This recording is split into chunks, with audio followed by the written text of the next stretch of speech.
Welcome to Fiction Audiobooks. If you enjoy the content, like and subscribing would be greatly appreciated. If you have any recommendations for novels, comment below. Please join my Patreon at https://www.patreon.com/fictionaudiobook. Chapter 57, Smid, the Spider Assassin number 57. The Spider Assassin hashtag. The coin was gone. Both sides of Harvey Dent's face were the same expression, vacant incomprehension that transcended the scarred-unscarred divide. His crew shifted around him with the nervous energy of soldiers who'd lost their commanding officer mid-battle. "Boss." One of them, Marcus, gripped his shoulder. "Boss, we gotta move. Batman's gonna come for us next." No response. Harvey's eyes tracked nothing, fixed on some middle distance where the coin should have landed. Should have told him what came next. Should have made the decision so Harvey Dent and Two-Face could stop fighting over whose turn it was to think. "Try another coin," someone suggested. Desperate. "Anyone got a quarter?" 3 quarters materialized from different pockets. They pressed them into Harvey's palm one by one. His fingers closed around the metal reflexively, but when they tried to guide his thumb into the flipping motion, his hand went rigid. Locked. Refusing the substitution like a body rejecting the wrong blood type. "It's not working," Marcus said. His voice carried the kind of fear that came from watching something fundamental break. "He's not coming back." The crew's cohesion fractured along predictable lines. Half wanted to flee before Batman finished with the spider and turned his attention toward easier prey.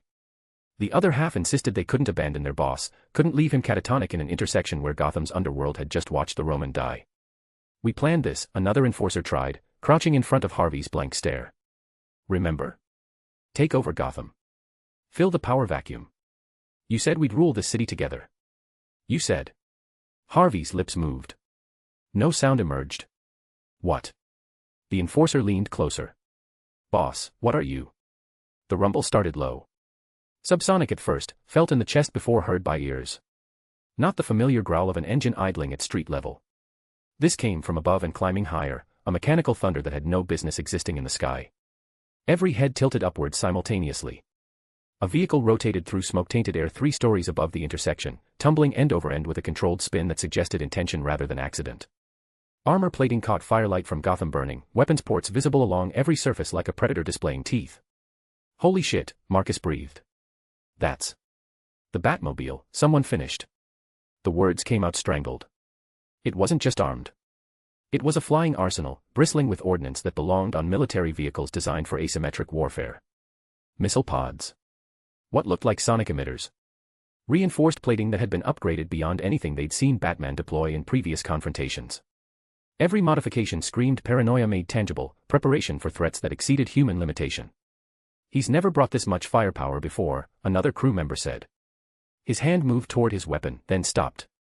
What good would a pistol do against that? The decision to run crystallized across multiple faces simultaneously. Self-preservation overriding loyalty. They'd carry Harvey if he'd walk, but a catatonic boss was deadweight when Batman arrived with weapons designed to level buildings. But Harvey was moving. Not his body. His eyes. Tracking the Batmobile's arc as it completed its rotation and began descending beyond their sight line. Toward the intersection where Jake and the Bat family waited. Something flickered behind the vacant stare. Recognition bleeding through paralysis. The Batmobile represented everything Harvey had spent years defying: Batman's control, Batman's certainty, Batman's ability to make Gotham bend through preparation and fear. He dedicated himself to proving that chance could overcome planning, that chaos could match order, that flipping a coin could be just as valid as Batman's contingencies. And the Spider had stolen that. Had taken Harvey's method of defiance and left him empty. But watching the Batmobile disappear toward the firefight triggered muscle memory older than the acid, older than the coin, older than the division between Harvey and Two-Face. The fundamental refusal to let Batman win. The core conviction that had survived being burned and broken and rebuilt wrong. His hand flexed once. The substitute quarters fell from his palm, clattered against pavement with sounds that felt final. Marcus noticed first. "Boss." Harvey's jaw worked. His throat engaged. Words formed with the difficulty of someone relearning speech after trauma. "Not afraid." Each syllable scraped. Never afraid of him. It wasn't recovery. Wasn't healing. Just enough awareness bleeding back to remind Harvey Dent that he existed in opposition to something, even if he'd lost the tool that let him decide how. Spiderweb, spider, spider, spider, spider, spider, spider, spiderweb. The Batmobile's entrance was thunder made visible. It cleared the rooftops edge, traveling fast, arcing through the air with momentum that could have sent it crashing, but vectored thrust from ports along its undercarriage kept the trajectory controlled. The rotation completed mid-flight, bringing weapons arrays online the moment it had sight lines on the intersection below. Jake's hunger surged immediately. His enhanced perception locked onto the vehicle with the same magnetic certainty that he had to have it. The first missile launched before the vehicle touched pavement. Jake's spider sense screamed trajectory. He threw himself sideways as explosive artillery carved through the space where he'd been standing, detonated against the far wall with concussive force that turned brick into shrapnel. The heat wave passed over him in a rush that made Sleeper's surface ripple, orange-red veins flaring brighter in response to thermal assault. The Batmobile landed with hydraulic precision, already pivoting to track Jake's movement. Multiple weapon systems engaged simultaneously, not the restrained force Batman typically deployed, but overwhelming firepower designed to suppress threats that conventional tactics couldn't contain. Gatling guns opened up from ports along the hood. Hundreds of rounds per second tracking Jake's enhanced reflexes, forcing him into defensive patterns that gave the Bat family opening.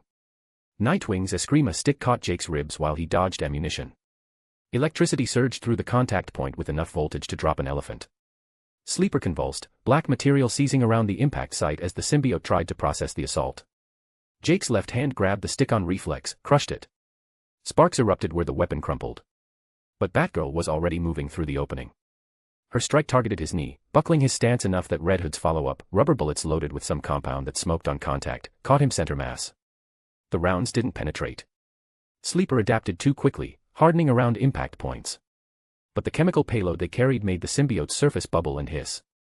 Not dissolving it, but forcing the living material to expend resources, neutralizing the threat. Jake fired webbing at Red Hood. The strand caught the vigilante's chest, yanked him forward. His left fist drove toward the helmet with enhanced strength that would shatter reinforced polymer. The Batmobile's sonic emitter engaged. Frequency calibrated specifically for spider physiology. Jake's world became agony compressed into sound waves that bypassed external defenses and attacked enhanced hearing directly. Sleeper's form contorted from the sonic assault like burning plastic, threatening to rip out of Jake's body. Jake stumbled. He released the webbing holding Red Hood. His hands found his head, pressing against the mask like he could physically block wavelengths designed to penetrate bone. Batman deployed something through the opening. A net made from material that looked organic, spreading wide enough to engulf Jake's entire form. Jake's right hand fired webbing blind. The strand caught the net mid-deployment, yanked it off trajectory. But the Batmobile was already launching follow-up rocket pods along its sides, releasing ordnance that screamed toward him in overlapping patterns. Explosions bracketed him. Fire washed across Sleeper's surface, and the symbiote's visible distress increased. The orange-red veins dimmed where flames made contact, black material pulling away from the heat like living tissue avoiding injury. Jake launched himself at the Batmobile with desperate velocity. Close combat would neutralize its ranged advantage, let him tear through armor plating with enhanced strength until he could touch bare metal and claim what the magnetic hunger demanded. Nightwing intercepted mid-leap. The replacement Eskrima stick, already drawn, already crackling with renewed charge, caught Jake's ribs again. The impact disrupted Jake's trajectory enough that he landed poorly. The Batmobile's grappling cables fired. Reinforced lines designed for towing caught Jake's limbs, pulled taut with mechanical force that would have torn normal muscle from bone. Jake's enhanced strength strained against the restraints, biceps swelling as cobra venom traces burned through his system to fuel resistance. One cable snapped. Then another. But more were deploying, and the sonic emitter was cycling up again, and Batgirl had positioned herself to exploit any opening, and Red Hood's guns tracked him with the patience of someone who understood overwhelming firepower eventually found its mark. Jake's left hand secreted green webbing. He let it pool in his palm where the concentration could build. When the sonic attack hit again, he hurled the toxic mass at the emitter's aperture. The substance splattered across the device, began eating through housing with chemical hunger. The sound cut off abruptly. Sparks erupted where circuits shorted. But the Batmobile had more weapons. Jake hadn't noticed the expanding polymer spreading to trap his legs. He tore through it with brute force, but the distraction cost him. Batman's bolus wrapped around his torso, constricting with mechanisms designed to tighten under resistance. Fire and electricity and sonic assault and chemical compounds and coordinated strikes from enhanced humans who'd trained under the world's greatest detective. Each attack exploited weakness the last had revealed, adapted to strategies he'd already used, forced him toward the conclusion that staying defensive meant capture. Jake needed the Batmobile. Needed to consume it before the arsenal overwhelmed him. Needed to touch it and let the system convert identity into time. He charged. Just hurled himself forward through sustained fire, taking more damage, closing distance through determination rather than tactics. His right hand found the hood. Gripped. The magnetic hunger released its full intensity, and his perception narrowed to singular focus. His left hand pressed against armor plating. Finder, register totem. The interface materialized. Spider. Warning, bonus reward selection incomplete. Forfeit remaining selection to proceed. Spiderweb. The notification stopped him cold. Bonus rewards. He'd selected 1, the kill milestone. Should have selected 2. The system wouldn't let him claim the Batmobile until he finished what he'd started. His mind raced through options while his hands maintained contact. Bundle of cash, useless in combat. Totem icon, helpful for hunting but not immediate survival. Mystery reward, unknown variable, but couldn't be worse than losing a totem because he'd been too impatient to complete the interface. Mystery reward. Accept. The system confirmed. Spider. System tools, symbolic extraction granted. When applied, all object totems classified as rare. The notification vanished as the Batmobile's engine roared to life. Not autonomous operation, manual control. Someone had entered while Jake was processing interface screens, overriding automated protocols. Batman. The vehicle lurched forward with acceleration that should have thrown Jake clear, but his grip held. His enhanced strength kept him pressed against the hood even as the Batmobile spun, trying to dislodge him through momentum. Weapon ports along the hood opened. Point-blank range. No room to dodge. Jake's left hand moved faster than conscious thought, tearing at the sonic emitter he'd damaged earlier, ripping it completely free. Sparks and circuitry exposed. He hurled the device at the nearest weapon port, jammed it into the aperture before it could fire. The Batmobile compensated. Rockets from side-mounted pods launched at angles designed to catch him in overlapping blast radius. Jake abandoned the hood, threw himself clear. Explosions followed, heat washing over Sleeper's already stressed surface. He landed in a roll. Came up to find Nightwing attacking from the right, Batgirl from the left, Red Hood repositioning for clean shots. Coordinated assault exploiting the moment Batman had forced him to disengage. The Batmobile's remaining weapons cycled through rapid-fire deployment. Rubber bullets with chemical payloads. Foam grenades. Grappling cables. Taser rounds that made Sleeper convulse. Each attack bought the Bat family microseconds to press advantage, forced Jake to divide attention between mechanized assault and enhanced humans who'd studied his patterns. Nightwing's strikes focused on maintaining electrical contact. When he dodged, Batgirl was there to hurt him in Red Hood's zone of fire, his switched ammunition firing incendiary rounds that burst on impact. Jake's advantages, enhanced strength, spider sense, dual webbing types, cobra venom augmentation, were beginning to feel insufficient against coordinated excellence. His left hand grabbed a grappling cable mid-deployment, used it to pull himself toward the Batmobile instead of away. Batman compensated, reversing thrust to create distance. But Jake's webbing caught the rear axle, yanked him forward with momentum the vehicle's weight couldn't easily counter. His right fist drove into armor plating. Not trying to damage it, trying to maintain contact long enough to consume it. Spider. Totem collected. Category, Epic. Reward, plus 96 HT or time bank. Redeem totem to receive reward. Y/N. Spiderweb. Redeem 2. The Batmobile's remaining rocket pods fired. 0 range. Suicidal deployment that would damage the vehicle itself. Jake's spider sense screamed. He released, threw himself backward. Explosions cratered the ground, shrapnel peppering his torso. The Batmobile turned around. Batman's voice cut through the chaos. Nightwing, high voltage on my mark. Batgirl, you've got the cables. Red Hood, incendiary suppression on the flanks. We're taking him down. Chapter 58, SMID, the Spider Assassin number 58. The Spider Assassin hashtag. Why the bat symbol? Batman had answered that question countless times. To himself, first, in the cave, standing before the glass case that held his parents' pearls and his father's watch. To Alfred, who'd raised an eyebrow at the choice but said nothing about the theatrical absurdity of a grown man dressing as a flying rodent. To Dick, when the boy had asked why not something stronger, something that didn't make people laugh before they learned to fear it. The answer had always been the same, because it represented fear. His fear, made tangible and worn like armor. If he bore the symbol of what had terrified him as a child, the creature that had crashed through the window of his study, all leathery wings and needle teeth, then perhaps Gotham's criminals would feel that same primal dread when they saw it painted across the night sky. And it had worked. The bat signal cut through smog and rain, a warning that sent dealers scattering from street corners and enforcers abandoning their posts. They knew he was coming. Knew that the symbol meant their time was limited, that Batman would find them eventually, would drag them from whatever hole they crawled into and deliver them to justice. But knowing he was coming had never been enough. Most of them waited anyway.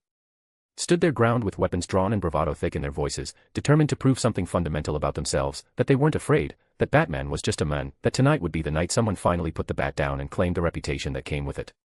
Fear without action was just theater. Batman had learned that within his first year on the streets. The symbol inspired dread, yes, but dread didn't empty a warehouse of armed thugs or prevent a kidnapping in progress. Dread made them nervous. Made them trigger-happy and desperate and twice as dangerous. He'd needed something more. Something that didn't just inspire fear but demanded the immediate response fear was supposed to trigger, flight instead of fight, survival instinct overriding ego and pride and the stupid conviction that they could win if they just stood their ground long enough. The Batmobile had served that purpose from the moment he'd first brought it roaring through the Narrows. Criminals didn't wait to see what the Batmobile would do. They didn't stand their ground and aim for the tires or try to block its path with stolen vehicles. They ran. Scattered like roaches when the lights came on, because the sound of that engine, that thunderous mechanical roar that rattled windows and set off car alarms 3 blocks away, triggered something deeper than conscious thought. It told them that Batman wasn't just coming. He was already here. Over the years, the Batmobile had become more than transportation. More than tactical advantage or mobile armory. It had become the physical manifestation of what Batman represented to Gotham's underworld, inevitable, overwhelming, unstoppable force that adapted to every threat and emerged victorious from every engagement. His ultimate weapon. And now, its culmination, upgraded, reinforced, armed with systems specifically calibrated to exploit the Spider's documented weaknesses, was about to demonstrate exactly why no criminal in Gotham waited around once they heard that roar. Spiderweb, spiderweb. The interior displays painted Bruce's face in shifting blue light. Tactical overlays tracked 4 friendlies, Nightwing circling left, Batgirl holding the eastern approach, Red Hood repositioning for clean fire lanes, Oracle's voice steady in his ear coordinating their movements. The Spider appeared as a red hostile marker that jerked and twisted through projected trajectory paths, Spider sense making him difficult to pin but not impossible to predict. The sonic emitter's housing was cracked. Sparks visible through the damage where the Spider's corrosive webbing had eaten through exterior plating and compromised internal circuitry. Diagnostics reported a 37% chance of catastrophic failure if he tried to activate it again. But Bruce had built redundancies into redundancies. Had anticipated equipment failure and designed systems that could cannibalize themselves for one last deployment if necessary. His fingers moved across the console, rerouting power from non-essential systems. Climate control went dark. Backup generators engaged, feeding everything they had into the damaged emitter. The frequency modulation would be crude, no time for the fine-tuning that had made the initial assault so effective, but crude would suffice.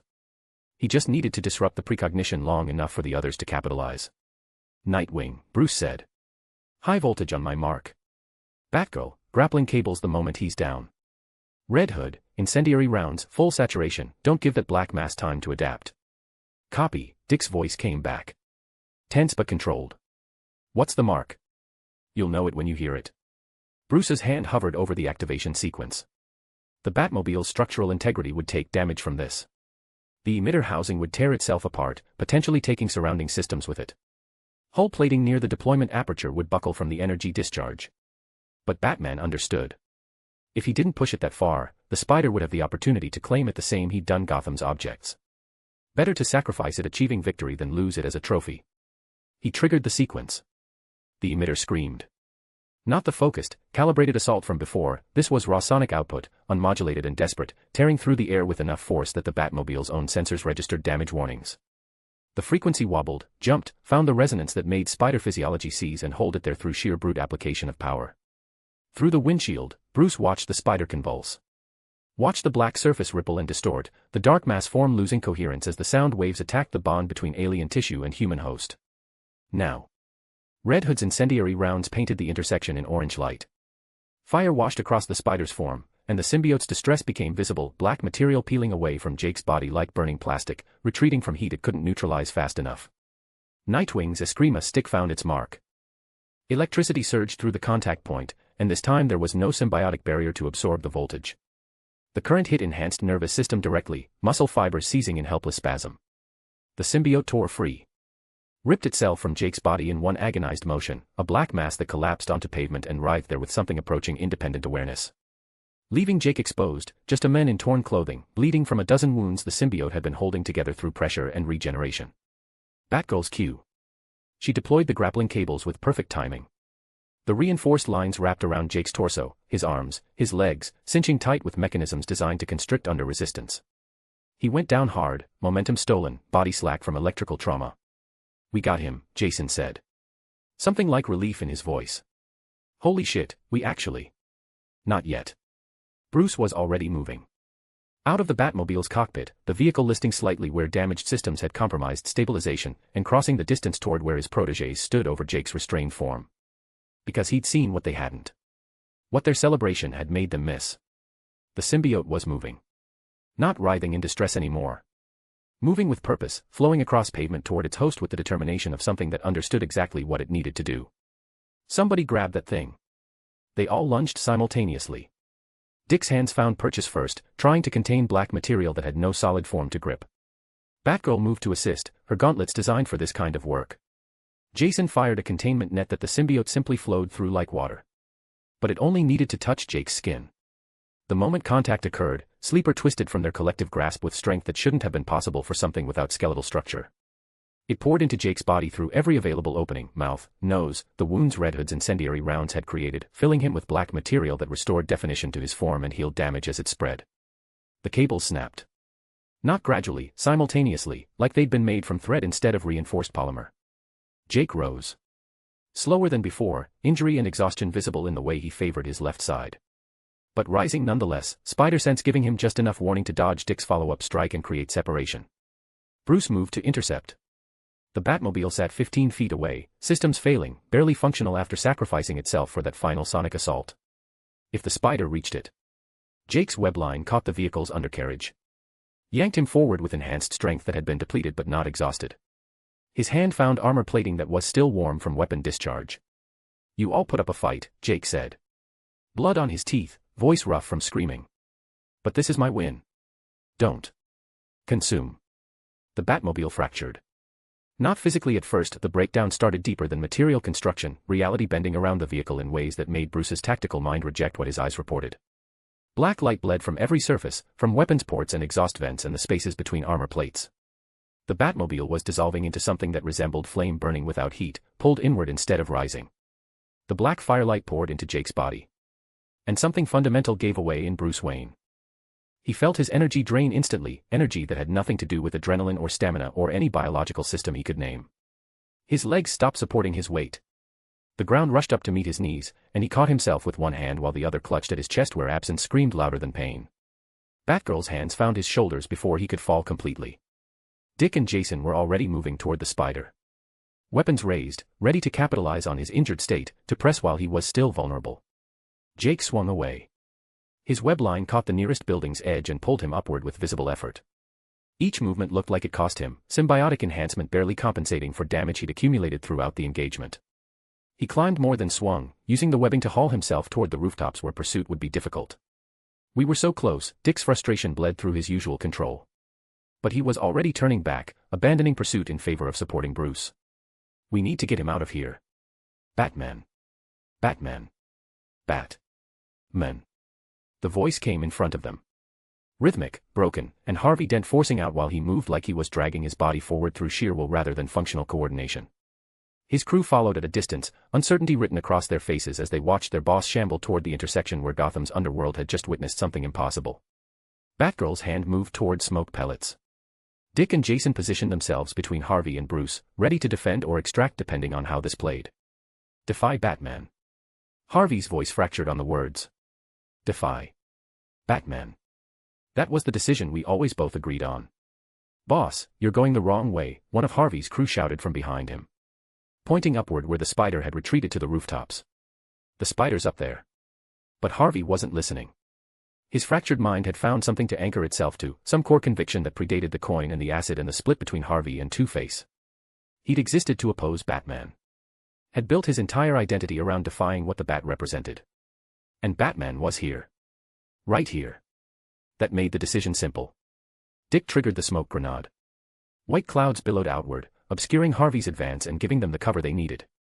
Bruce felt hands supporting his weight, Batgirl on one side, Dick materializing on the other. Harvey's voice followed them through the smoke. "Batman, defy Batman. Batman." The words faded as distance and chemical clouds separated them from the intersection. Spiderweb, spider, spider, spider, spider, spider, spider, spiderweb. Jake watched from the rooftop's edge. His entire body felt like it had been through an industrial shredder.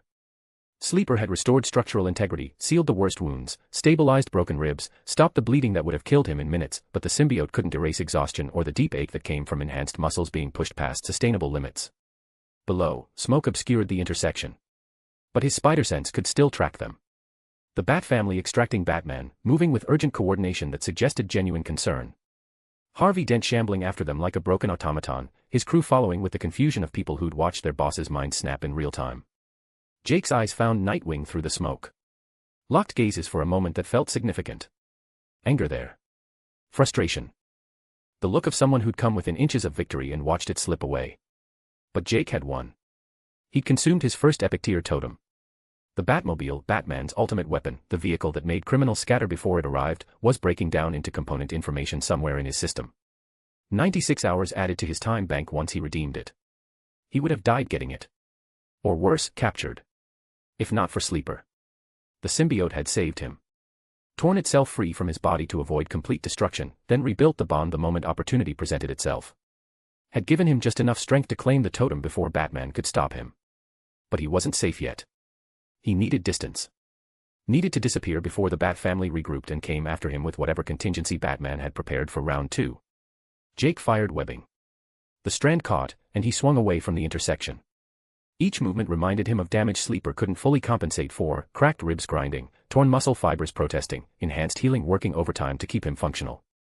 He leaned on the symbiote's strength.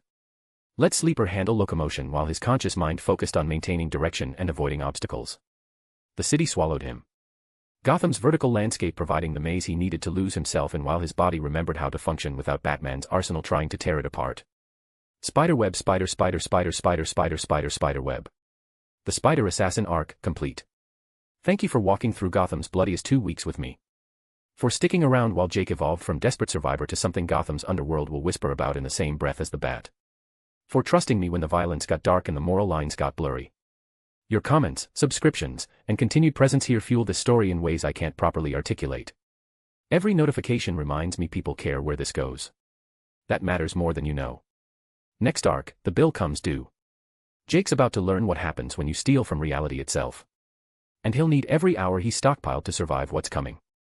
See you in the Mechanical Arm Spider arc Mimic Lord. Asterisk, I will keep taking until I don't have to anymore. Asterisk. Up next, the Mechanical Arm Spider arc The Undead Spider. Spiderweb Spiderweb. Arc statistics asterisk. Word count, 50. Chapters. T. Finder progress, 9.5%. Totems collected. Time bank, 147 hours, 6 days, 3 hours. Days in Gotham. Chapter 59, SMID, Interlude number 59. Interlude hashtag. The bar had stopped being a bar somewhere around the 8th body. Lobo's hook chain whipped through what used to be the pool table, wrapped around the last cunt warrior's throat with enough force to separate vertebrae from skull, and yanked. The alien's head came off clean. Rolled across blood-slicked floor trailing ichor that hissed when it hit wood still smoking from plasma burns. Should have paid up when you had the chance, you fraggin' welchers.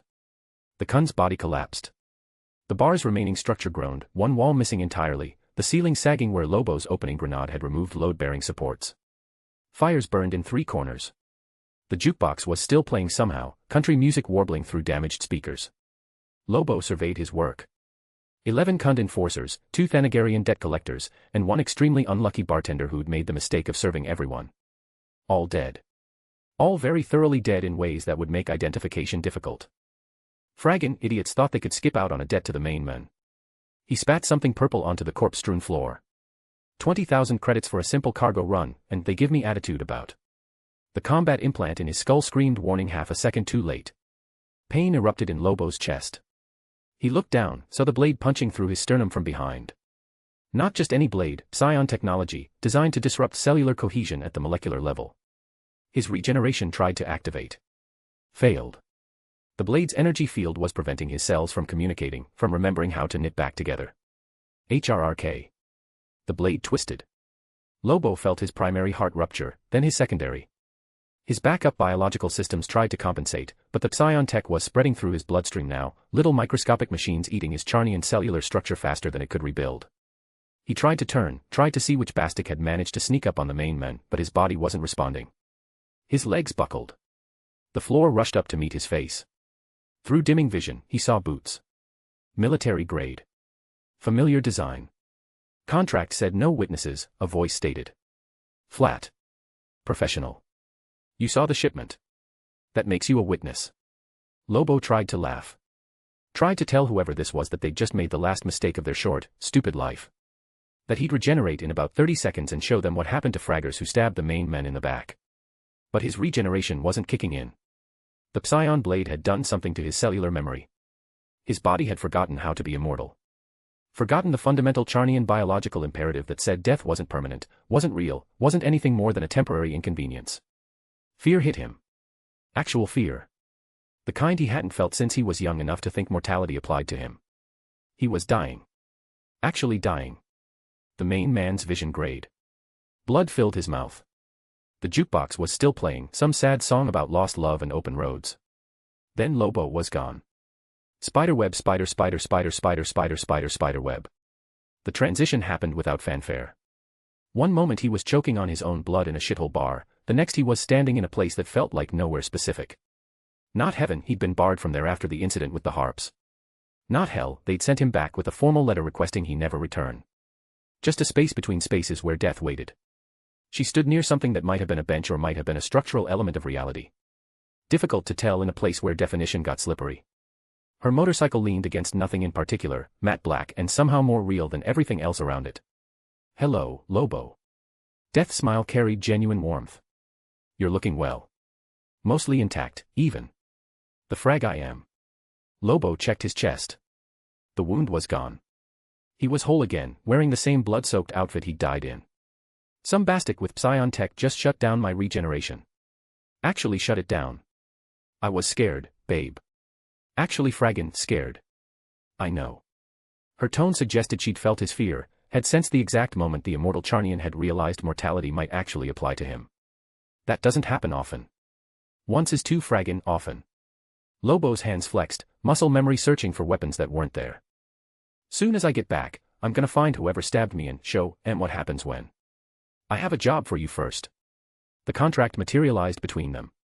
Actual paper, actual ink, hanging in the air with the weight of something that would bind even entities who thought themselves beyond binding. The pay's enough to make you forget about the psion blade for a while. Death's expression remained patient, almost amused.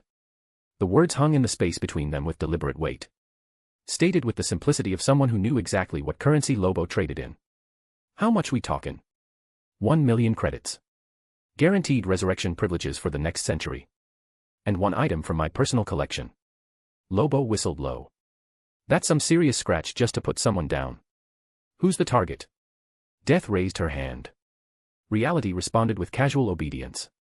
Something materialized in her palm, a crimson stone that looked like compressed starlight, dark and luminous simultaneously. Patterns moved across its surface like thoughts trying to escape.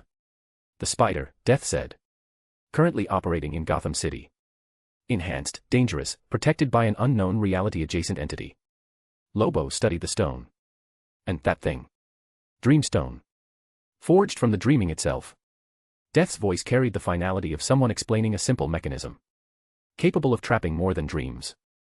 I want you to put his soul into this once you've defeated him. So I rough him up, use the rock, and collect 1 mil. Lobo grinned. Sounds easy. You can have all the fun you want getting there.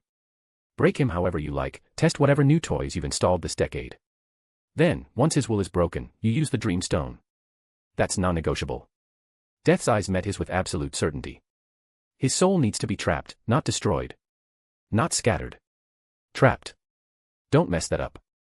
The contract drifted closer. Lobo grabbed it, scanned the terms with eyes that had read enough bounty agreements to spot the loopholes buried in legalese. The target, the spider. Current location, Gotham City, Earth. Threat assessment, unpredictable, enhanced, recently bonded to an unidentified symbiotic mass, protected by an unknown entity. Objective, soul extraction via Dreamstone, permanent removal from timeline. Compensation, 1 million credits. Guaranteed resurrection privileges, century term. One selection from Death's personal collection. Collateral damage, acceptable within reason. What's he done to rate this kind of attention? Lobo looked up from the contract. You don't usually hire out your work. He's stealing souls from me. Death's expression remained calm, but something shifted in her eyes, ancient concern bleeding through. Taking their right to be guided from them. Worked out well for me, Lobo said with a grin. Been cheatin' ya for centuries now, and I ain't complained once. Death's expression hardened, almost angry. It's not the same. Lobo raised both hands, the grin fading. All right. Didn't mean to yank your chain, babe. He studied her face, reading the genuine anger there, something rare enough that even he knew to back off. So why can't you just show up and do your thing? All these years and you still don't get it. Death's expression shifted to something gentler. But why would you understand the rules when you exist to break them? Lobo read through the contract one more time. Checked the fine print. Made sure there weren't any clauses about property damage or civilian casualties or the usual bureaucratic nonsense. Clean. Simple. Hunt the spider, use the Dreamstone, collect 1 million credits and a cosmic get-out-of-death-free card for a century. He looked up at Death. Saw patient eternity looking back. Saw someone who'd been doing this job since before the universe learned what time meant. Saw someone who was, if he was being honest with his drunk self late at night, probably the only entity in creation he actually respected. All right, Lobo said. I'm in. He signed the contract with his own blood. Because style mattered, even in death. Death took the contract back. It dissolved into nothing, the agreement sealed somewhere deeper than paper could hold. She extended her hand with the Dreamstone resting in her palm. Lobo took it. The stone felt warm, alive in a way that made his Charnian biology twitch with instinctive unease. Power radiated from it, the kind that could trap gods if applied correctly. Try not to destroy too much of Gotham, Death said. Her tone suggested she already knew he would. The city's had a rough few weeks. No promises, babe. Death's smile carried something fond beneath the cosmic authority. I know. Good hunting, Lobo. Reality folded. Lobo felt the pull of resurrection dragging him back toward the living world. Back toward his body that would be regenerating even now, pulled together by Charnian biology that, thanks to Death's contract, would never fail him again. The last thing he saw before the transition completed was Death's knowing smile transform into a sullen expression. Then he was gasping awake on blood-soaked floor, the jukebox still playing that sad country song, and the main man had a new contract burning in his consciousness. Time to go hunting. Catch the end of Mechanical Arm Spider as it releases later today. Chapter 60, SMID, Mechanical Arm Spider #. Mechanical Arm Spider #. A water tower creaked from Jake's swing, his body heavy with exhaustion but still moving through sheer will and the symbiote's assistance. Somehow, Gotham looked worse in the night light. The fires, the smoke, the escalated gang wars. The city was devouring itself while he swung through its death throes, and part of him wondered if leaving now made him complicit in what he'd started. The thought died before it could fully form. Guilt required the luxury of time he didn't have. Another swing. His webbing caught a charred billboard. The structure groaned under his weight, buckled, but held long enough for him to launch toward the next building. His landing was graceless, boots skidding across the rooftop before he caught himself against a ventilation unit. His chest heaved. Sleeper's surface rippled with each breath, orange-red veins pulsing in patterns that suggested the symbiote was working overtime to keep him functional. The suit was feeding off his enhanced biology, burning through energy to maintain the bond, and Jake could feel the cost accumulating in his bones. He needed distance. Needed to put miles between himself and the intersection where Batman had collapsed after the Batmobile's consumption.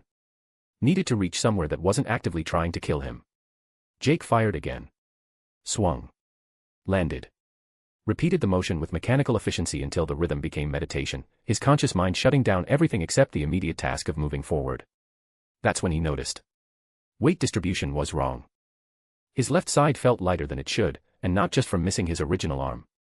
Something else was absent, something that had become part of his inventory through hours of carrying it like penance made physical. The crystallized arm. Jake's momentum faltered mid-swing. His web line went slack as his concentration fractured, and he dropped the last 3 feet onto a rooftop that groaned but held. His right hand moved instinctively to where the harness should have been, found only Sleeper's smooth surface where the makeshift straps had dissolved during the transformation. He'd left it behind. Dropped it during the chaos of Batman's assault and never thought to retrieve it before fleeing. 40 pounds of his own corrupted tissue that had served as weapon and reminder of everything Harley had cost him, just abandoned in an intersection where anyone could find it. His analytical mind assembled the implications with cold precision. DNA evidence. Enhanced biology crystallized into portable sample they could be weaponized against him. Jake turned. Mind burning through the fatigue to map his route back to the intersection. 20 minutes of swinging. Maybe less if he pushed Sleeper harder, burned through reserves that were already depleted. His hand moved toward the nearest building's edge, ready to fire webbing that would carry him back. Stopped. Going back was suicide. There was no telling what could be waiting for him back there. Batman, Two-Face. The intersection could be swarming with disaster waiting to deliver violence in search for answers. And even if he could retrieve the arm, even if he could fight his way through whatever waited there, what then? He'd still be trapped in a city that was collapsing around him, still hunted by forces that would never stop until he was dead or captured. The arm was gone. He needed to accept that and move forward before Gotham claimed what remained of him. Jake turned away from the intersection's direction and resumed swinging. Each arc carried him south, toward Gotham's edge, toward the bridges that connected this diseased organism to the outside world. His spider sense tracked the path with precision born from desperation. Because Gotham had taken everything it could from him already. Had drowned him in chemicals, forced him to kill 30 people, turned him into something that made death herself revoke mercy. The city had stripped away every piece of Jake Cross that had believed in heroes and justice and the fundamental goodness of trying to do right. What remained was survival instinct wrapped in black material that fed off his pain. He couldn't stay here. Couldn't risk Gotham finding new ways to break him when it had already done such thorough work. The city would find a way to extract payment for what he'd done. Better to run. Better to leave before Batman recovered and came after him with the desire for vengeance burning deep in his veins. Better to put distance between himself and a city where he'd made enemies of everyone who mattered.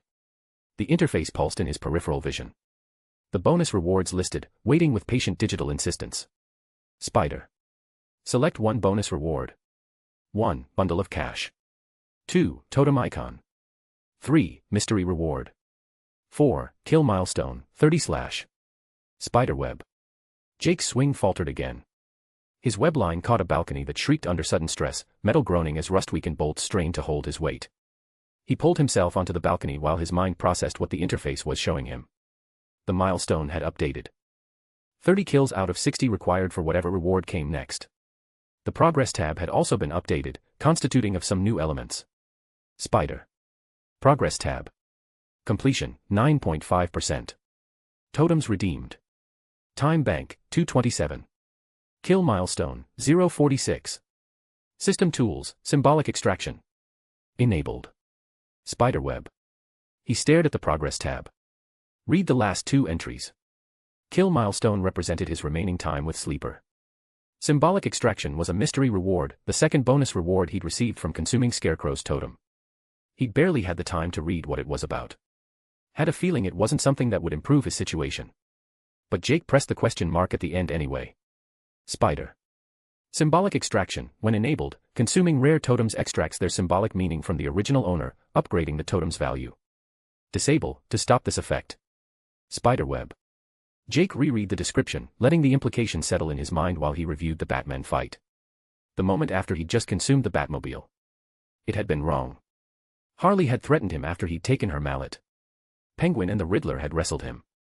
Falcone had antagonized him to the very end. But Batman, he'd just collapsed. Like something in his chest had been ripped apart. And now, Jake was beginning to understand why. As if taking objects of value from people wasn't cruel enough, the system had unlocked something worse. Brought crashing their spirits into the game. And added an incentive to ensure Jake would follow through. Why wouldn't he? 96 hours was better than 72.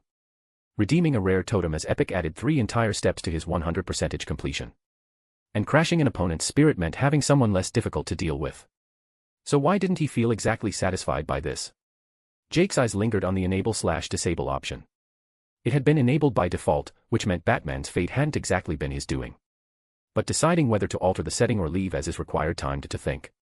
As for the bonus reward, the choice was obvious. Mostly. Jake's left hand went to his ribs, claws sinking into Sleeper in a motion that suggested he was searching more than certain. He found it, pulled it free of the web that had fastened it to the classic suit and held the piece of metal before him. Two-Face's totem, the coin that he'd used countless times to make decisions with before Jake snatched it midair. He could only consume it after selecting a bonus reward. But that's not what bothered him as he stared at it. The coin was glowing. Not exactly, it had a flickering radiance about it that kept dimming and coming back like a dying light bulb. Ordinary coins didn't glow, or flicker, or dim. But this was a totem, by the system's classification. Which meant something was happening to it and Jake didn't understand what exactly. Was something happening to Two-Face? Having 2 totems meant he could select 2 bonus rewards. His best choices were Totem Icon and the Mystery Reward. A mystery reward from an epic totem, and a totem icon from consuming the coin. But something was happening to the coin. And if it was ceasing to being a totem, it didn't matter. Not right now anyway. Jake wasn't making any decisions yet. Not until he was out of Gotham and established enough distance to ensure that his next totem icon didn't return him to this burning city. His next step was clear and his most important. Leaving Gotham first, then he'd figure everything else out later. Jake leaped, let himself drop to the alley below with impact that sent pain spiking through his entire body. Sleeper had barely absorbed any of the impact, his depleted reserves exhausted, barely leaving it with anything to work with. He needed energy to keep moving. Required it to continue surviving. Jake started walking, searching for something to eat.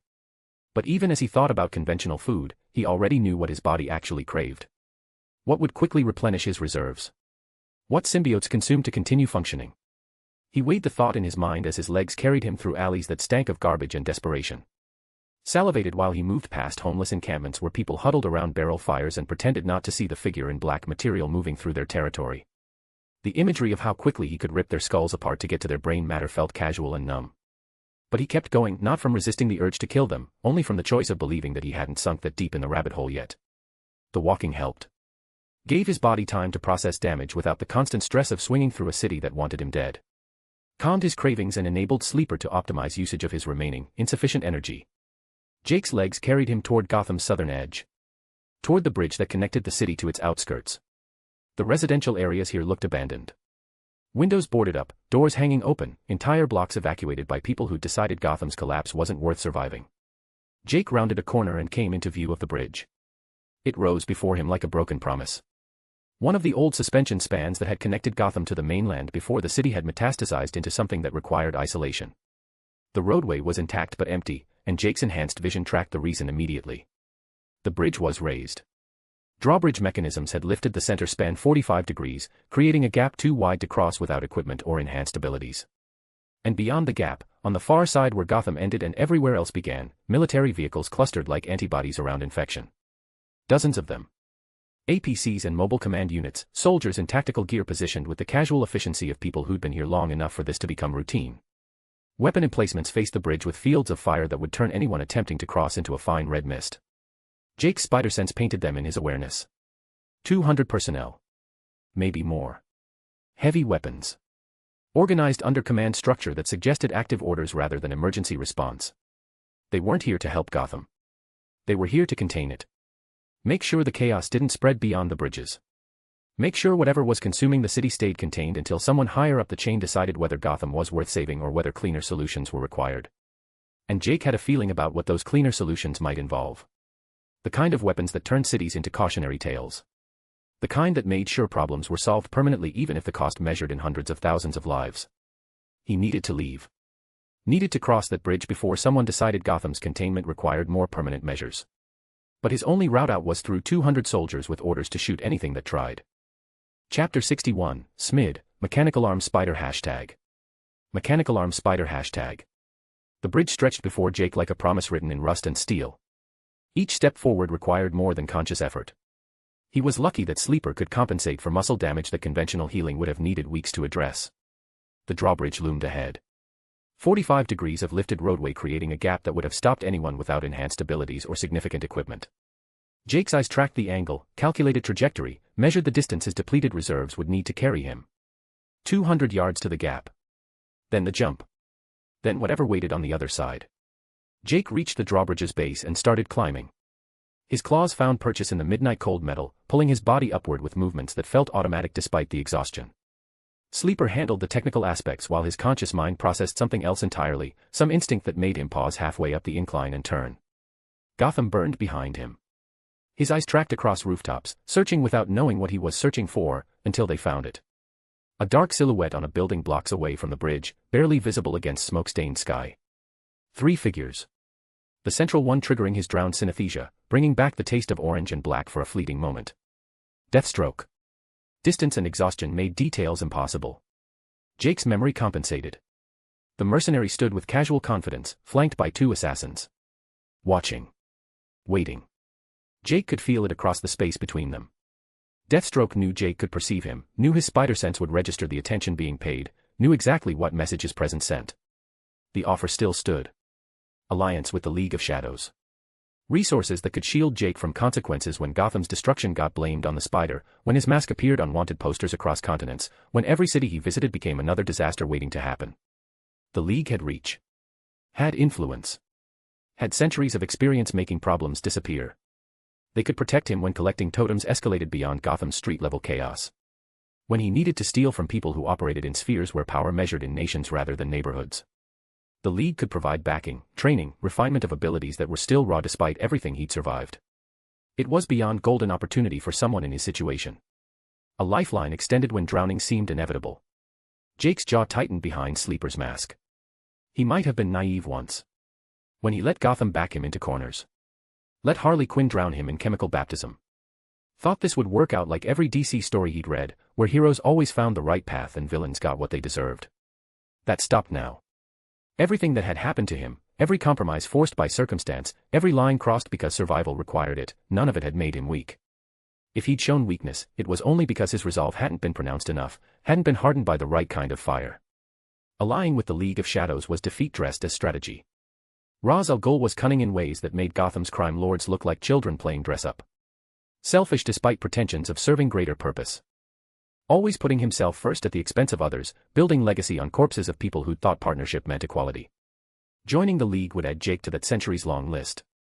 Would mean accepting that he couldn't handle his problems alone, couldn't settle his own debts, couldn't take care of himself despite abilities that made him dangerous to everyone around him. It would mean the powers were wasted on him. That having spider abilities meant nothing if he still needed someone else to fight his battles. The system was cruel, but at least it was honest. Get to 100% completion, and the powers were his. No handouts. No false promises. Just the grinding mechanical certainty of progress measured in souls consumed and time accumulated. What Deathstroke offered was alliance with an organization that only made enemies, that would exploit his abilities while pretending to develop them, that would own him the moment he accepted their help. Jake turned away. The road ahead was uncertain. He understood he needed help sooner than later, that operating alone had limits and those limits were approaching faster than his time bank could compensate for. But if he was going to get assistance, it would be on his own terms. Not because someone thought he was desperate enough to take whatever scraps they offered.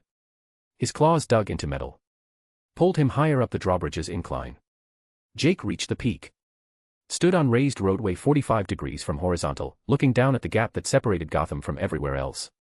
The military vehicles clustered beyond looked small from this angle, weapons tracking his position with precision that suggested they'd been waiting for this exact scenario. A spotlight from one of the vehicles fell on him. Attention.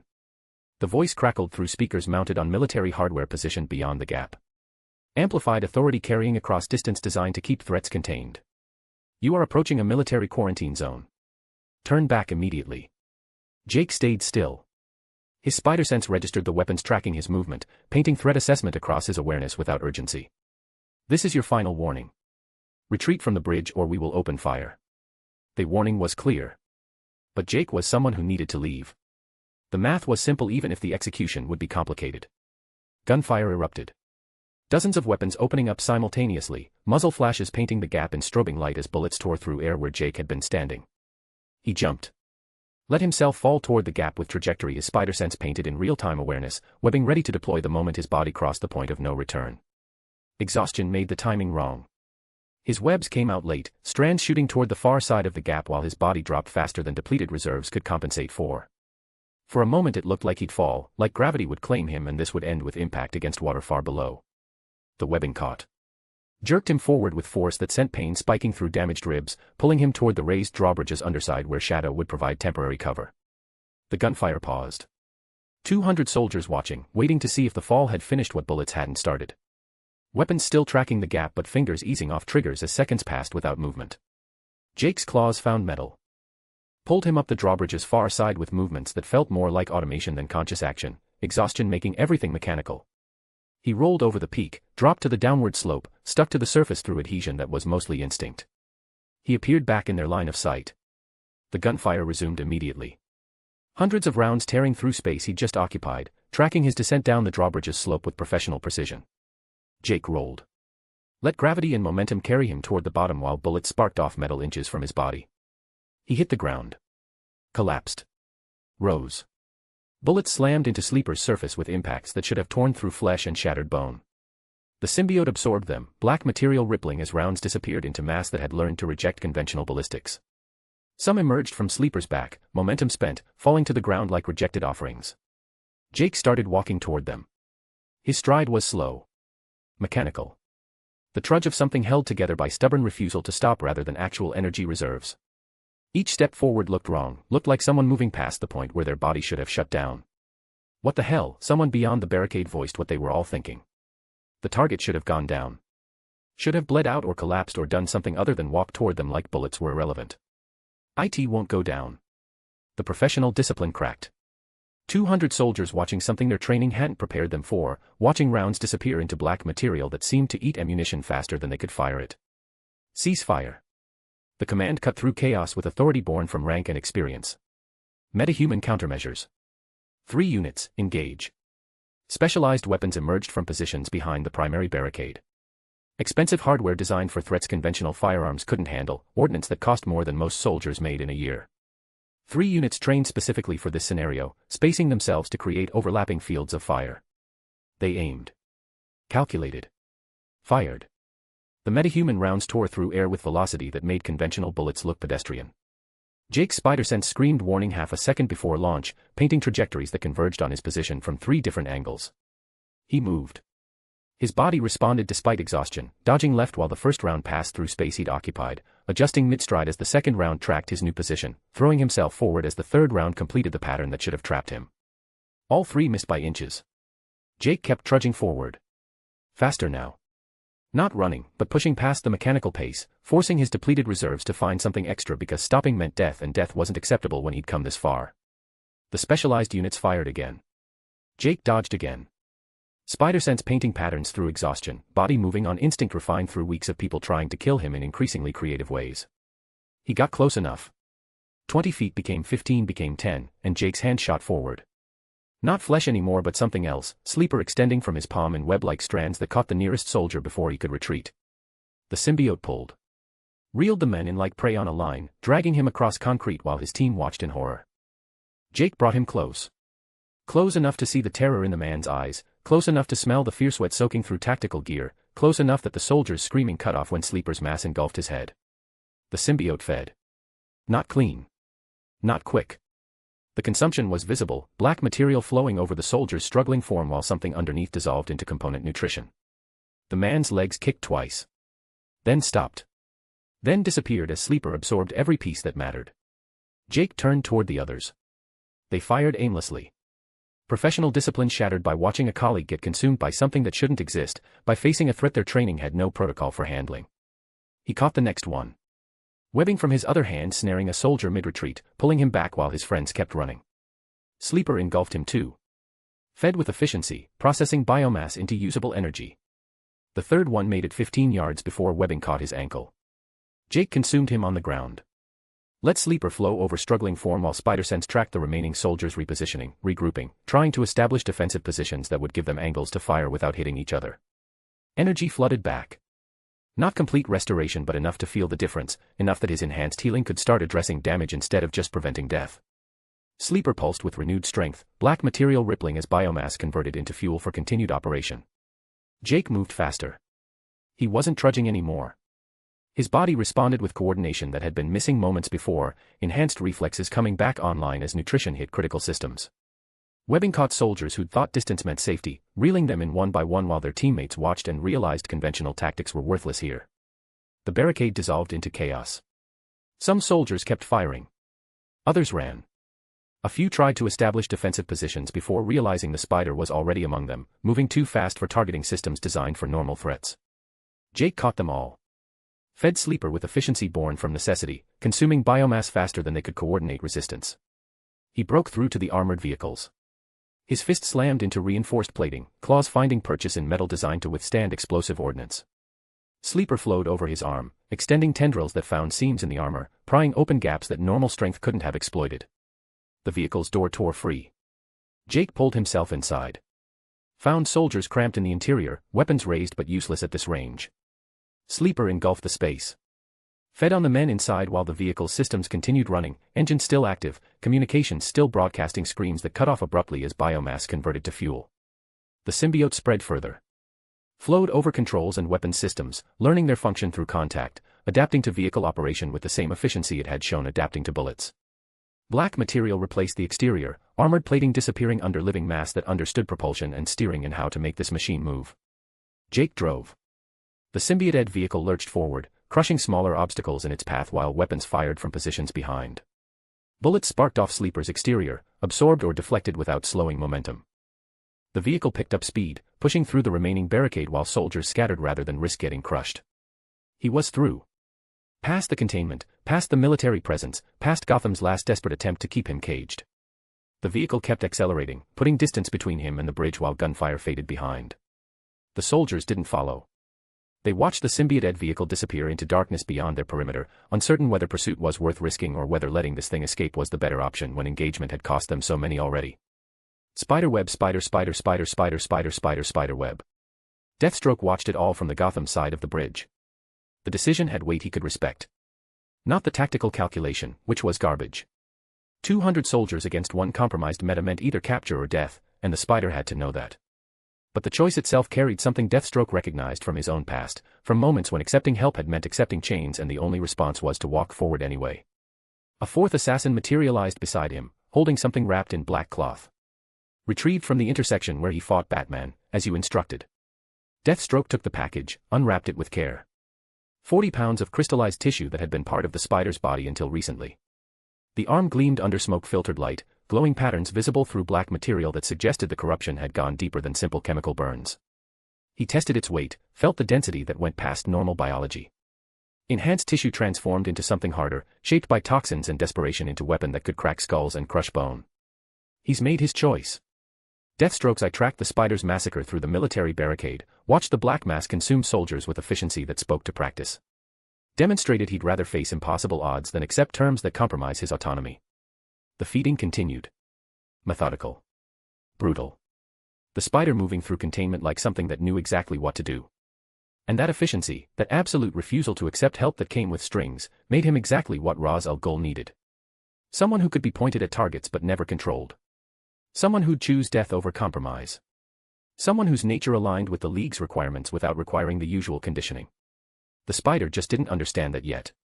Didn't realize that Ra's al Ghul wasn't offering chains. Was offering the kind of alliance that respected autonomy because trying to control someone like that would only make them more dangerous. But he'd learn. Eventually. When his hunt grew harder. When he faced impossible odds that turned his decision from noble to stupid. Ra's al Ghul always got what he wanted. The only variable was how much suffering preceded acceptance. Deathstroke watched the symbiote vehicle break through the final barricade, watched it disappear into darkness beyond Gotham's containment while soldiers debated whether pursuit was worth the cost. He'll come around, Deathstroke said. More to himself than the assassins flanking him. They always do. The gunfire stopped. The Spider was gone. And somewhere beyond the bridge, the hunt continued. Thank you. Chapter 62, SMID, Mechanical Arm Spider #. Mechanical Arm Spider #. The road stretched ahead in variations of darkness that Jake's eyes had learned to parse without conscious thought. Sleeper's vehicle lights hadn't flickered once during the first 20 miles. The symbiote had consumed the military transport completely, armor plating, engine components, electrical systems, and rebuilt it into something that operated on principles Jake didn't fully understand. Black material shaped like a vehicle, functioning like a vehicle, but responding to intention more than mechanics. The lights flickered for the first time when he passed the sign that read, "Leaving Gotham City."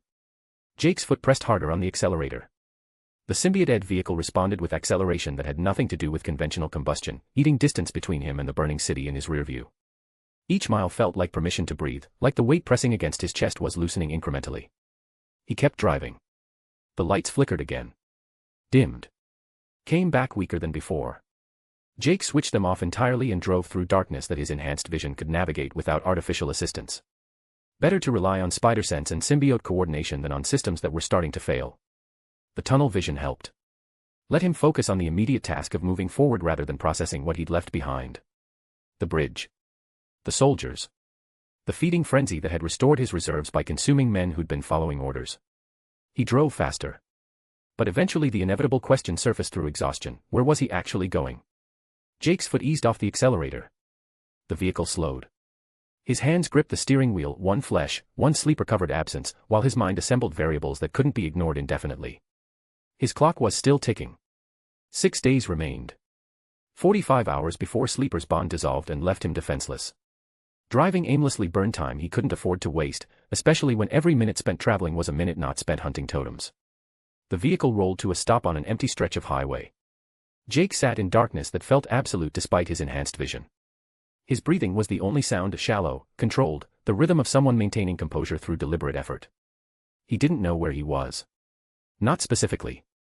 Somewhere outside Gotham's immediate radius, heading in a direction that had felt like away when survival required immediate distance.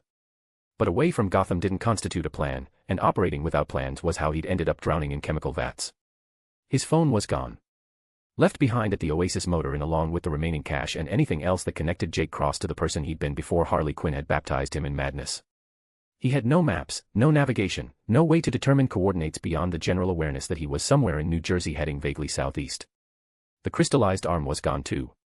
40 pounds of corrupted tissue that could be retrieved and compiled to engineer counters to his abilities. Jake's right hand moved to his ribs where Two-Face coin rested against Sleeper's surface. He pulled it free, held it up to catch ambient moonlight filtering through the windshield. The coin flickered. Dim glow pulsing with irregular rhythm, like a heartbeat struggling to maintain cadence. Something was happening to the totem, something Jake didn't understand but could feel through the connection consumption had forged between him and the objects he claimed. Was Two-Face dying? Had he damaged Harvey Dent beyond recovery? The coin's instability suggested its original owner's condition was deteriorating, but Jake had no way to verify without returning to Gotham. Which wasn't happening. He pocketed the coin and forced his mind toward productive analysis. Destination. He needed to choose one before exhaustion made decisions for him. Metropolis surfaced first. The city of tomorrow, bright and hopeful in ways that made Gotham look like a medieval plague pit by comparison. Clean streets, functional infrastructure, citizens who believed their protector would save them because he always had. Superman's domain. Jake's jaw tightened. Metropolis was inevitable. Lex Luthor operated there, along with other high-value targets whose totems would be worth the risk. But walking into Superman City right now, with a target on his back and reserves depleted, was suicide dressed as ambition. Superman wasn't unbeatable. Jake was confident about that much. The Men of Steel had weaknesses that could be exploited, vulnerabilities that careful planning could leverage into victory. But confidence required preparation, and preparation required time Jake didn't have when his bond with Sleeper was measured in hours. Central City came next. The Flash's territory. Speed that made enhanced reflexes look pedestrian, processing power that could analyze situations faster than Jake could react to them. Another heavy hitter, another protector whose power set created complications Jake's current state couldn't handle. Star City, though. Oliver Queen. The Green Arrow was dangerous in ways that demanded respect, tactical genius, unlimited trick arrows, connections throughout the superhero community. But he was still human. Still vulnerable to the kind of violence Jake had refined through Gotham's crucible. And Star City itself harbored less concentrated danger than Metropolis or Central City, fewer complications that could spiral into disasters. Deathstroke operating with the League of Shadows actually made Star City safer. The mercenary's presence in Gotham meant he wasn't in Star City, wasn't coordinating with, or antagonizing, Queen, wasn't adding his expertise to whatever defenses Jake would need to overcome. Star City was the logical choice. Recover there. Regroup. Hunt totems from targets who were manageable rather than suicidal. Build his time bank back up while preparing for the inevitable confrontations with DC's real heavy hitters. But where the hell was Star City located? Jake opened the vehicle's door. Climbed out into night air that felt cold against skin accustomed to Sleeper's constant temperature regulation. The symbiote's surface rippled, adjusting to environmental conditions while Jake stood on empty highway and processed his next move. He couldn't go back toward Gotham. The psychological weight of returning to that burning hellscape was beyond consideration, even if practical concerns about military presence and Bat family pursuit hadn't made it tactically insane. Forward, then. Keep walking until he found another stopover. Gas stations and mini-marts dotted highways like this, service stations designed for travelers who needed fuel or food or directions. There he could find information. Jake started walking. Left the military vehicle behind without ceremony, its purpose served and its systems failing as Sleeper's control degraded. The black material would dissolve eventually, leaving behind component parts that would confuse investigators and accomplish nothing except adding another mystery to the Spider's growing legend. His feet found rhythm on asphalt. Each step carried him farther from Gotham's gravity well, deeper into darkness that felt less oppressive than the city's smoke-choked atmosphere. The walking helped. Gave his mind something mechanical to focus on. 30 minutes passed before artificial light appeared ahead. Jake's enhanced vision resolved details as distance closed, a gas station, the kind of roadside establishment that catered to late-night travelers and people who'd made questionable decisions about when to refuel. Single structure, fluorescent lights painting the parking area in harsh illumination that made everything look slightly artificial. A silver 2019 Audi A4 sat at the pumps. Music leaked from open windows, bass-heavy electronic beats that suggested the driver valued volume over quality. Someone was dancing near the fuel nozzle, movements loose and uncoordinated in ways that had nothing to do with rhythm. Male, mid-20s, wearing clothes that cost more than most people's rent. He was operating the fuel pump with the careful concentration of someone whose motor control had been chemically compromised, fingers fumbling with the trigger mechanism while his body swayed to music only he could properly hear. A woman stood 20 feet away, smoking. Her posture suggested boredom more than concern, like watching her companion struggle with basic tasks was routine entertainment. She wore a dress that had probably looked better before whatever party they'd attended, heels dangling from one hand while she leaned against a concrete pillar. Jake approached the perimeter. His spider sense tracked the security cameras, 3 visible, positioned to cover the pumps and entrance. He moved through blind spots, reached the first camera and crushed its housing with fingers that punctured metal casing like it was cardboard. The second camera died the same way. Then the third. The guy at the pump didn't notice. He'd given up on the fuel nozzle entirely and was now examining his phone with the intense focus of someone trying to remember why they'd pulled it out in the first place. Jake walked toward him. His feet soundless against concrete, approaching like a shadow that hadn't earned acknowledgement yet. Cool costume, dude. The guy looked up, grin spreading across features that suggested pharmaceutical enhancement. His eyes were dilated, pupils consuming iris in ways that made focus difficult. You heading out from a party? Me and my girl just came from one, heading to another in like, an hour maybe. You should come, man. It's gonna be sick. Jake stopped 3 feet away. Close enough that normal conversation didn't require raised voices. Which way to Star City? Star City. The guy laughed, gestured vaguely northeast with the hand holding his phone. That's like, far, man. But they got parties there too. Billionaire parties. That one dude throws them, what's his name? He turned, shouted toward the woman still smoking. Hey. Do you remember that billionaire's name? That one from Star City. The woman didn't respond. She was focused on her cigarette, clearly uninterested in participating in conversations that required effort. The guy turned back to Jake, shrugged. Doesn't matter. Rich people parties are all the same anyway. Too many rules, not enough. Your phone. Jake extended his right hand. Give it to me. What? The guy's grin faltered, confusion bleeding through chemical haze. Nah, man. This is like, a new model. Just got it last week. You want directions? I can maybe. Give me your phone. Jake's voice carried no inflection. Just statement of fact, devoid of negotiation. Dude, what the hell? Jake's left arm extended. Sleeper's mass formed tendrils that shot forward before the guy could process what he was seeing, wrapping around wrists and torso with strength that lifted him off the ground. The phone dropped. Jake caught it mid-fall, brought it to the guy's dangling hand and pressed his finger against the sensor. The phone unlocked. What the fuck? The guy was struggling now, chemical enhancement burning away under sudden adrenaline. Get this shit off me. Your clothes. Jake pocketed the phone, studied the guy's outfit with analytical precision. Button-down shirt, designer jeans, jacket that looked expensive. Clothes enough to Jake's size that the fit would work better blending in than the classic suit enhanced by Sleeper. Take them off. Are you fucking insane? The woman screamed. She'd finally looked up from her cigarette, seen the black tendrils holding her companion in the air like a puppet on strings. The scream was sharp, genuine terror cutting through whatever chemical buffer she'd been operating under. Jake's tendrils moved faster. Stripped the jacket off the struggling guy, then the shirt, movement sufficient despite resistance. The guy's protests got louder, panic replacing confusion as his jeans came off next, leaving him in boxer shorts and socks while Sleeper's mass held him suspended 3 feet above concrete. The woman was running now. Heels forgotten, dress hiked up, moving toward the gas station's interior where she could find help or at least put barriers between herself and whatever was happening. Jake caught the car keys when Sleeper's tendrils extracted them from the jeans pocket. He bundled the clothes under one arm, pocketed the phone more securely, and walked toward the Audi while the guys screaming followed him across the parking lot. The woman had made it to the gas station's door. Was pounding on glass, screaming for someone inside to call police. Jake filled the tank, closed the fuel neck and climbed into the Audi. He adjusted the seat to accommodate his frame, started the engine with movements that felt automatic. The guy was still suspended in the air, still screaming. Jake released the tendrils. Let him drop to concrete in a heap of limbs and chemical confusion while Sleeper retracted back into Jake's left arm. Jake pulled up the phone's map application. Typed Star City into the search bar. Waited while GPS calculated route, processed destination, painted a line across the screen that stretched northeast for several hundred miles. 8 hours of driving.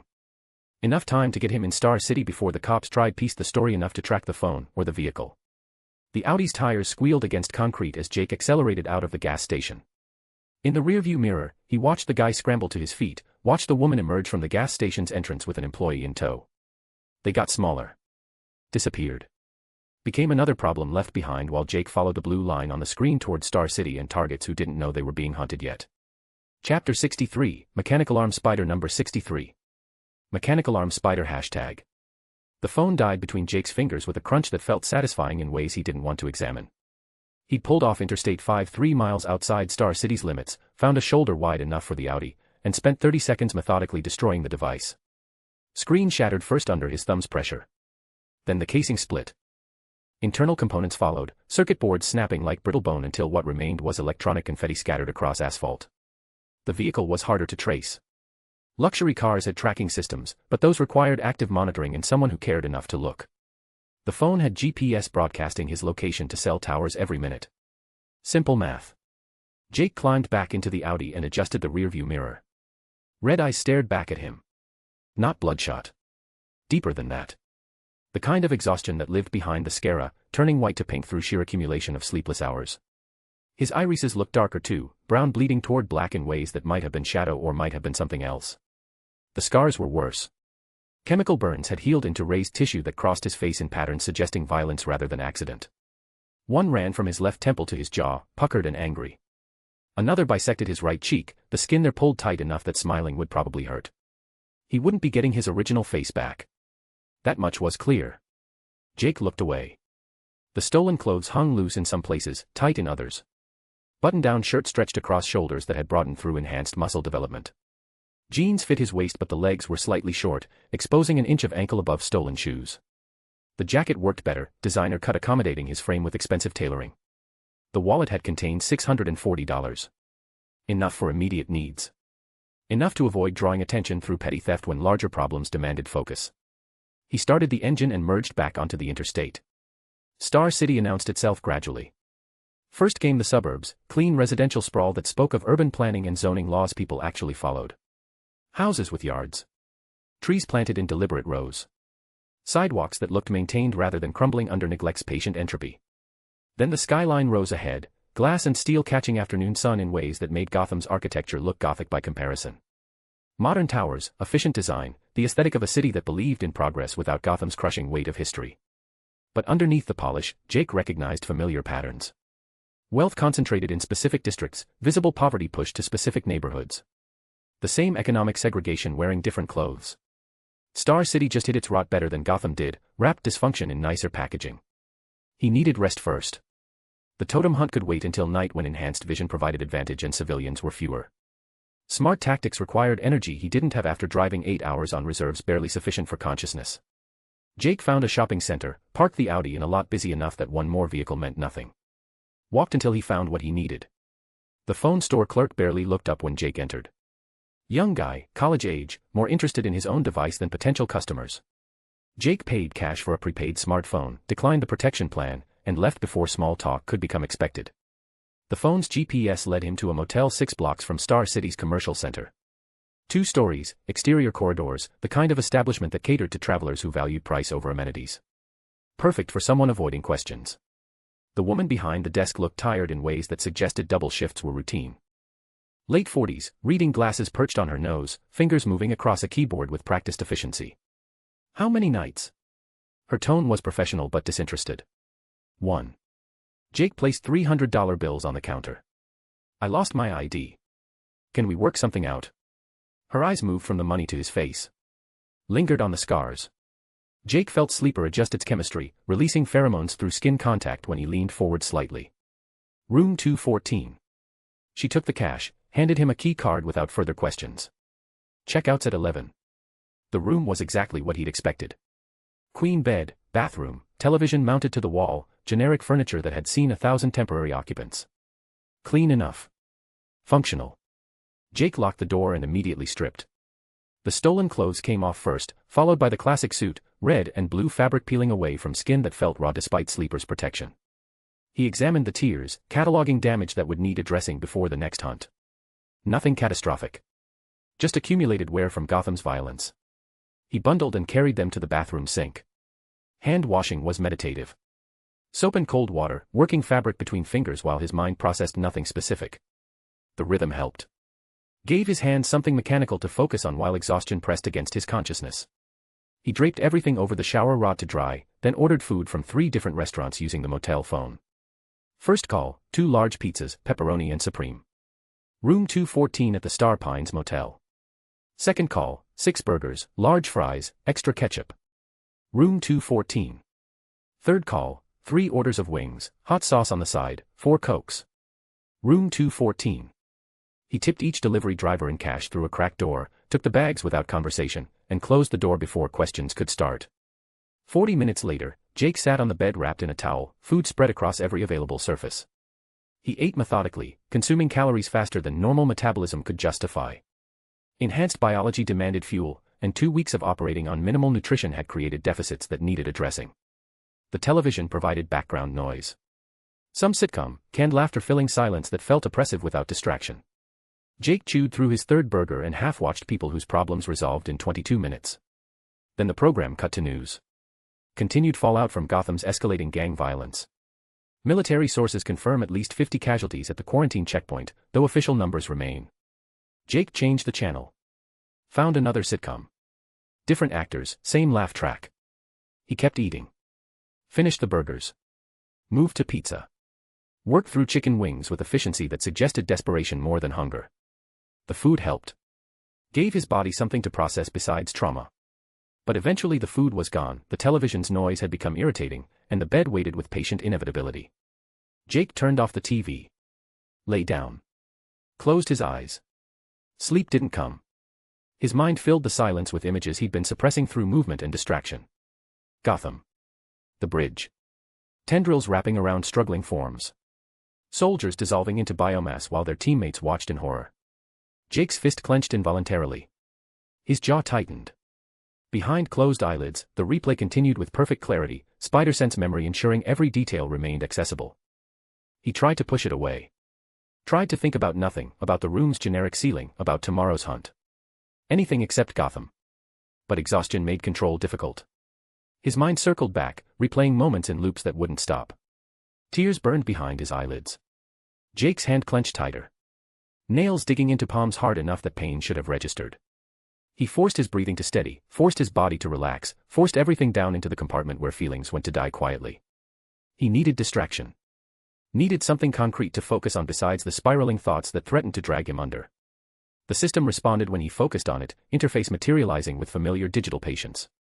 Spider. Select 1 bonus reward. Bundle of cash totem icon mystery reward kill milestone, 47/. Spiderweb. 47. The number sat there with accusatory weight. Jake dismissed it immediately, refused to acknowledge what it represented. Not now. Not when holding himself together required every ounce of concentration he possessed. Two-Face coin rested on the nightstand where he'd placed it earlier. Jake picked it up, watched the glow flicker weakly. Dying. Whatever connection existed between totem and owner was degrading. Mystery rewards were risks he couldn't afford. The cash meant nothing when he already had enough for immediate needs. Totem icon, then. Jake selected it. Felt reality bend slightly as the system acknowledged his choice. The interface shifted, question mark icon flipping through possibilities until it settled on an image that made Jake's stomach tighten. A bow. Plain design, recurve construction, nothing obviously special about its appearance. But Jake was in Star City, and his first totem icon was a bow. The math was simple even through exhaustion's fog. Oliver Queen. The Green Arrow. Of course the system would point him toward one of DC's heavy hitters immediately. Of course his decision to come here instead of Metropolis or Central City meant nothing when the hunt demanded escalation regardless of his preferences. The navigation tab updated automatically. White web threads appeared in his peripheral vision, one strand blinking red to guide him east. Night hunting made sense anyway. Better conditions for someone whose abilities thrived in darkness. Jake turned his attention to the coin. Might as well address this now while he was focused on system mechanics instead of trauma. Finder, register totem. The interface glitched. White threads flickered red, then crimson, then something deeper that hurt to look at directly. Static crawled across his vision in patterns suggesting the system was processing information it hadn't expected to encounter. Spider. Totem corrupted. Category. Reward. Totem irredeemable. Spiderweb. The coin's glow died completely between Jake's fingers. He stared at it, turning the metal over while his mind processed implications. Corrupted meant something specific in system terminology. Irredeemable meant the connection between totem and owner had degraded past the point where extraction was viable. Poison Ivy's rose had been damaged physically but remained redeemable at reduced value. This was different. This was the totem itself breaking down because something had happened to Harvey Dent. Had Jake broken Two-Face that completely shattered his psyche so thoroughly that even his totem couldn't maintain coherence? The question should have bothered him more. Instead, Jake just filed it away, another data point in the growing collection of consequences he'd process later when survival wasn't demanding his complete attention. He flipped the coin between his fingers, let the repetitive motion occupy his hands while his mind drifted. Maybe if he focused hard enough on understanding system mechanics, sleep would come naturally through sheer mental exhaustion. The coin flipped. Caught. Flipped again. Jake's breathing steadied. His eyes grew heavy. Maybe. Spiderweb, spider, spider, spider, spider, spider, spider, spiderweb. Jake woke to his own screaming. His body was already moving before consciousness caught up, rolling off the bed into a defensive crouch that sent the nightstand crashing sideways. The coin skittered across carpet. His heart hammered against ribs that ached from phantom impacts. Sweat soaked the towel wrapped around his waist. His hands shook. Spider-Sense painted the empty room in threat assessment overlays that reported nothing except his own panic. The nightmare's details were already fading, but the emotional residue remained. Drowning. Chemicals burning through flesh. Violence and killing. All of it compressed into images that felt more real than the motel room surrounding him. Jake forced his breathing to slow. Counted to 4 on the inhale, held for 4, released for 4. The shaking stopped. His heart rate normalized. Within 30 seconds, his expression had settled back into the careful neutrality he'd been maintaining since leaving Gotham. Cold. Distant. The face of someone who'd learned that showing weakness invited exploitation. He checked his phone. 9:47 p.m. He'd been asleep for maybe 4 hours, judging by the last time stamp he remembered seeing. Good enough. The classic suit had dried completely, material stiff but functional. Jake pulled it on, felt sleeper activate across his skin as the symbiote recognized conscious intent. He left through the window rather than the door. Second floor provided enough height that his webbing caught the neighboring building easily, pulling him into Star City's vertical landscape with practiced efficiency. The navigation thread blinked east. Jake followed it. His mind was clear now. Focused. Whatever the nightmare had dredged up was pushed back down into the compartment where it belonged. He had a totem to hunt, and complications needed to be minimized. Green Arrow was human. Dangerous, certainly. But human. And Jake had gotten very good at taking things from people who thought themselves untouchable. The thread pulled him deeper into Star City's commercial district, toward whatever waited at its terminus. Toward the bow that would either extend his timeline or end his hunt permanently. Jake swung faster. Chapter 64, Mechanical Arm Spider #. Mechanical Arm Spider #. The bow was an extension of Oliver Queen's body. 30 years of practice had forged muscle memory so deep that drawing, aiming, and releasing happened faster than conscious thought could process. His fingers found the string with unconscious precision, each arrow becoming a thought made physical, intention translated into trajectory and impact. And if the bow was his third arm, then each trick arrow he fired was a different language his body spoke fluently. The net arrow expanded mid-flight, catching 2 gang members mid-retreat and slamming them against the warehouse's corrugated wall. Oliver's hand moved to the next shaft before they hit the ground, fingers identifying the explosive-tipped arrow by touch alone. Overwatch, how many still mobile? Felicity's voice carried professional calm despite the chaos she was monitoring through security feeds. 7. 3 moving to flank your position from the east, 4 holding ground near the loading dock. Oliver pivoted, releasing the explosive arrow toward a stack of crates that would provide the flanking team cover. The detonation scattered wood and metal, bodies diving for different positions as their advance disrupted. His mind wasn't entirely present in the engagement. Gotham kept bleeding into his thoughts with uncomfortable persistence. Reports of gang warfare beyond containable levels, infrastructure collapsing, civilian casualties mounting. And through it all, radio silence from Batman. Bruce operated with paranoid operational security on his best days, but going without contact while his city burned suggested complications even the Bat's tactical genius was struggling to contain. The Spider's name kept appearing in those reports. Enhanced abilities, systematic dismantling of Gotham's organized crime, responsible for enough chaos that even Gotham's usual standards couldn't accommodate it. And Batman hadn't stopped him yet. Which meant either Bruce was dead, unlikely, or the situation was more complicated than surface intelligence suggested. The Bat didn't let threats operate freely unless he was positioning pieces on a board only he could see completely. Oliver drew another arrow, this one with a flashbang tip.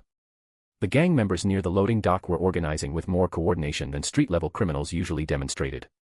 His city's gang landscape had been stable for months, carefully balanced through strategic interventions that kept violence contained. Then Gotham descended into hell, and suddenly every gang in Star City saw opportunity in the vacuum. Property disputes. Territory grabs.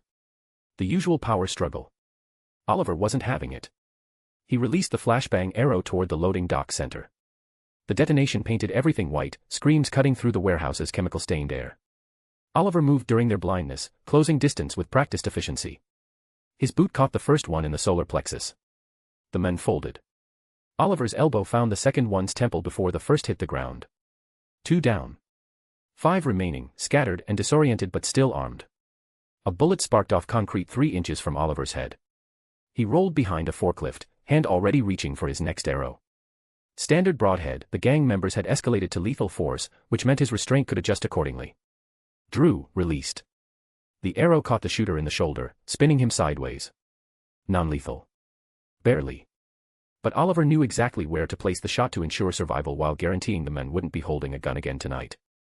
For left, Felicity reported. 2 moving to your 6, 2 trying to flank from the west entrance. Oliver calculated angles while his hands prepared the next arrow. Grapple line, weighted tip. He fired toward the warehouse's ceiling support beams, felt the line catch and pull taut. His boots left the ground as he swung upward, gaining vertical advantage. He landed on a catwalk 20 feet above the warehouse floor. His bow tracked the remaining gang members, each one painted in his tactical assessment of optimal firing solutions. He could end this in 30 seconds. 4 arrows, 4 targets, each placed with enough accuracy that lethality became choice rather than accident. But killing was a line Oliver only crossed when mathematics demanded it. When the greater good required sacrifices measured in individual lives versus collective safety. These gang members were dangerous, trained, escalating violence in his city. But they weren't that equation yet. Oliver drew a riot arrow, blunt impact, chemical payload designed to induce temporary paralysis. Fired. The first gang member went down hard, body seizing as the payload dispersed across his nervous system. Second arrow. Second target. Same result. The remaining 2 were running now, abandoning coordination for survival. Smart. Oliver let them go. Message delivered, lesson learned. Star City's gang landscape would adjust accordingly, recalibrate expectations about what happened to people who imported Gotham's chaos into his territory. Clean sweep, Felicity confirmed. Local PD is 3 minutes out. Oliver lowered his bow. Time to extract before official questions became complicated. Arrow, I'm picking up suspicious movement on your position. Felicity's tone shifted from observational to alert. Rooftop, 40 yards west. Fast-moving, aerial approach vector. Oliver's head snapped up, bow already rising before conscious thought caught up to instinct. Something was swinging toward him through Star City's vertical landscape. His enhanced vision resolved details as distance collapsed, humanoid form wrapped in black material that seemed to absorb ambient light rather than reflect it. Web-like strands connecting the figure to buildings, pulling them forward with velocity that made Olympic athletes look sedentary. White eyes locked onto Oliver with predatory focus. And those webs. Oliver's tactical mind assembled implications faster than his mouth could articulate them. Felicity, tell me that's not. Movement patterns match Gotham intelligence reports. That's the spider. Her voice carried urgency now. Arrow, I'm recommending immediate extraction. We don't have complete intel on his capabilities, and engaging without backup is. I know why he's here. Oliver watched the spider's approach vector, watched how those white eyes never deviated from a single target. The bow in Oliver's hands. Every line of the figure's body language screamed singular purpose, predatory intent focused with absolute clarity. The spider wanted his bow. Oliver's fingers shifted on the string, tactical assessment running automatically. His quiver was running low, street-level engagement had depleted conventional ammunition, leaving him with maybe 8 trick arrows designed for specific scenarios. Not ideal for facing an unknown metahuman. But the alternative was letting this thing infiltrate Star City's infrastructure. Let Gotham's chaos establish a foothold in his city. Let the spider operate freely while Oliver ran and regrouped. Not acceptable. Felicity, log this engagement for intelligence review. Oliver adjusted his stance, preparing for evasive maneuvers. We'll find out more when I bring the spider in. Arrow, that's not. He muted the comm. The spider was 15 yards away when Oliver moved. His body bent backward, bow sweeping horizontal as black tendrils shot through space. His torso had occupied a heartbeat earlier. The webbing missed by inches, close enough that Oliver felt air displacement against his face. The figure landed 20 feet away with predatory grace that suggested enhanced reflexes beyond human baseline. White eyes fixed on Oliver's bow with intensity that bordered on obsession. Oliver straightened, arrow still nocked, bowstring taut. I saw the look in your eyes. You want my bow? His voice carried across the distance with conversational calm. Why? The spider's neck cracked, deliberate movement, preparation for violence. Then he launched forward without verbal response, webbing shooting from both hands as enhanced muscles propelled him across the gap with speed that made Oliver's tactical assessment spike into high-threat territory. Okay. Oliver released his arrow. Not the chatty type. The shaft flew true, aimed for center mass. The spider dodged mid-flight with reflexes Oliver immediately categorized as superhuman tier. The arrow embedded itself in concrete where the figure had been, and Oliver was already drawing the next one. Net arrow. Expanding mid-flight, designed to entangle and immobilize metahuman threats. The spider twisted, webbing catching a support beam and yanking him sideways with strength that suggested enhanced musculature. The net missed by feet, deploying uselessly against empty air. Oliver grabbed the flashbang next, calculated trajectory against the spider's momentum, released. The detonation painted everything white. Oliver moved during the blindness, muscle memory guiding him toward better positioning on the catwalk. His fingers found the tear gas arrow, knocked and released toward where enhanced reflexes would likely have carried the spider during the flash. But when his vision cleared, the figure was already closer. Too close. The spider had moved through both countermeasures like they were inconveniences rather than serious threats. Was advancing with casual confidence that suggested Oliver's entire arsenal was already catalogued and dismissed. Oliver's hand shot toward his grapple arrow, emergency extraction when engagement became untenable. He fired toward the warehouse's upper structure, felt the line catch and begin pulling him upward.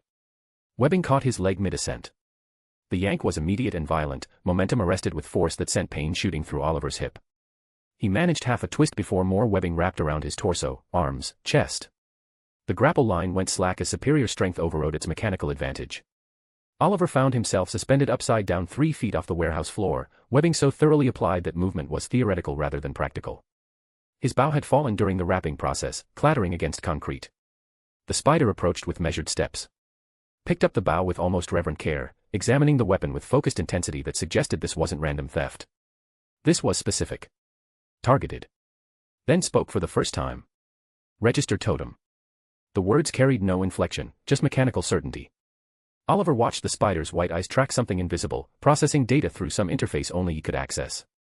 The figure's body language suggested reading, analyzing, confirming information. Wanna tell me what you're gonna do with it?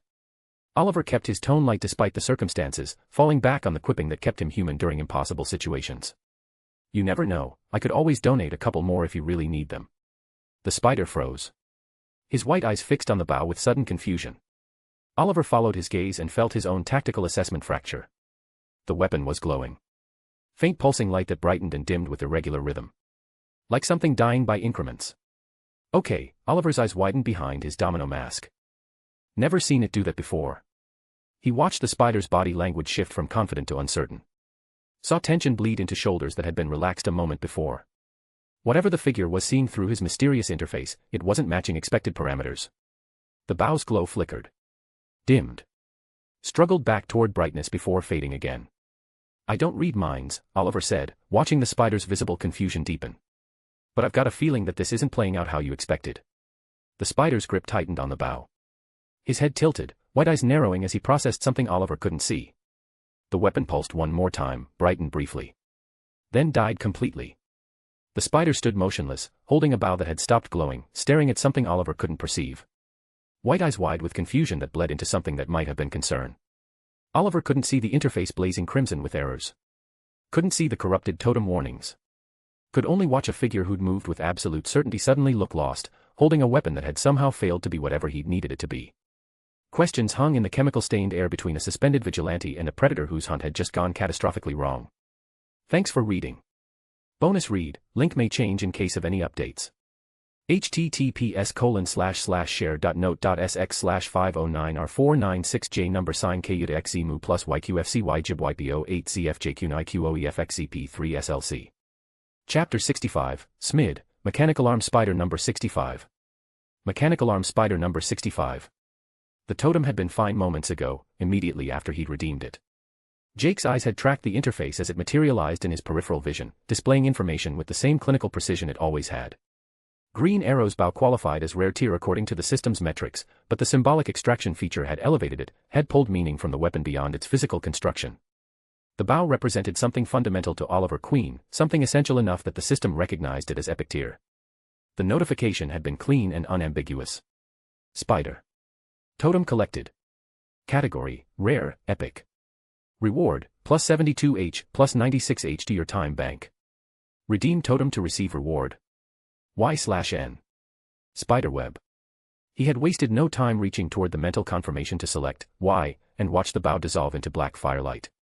Then the dimming had started. The bow had pulsed in his grip, organic wood producing light that shouldn't have been possible. Jake had felt the weapon's temperature drop against his palm as the glow flickered like a dying heartbeat. Something was happening to the totem, something the system hadn't warned him about or prepared him for. The interface blazed crimson.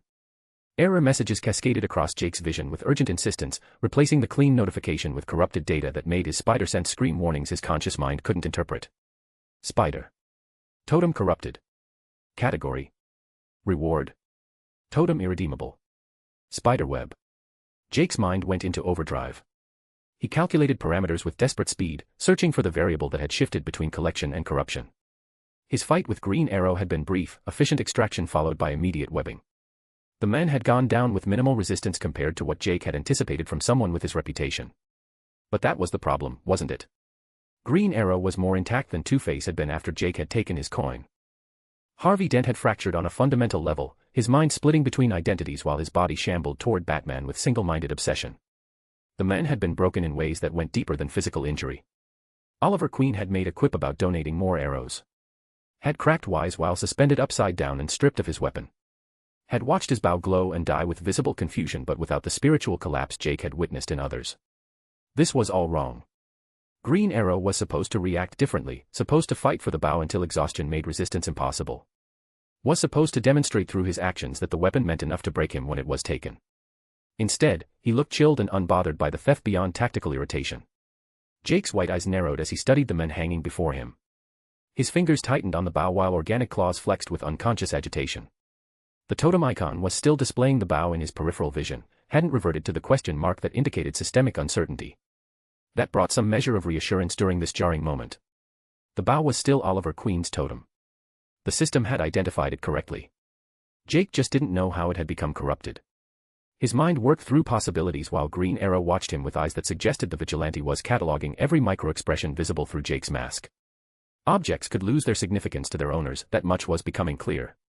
Two-Face could theoretically find another coin, could bond with a different piece of metal and make the same binary decisions that defined his fractured existence. But Oliver Queen was different. The man was a genius with the bow, practically flawless with anything that resembled the weapon. Oliver Queen could adapt to broken bowstrings, warped limbs, improvised ammunition.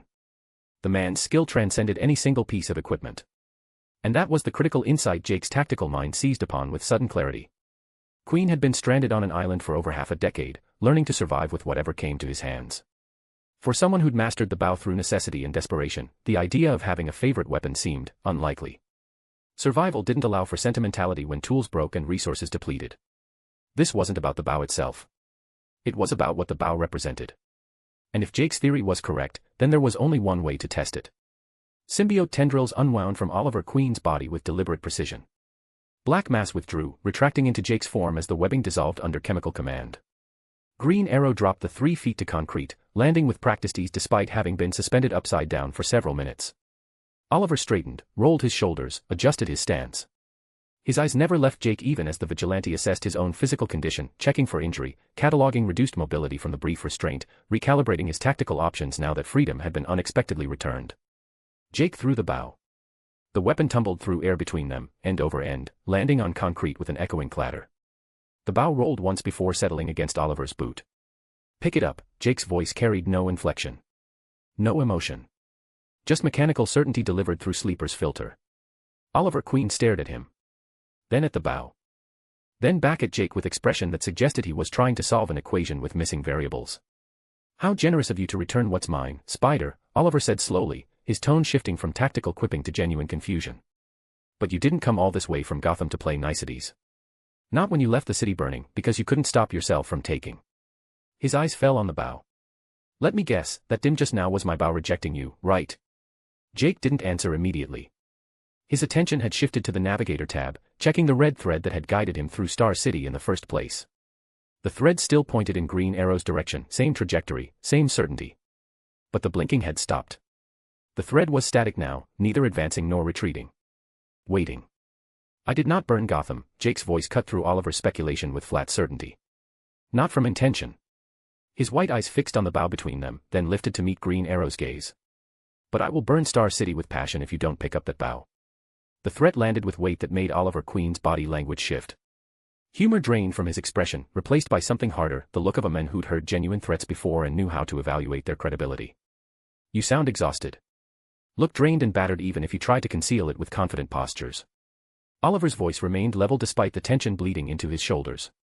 His eyes tracked Jake with assessment that went beyond tactical evaluation into character analysis. I don't doubt the threat you present to the city. But Gotham took its toll on you. His gaze dropped fractionally to Jake's hands. Took your left arm in the process. Jake felt his organic hand twitch. The man had noticed the difference despite Sleeper's mimicry, had identified that one hand bore claws while the other clearly didn't. Green Arrow was reading details others would have missed, assembling intelligence from observation alone. Pick up the bow. Oliver Queen was silent for 3 full seconds.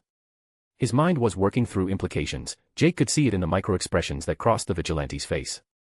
The man knew his quiver was empty, knew that picking up the bow wouldn't restore any tactical advantage.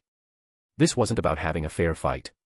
And they'd both already established this would be far from fair, especially with Oliver unprepared. The vigilante's eyes studied Jake with intensity that suggested he was solving a puzzle. The spider had targeted his bow specifically, had seemed confused and disappointed when taking it hadn't produced expected results. The weapon had glowed, flickered, dimmed and died, but didn't do that unless there was some hidden mechanism about the spider's pursuit that made it possible. But the cost would be borne by the owner. Oliver Queen walked forward. His boots found purchase on concrete with measured steps, closing the distance to where his bow lay waiting. He knelt slowly, telegraphing movement in ways that suggested he expected Jake to stop him at any moment. When no interruption came, Oliver's fingers wrapped around familiar wood.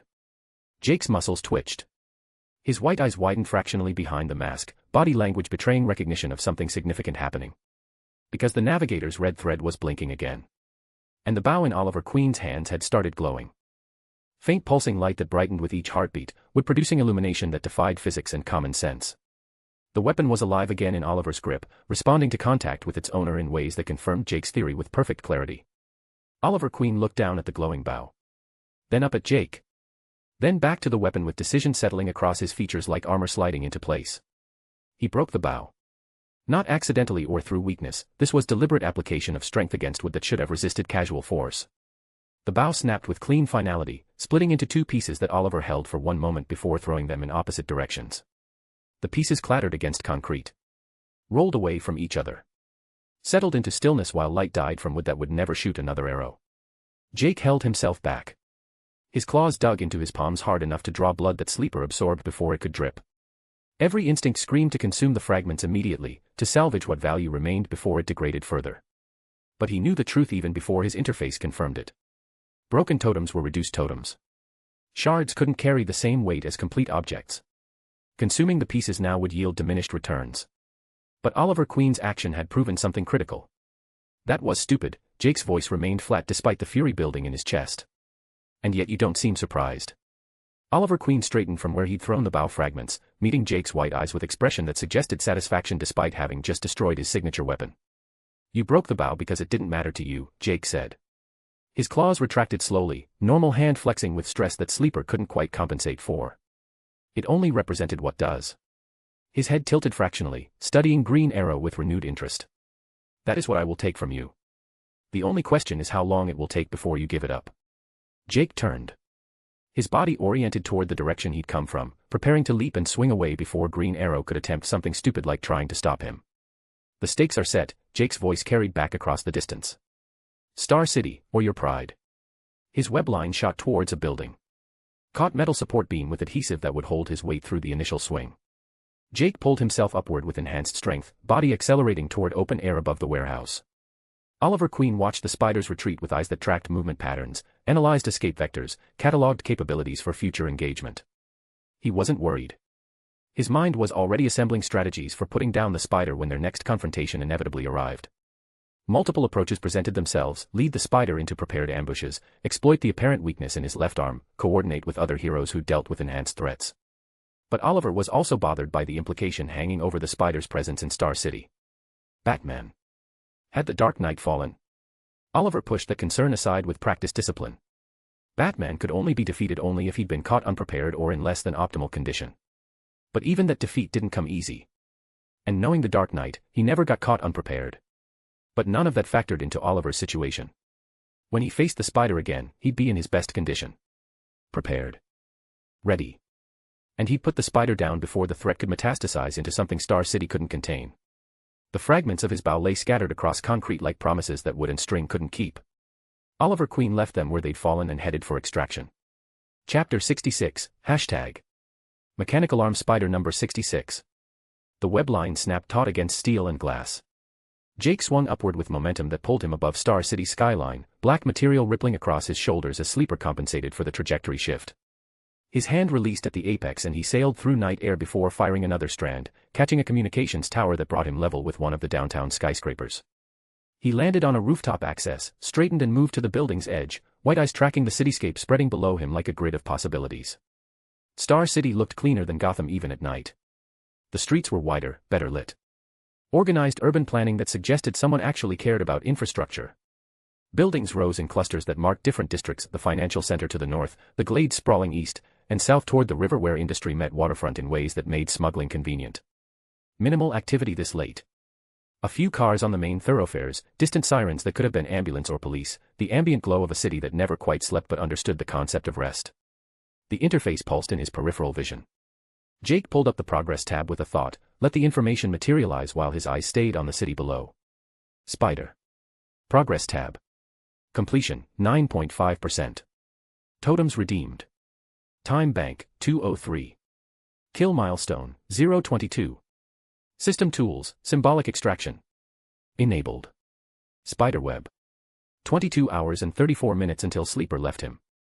Less than a day before the symbiote dissolved whatever bond the system had forged between them and Jake returned to being just another enhanced metahuman with one arm. The thought settled in his chest with weight that had nothing to do with physical mass. He'd adapted to the missing limb already. Had learned to compensate during his time in Gotham, figured out the angles and leverage points that made him lethal despite the disadvantage. Being one-armed didn't make him less dangerous. But it made him limited. And the system wasn't putting him through scenarios designed for limited capabilities. The kinds of fights he'd survived in Gotham, Bane's crushing strength, Batman's tactical perfection, those situations demanded every advantage he could scrape together. Losing Sleeper meant losing the edge that had kept him breathing when breathing should have been optional. The kill milestone had hit 47 kills. The thought surfaced unbidden in ways that suggested his conscious mind hadn't fully processed the implication. 13 more kills before the system would grant him another limited duration enhancement. Another temporary solution to permanent problems. The milestone reward had proven useful. Sleeper had saved his life more times than Jake wanted to count, but temporary wasn't sustainable. He needed something permanent. Jake's right hand moved without conscious direction. Sleeper responded to the impulse, black material sliding away from his left shoulder with organic precision. The symbiote withdrew and Jake stared at the stub where his arm should have been. Clean amputation just below the shoulder. Scar tissue that Sleeper had sealed during their bonding, preventing infection or complications that would have worsened his situation. The stub looked smaller than he remembered, almost fragile compared to the enhanced mass Sleeper provided everywhere else. A part of him missing didn't really change anything fundamental about who he was or what he could do. But it changed the math. Changed the survival calculations he ran every time a fight started. Sleeper flowed back across the stub, reforming the arm with seamless integration. Jake flexed the fingers, tested the grip strength, confirmed the symbiote's responsiveness. Everything worked perfectly. For 22 more hours. Then the vibrations started. Sleeper rippled across Jake's entire body with movement that felt purposeful rather than reflexive. The black material shifted, patterns forming and dissolving in waves that traveled from his core to his extremities. Jake watched his own torso transform into something that resembled a chalkboard mid-lecture, symbols appearing on the symbiote's surface with systematic precision. Chemical formulas. Jake recognized them immediately, and that recognition sent his mind reeling into territory he hadn't explored since his first night in Gotham. These weren't random markings or decorative patterns, they were molecular structures drafted with accuracy that suggested deep understanding of chemical composition. C8H3NO3 bonded to compound chains that created the Joker toxin's base structure. Modifications that enhanced potency, delivery vectors that made the chemical weaponizable through dermal contact or inhalation. The formula sprawled across his chest in detail that would make a chemist weep. Below that, Ivy's pheromones, organic compounds that hijacked human neurochemistry through olfactory pathways. The molecular structure was elegant in its complexity, each element precisely positioned to create cascading effects in the target's endocrine system. And finally, cobra venom. The enhancement serum that turned ordinary humans into temporary supersoldiers. Adrenaline derivatives mixed with synthetic compounds that forced the body past natural limitations, trading long-term stability for short-term power. Jake stared at his own body displaying information he shouldn't have possessed. He'd never been a chemistry genius, had barely passed high school science with grades that suggested effort rather than aptitude. But now he understood these formulas with clarity that felt impossible. The enhanced abilities came with enhanced intellect. He hadn't explored that aspect his abilities because survival had demanded physical solutions to physical problems. But Sleeper had been processing chemical data since their bond, mapping the Joker toxin, metabolizing Ivy's compounds, integrating the cobra venom in his system. The symbiote had learned from exposure and now it was sharing that knowledge. Giving him weapons. The formulas remained visible on his skin while Jake's mind processed implications faster than he would have thought possible. Sleeper was helping him prepare for what came next, providing tools that could level playing fields when brute force wasn't sufficient. The symbiote understood something Jake was only beginning to grasp, that the world would get more aggressive by the minute, that enemies would escalate, that survival meant staying ahead of the curve. He didn't understand why Sleeper was helping beyond what the system required. The symbiote's autonomy was muted compared to what Jake had read about Venom or Carnage, restricted by whatever protocols the system had implemented. But this felt like choice. Like the symbiote had decided Jake was worth investing in. Maybe that's how the system meant for it to work. The formulas faded, absorbed back into Sleeper's mass as the symbiote settled into its usual configuration. Jake didn't need to photograph them or write them down. The knowledge was in his mind now, permanent in ways the symbiote's presence wasn't. He turned his attention back to Star City. The encounter with Green Arrow hadn't turned out the way he'd wanted. The Bao totem had been corrupted the second Green Arrow had devalued it himself. Only by understanding what it represented to him could Jake be able to redeem it. Jake's eyes settled on the interface again. Spider. System tools, symbolic extraction. Enabled. Spiderweb. Symbolic extraction was the reason why Green Arrow's totem had been upgraded from rare to epic. Could disabling it make consuming the Bao possible without having to search for its meaning? Jake wasn't sure. What he could confirm was that disabling it to consume the Bao meant Oliver Queen would chase him to the ends of the world, if only to have revenge. Just like Harley, Penguin, Riddler, Falcone, Batman had suffered the effects of symbolic extraction and Jake was just relieved he didn't have that target on his back. Symbolic extraction would stay enabled. For now. And his plan to unveil what the Bao meant to Oliver Queen would work. The plan forming in his mind was insane. Suicidal, even. But it was also the only logical move available. Jake needed to destabilize Star City overnight. Not through random destruction or meaningless chaos that would bring every hero on the eastern seaboard down on his head before he accomplished anything. No, this required surgical precision applied to existing fractures. Star City had rot beneath its cleaner streets and better lighting, criminal infrastructure that Green Arrow had been fighting for years without fully dismantling. Jake was going to bring that rot to the surface. Expose the hidden underworld, force gang conflicts into open warfare, create enough chaos that Oliver Queen would have no choice but to fight with everything he had. And when the vigilante was desperate enough, exhausted enough, broken enough by watching his city burn, that's when his pride would become vulnerable. When protecting Star City would cost him the very thing that made him Green Arrow. The idea sounded diabolical because it was. But Jake had gone through too much to give up now. Had survived Gotham's worst and emerged with totems that bought him time he couldn't afford to waste. He wasn't claiming sainthood or pretending this was heroic. This was survival dressed up as strategy. His phone came out with his right hand, screen illuminating as he pulled up maps and started making tactical assessments. Star City's biggest underground commodity was Vertigo, the drug that Queen had been fighting since before the name Green Arrow meant anything. Distribution networks required infrastructure, and infrastructure left patterns. The port was the obvious entry point. Star City's waterfront handled enough legitimate cargo that smuggling would be trivial for anyone with the right connections. But offloading something like Vertigo directly at the docks seemed too risky. The compound was controlled substance tier, the kind of thing that would make law enforcement interested if manifests got checked too carefully. Even organizations like the Ninth Circle, the hidden powers that made Gotham's Court of Owls look transparent, wouldn't risk getting their hands dirty falsifying paperwork over street-level narcotics. Jake's eyes tracked from the port to the river industrial corridor on his phone's map. The waterway connected directly to the docks but ran through neighborhoods that had seen better decades. Warehouses lined the river in clusters that suggested industrial use that had moved elsewhere, leaving behind structures perfect for activities that required privacy. Distribution points. Street gangs serving as the retail end of whatever pipeline fed Vertigo into Star City's veins. Hit them hard enough and the fire would start. Small at first, localized violence between organizations that thought they were protecting territory. But fire spread when you gave it enough fuel. And Jake planned to dump gasoline. Going after the gangs would provoke immediate response, criminals defending their operations with whatever weapons they could acquire.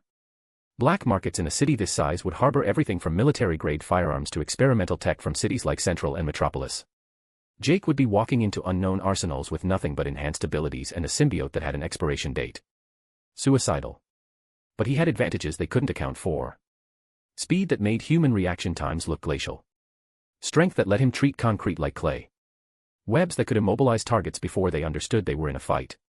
And now, chemical knowledge that could turn their own weapons against them if he had time to synthesize what Sleeper had taught him.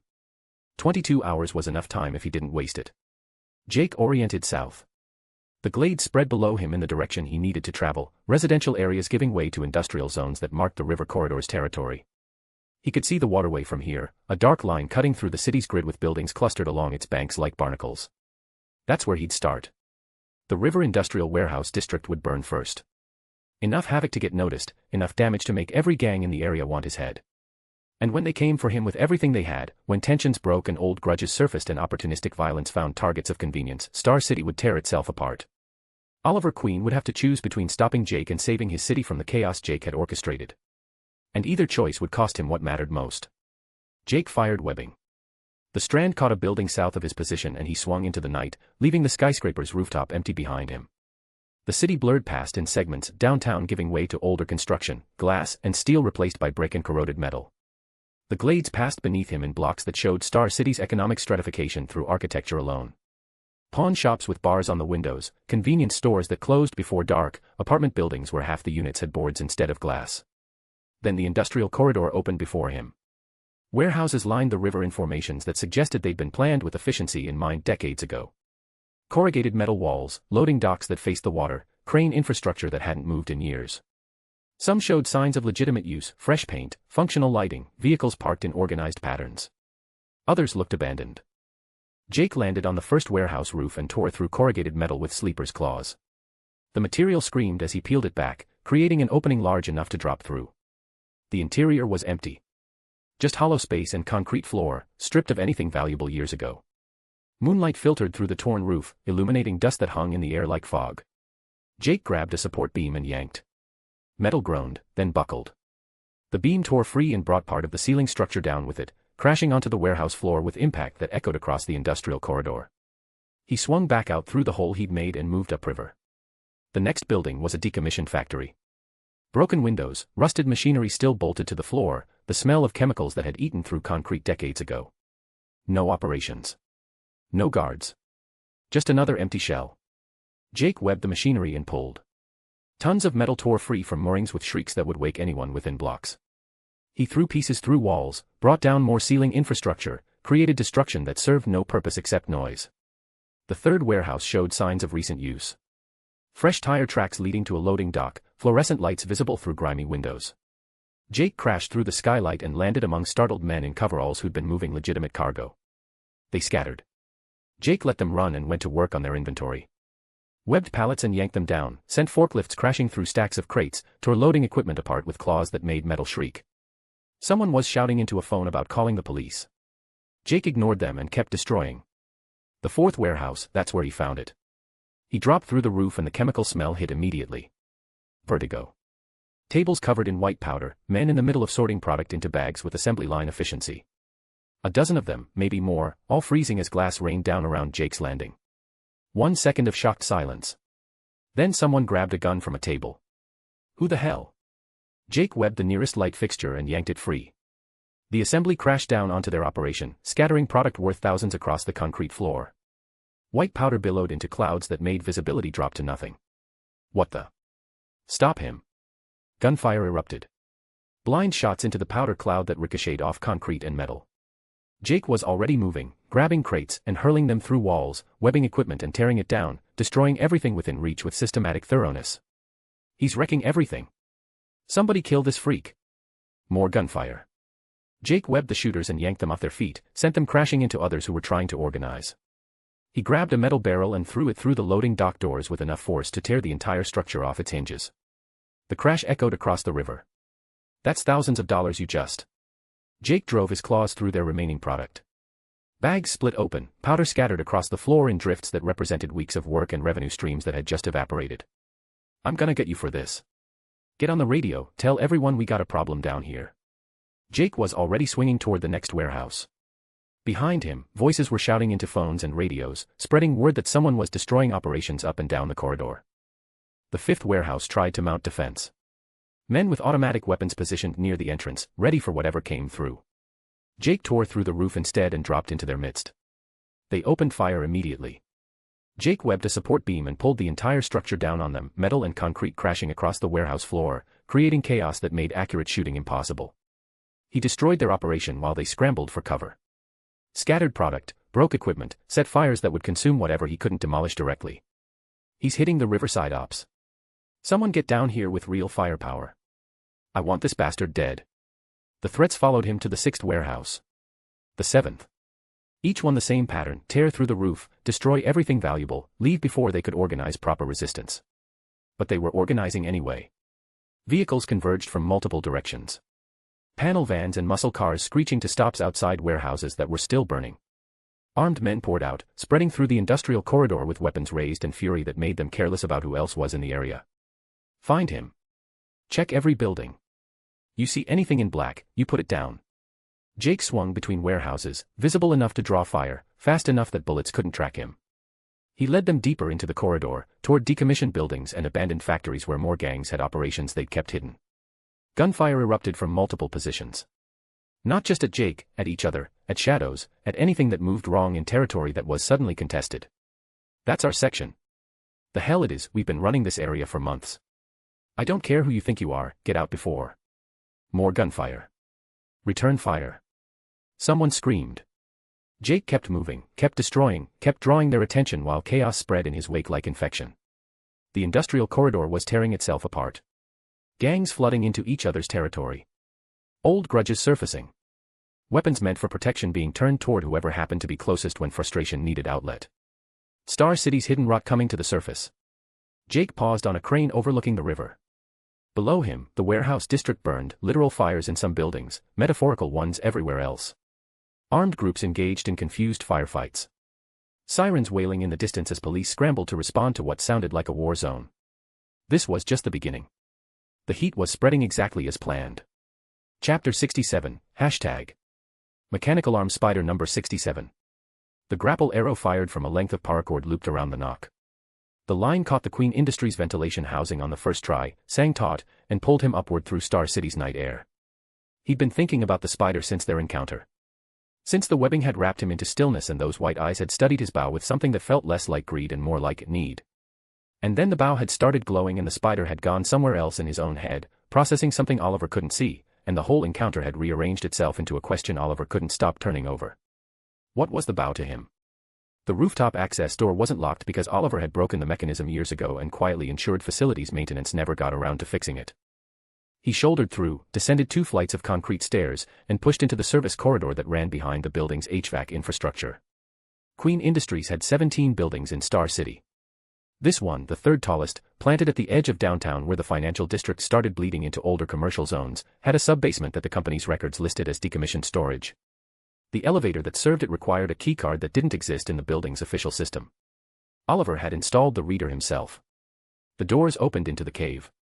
He called it that for the same reason Bruce called his a cave, because the word fit something about the psychology of it, the idea of going underground, of the world above not knowing what lived beneath it.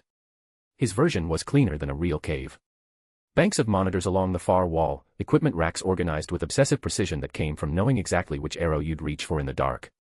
A long workbench ran the length of one wall, surface covered in components in various states of assembly. He crossed the floor and pulled the comm unit from his ear. Felicity Smoke was already there. She stood near the central monitor bank with her fingers paused above an iPad, one hip leaning against the workbench edge, watching him walk in with an expression he'd learned to read over years of being on the wrong end of it. Blonde hair pulled back but not quite fully, strands escaping around her face in the way that happened when she'd been running her hands through it, which she did when she was stressed. Her glasses had slid down her nose and she hadn't pushed them up. She was wearing the blue jacket she kept in the cave for late nights, over a gray shirt, and her eyes tracked him from the elevator to the workbench with the controlled patience of someone who had been rehearsing what they planned to say. Oliver got there first. "I know what you're going to tell me." He set his quiver on the workbench. "I engaged without a full profile, and then I muted you mid-engagement, which, I know how that read on your end." He reached up and began working the hood back from his shoulders. But he was already there, and waiting for backup wasn't going to change what he was after. The bow was the target. Retreating just moved the engagement somewhere less controlled. Felicity opened her mouth. And the calm, Oliver continued, because if she was going to lecture him he'd at least rather do it while moving, was a judgment call. "I needed to focus and the chatter wasn't." "You made the right call." Oliver froze in his tracks. He turned to look at her. She hadn't moved from the workbench edge, iPad still in her hands, expression still carrying that careful control, but something in it had shifted slightly, or maybe he was just reading it differently now that she'd said the wrong thing. "Sorry." Felicity didn't repeat herself. She just watched him, and in the silence Oliver understood two things simultaneously, that she wasn't going to say it again, and that she had something else to say that was significantly more important than his tactical decisions. "What's happening?" "The spider is dangerous." She pushed off the workbench and moved to the monitor bank, pulling up a map of Star City that was already overlaid with incident markers, red dots multiplying across the southern sections like a rash. "Not in the way we categorize enhanced individuals. What he does isn't just physical threat. He's strategic. He came to Star City for your bow specifically, which means he has a system for evaluating targets, which means engaging him without full profile data was the right call," Oliver said, because now he was catching up. "You needed to see how he moved. How he reacted." "I needed the engagement data, yes." She gestured at the monitors. "I've been running everything we have out of Gotham, GCPD reports, leaked incident data from the last 2 weeks, forensics on properties the spider interacted with. I'm building a picture." She paused, glasses catching the monitor light. "But what I need you to be right now is calm, because what I'm about to tell you is going to make that difficult." Oliver looked at the map. Looked at the red dots. His jaw settled into something that felt like the expression his face made before a difficult conversation with himself. "The corridor," he said. "Gang warfare. Broke out less than an hour after you and the spider parted ways." Felicity pulled the map wider, zooming out until the river industrial corridor filled one monitor and the surrounding district filled 2 more. Multiple warehouse fires. At least 3 distinct organizations in open conflict with each other. The responding units are already stretched. He said he'd burned Star City. Oliver's voice came out level because level was a choice he made deliberately right then. Before he left, he said it. "I know. I heard. This is his doing. Barely an hour of lead time, and the corridor looks like this." Felicity pulled up a feed from a traffic camera that showed smoke rising above the waterfront, amber light reflecting off the river's surface. He didn't light the match. He just found all the places where the gas had been accumulating and opened the valves. Oliver stared at the feed. The smoke had the density of multiple fires burning simultaneously, which meant the structural damage was already beyond what a single engine company could address before it spread to neighboring buildings. The corridor had been dying for a decade, gutted by economic cycles and neglect, kept minimally functional by the kind of businesses that preferred minimal oversight. He'd been working the territory for 2 years, slowly, carefully, the way you had to work cancer when you couldn't cut it out all at once. The spider had walked through it in a night and set everything on fire. "It's spreading," Felicity said. "The corridor's chaos is bleeding into the glades faster than PT can contain it. I'm also picking up incident reports from the port. Dock workers who showed up for the overnight shift are reporting armed groups on the waterfront. And downtown has at least 2 locations with calls about property destruction and shots fired." She pulled her glasses off and cleaned them with the hem of her jacket, a habit she had when the data was bad enough that she needed a second to look away from it. "The responders are going to be overwhelmed within the hour. Maybe sooner." The silence in the cave had a different quality than the silence outside. Everything here was insulated, sound dampened, removed from the city above it. Oliver had always found that useful, the ability to step out of the noise and think. Right now it felt like the wrong kind of quiet. "He won't stop," Oliver said. "Not until the whole city is burning or I put him down." He looked at the monitors for another moment, and then he moved to the equipment racks. "Oliver. Keep working on the analysis. Find out his weak points." He already knew where everything was. Had known since he'd organized the space, down to which rack held which equipment in which position, the way a musician knows their instrument in the dark. His hand found the black quiver, the one he didn't use for patrol, heavier than his standard kit, built for engagements that might go wrong in multiple ways simultaneously.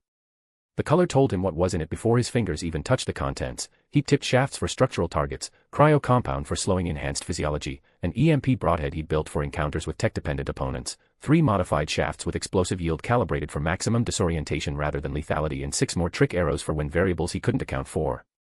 He loaded 2 additional shafts from the workbench, high-tensile net arrows reinforced after the Spider had avoided the standard variant, and settled the quiver across his shoulders. "You're not planning to." "I'm taking everything I've got." He said it the way he said things when a decision was already behind him and only the action remained.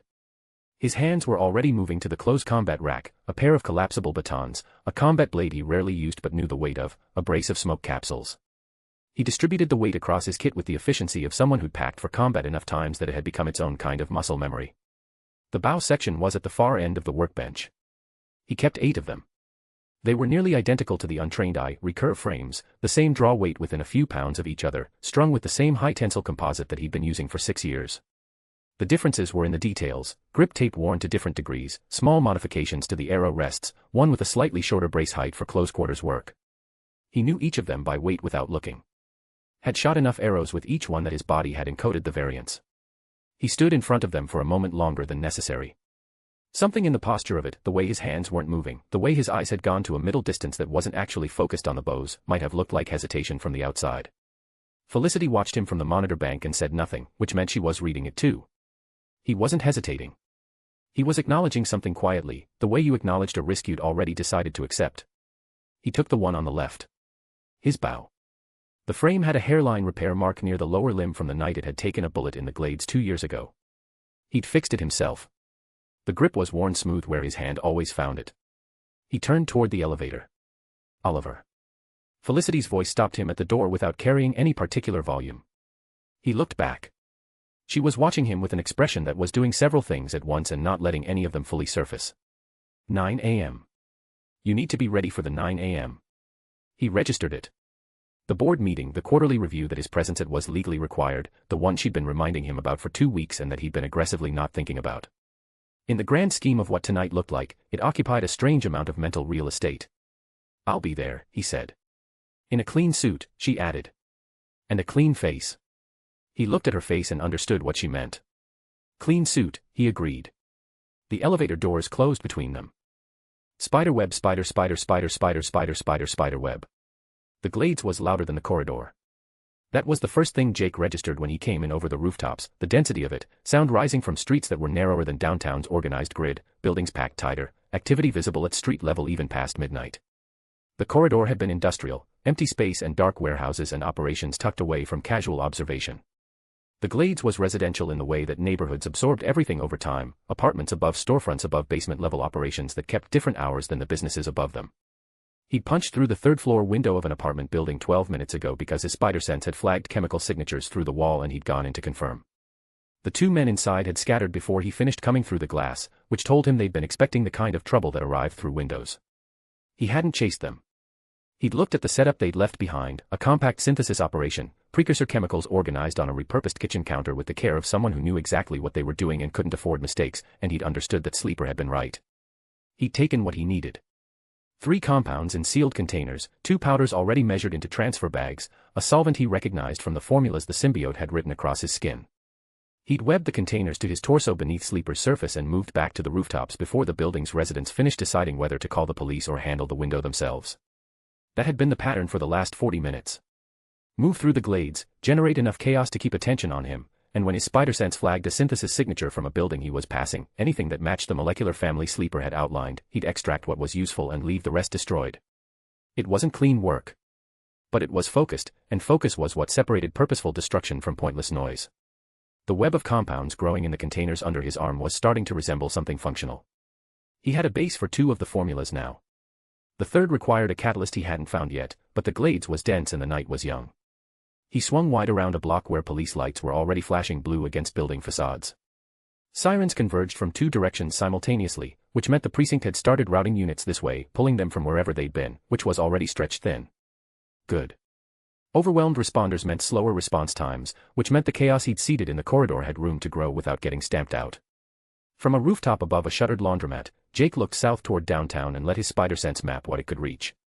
The glades was reacting exactly the way he'd calculated, operations disrupted, groups scrambling to protect what they had or take advantage of what others had just lost. 3 separate conflicts were audible from his position, shots fired in patterns that suggested disorganized response rather than coordinated engagement. Disorganized wasn't enough. The Glades registered on Star City's official statistics as a high-crime district, which meant law enforcement had calibrated their expectations accordingly, which meant chaos here would be catalogued as the Glades doing what the Glades did. Territorial squabbles. Isolated incidents. Nothing that forced the city to confront anything structural. For what he needed, structural was the only thing that counted. He fired a web line north and let momentum carry him up and over the rooftop edge, catching altitude above the Glades' lower buildings and orienting on downtown's skyline. The financial district's glass towers reflected the amber street grid below them in ways that made the wealth of the thing visible from outside it, all that concentrated prosperity, clean streets, working infrastructure, the part of Star City that the Chamber of Commerce put on promotional materials. Oliver Queen's territory in the truest sense, the economic engine that funded everything including the vigilante operations that had been keeping the city's rot from surfacing. The rot Jake had spent the last hour carefully herding south.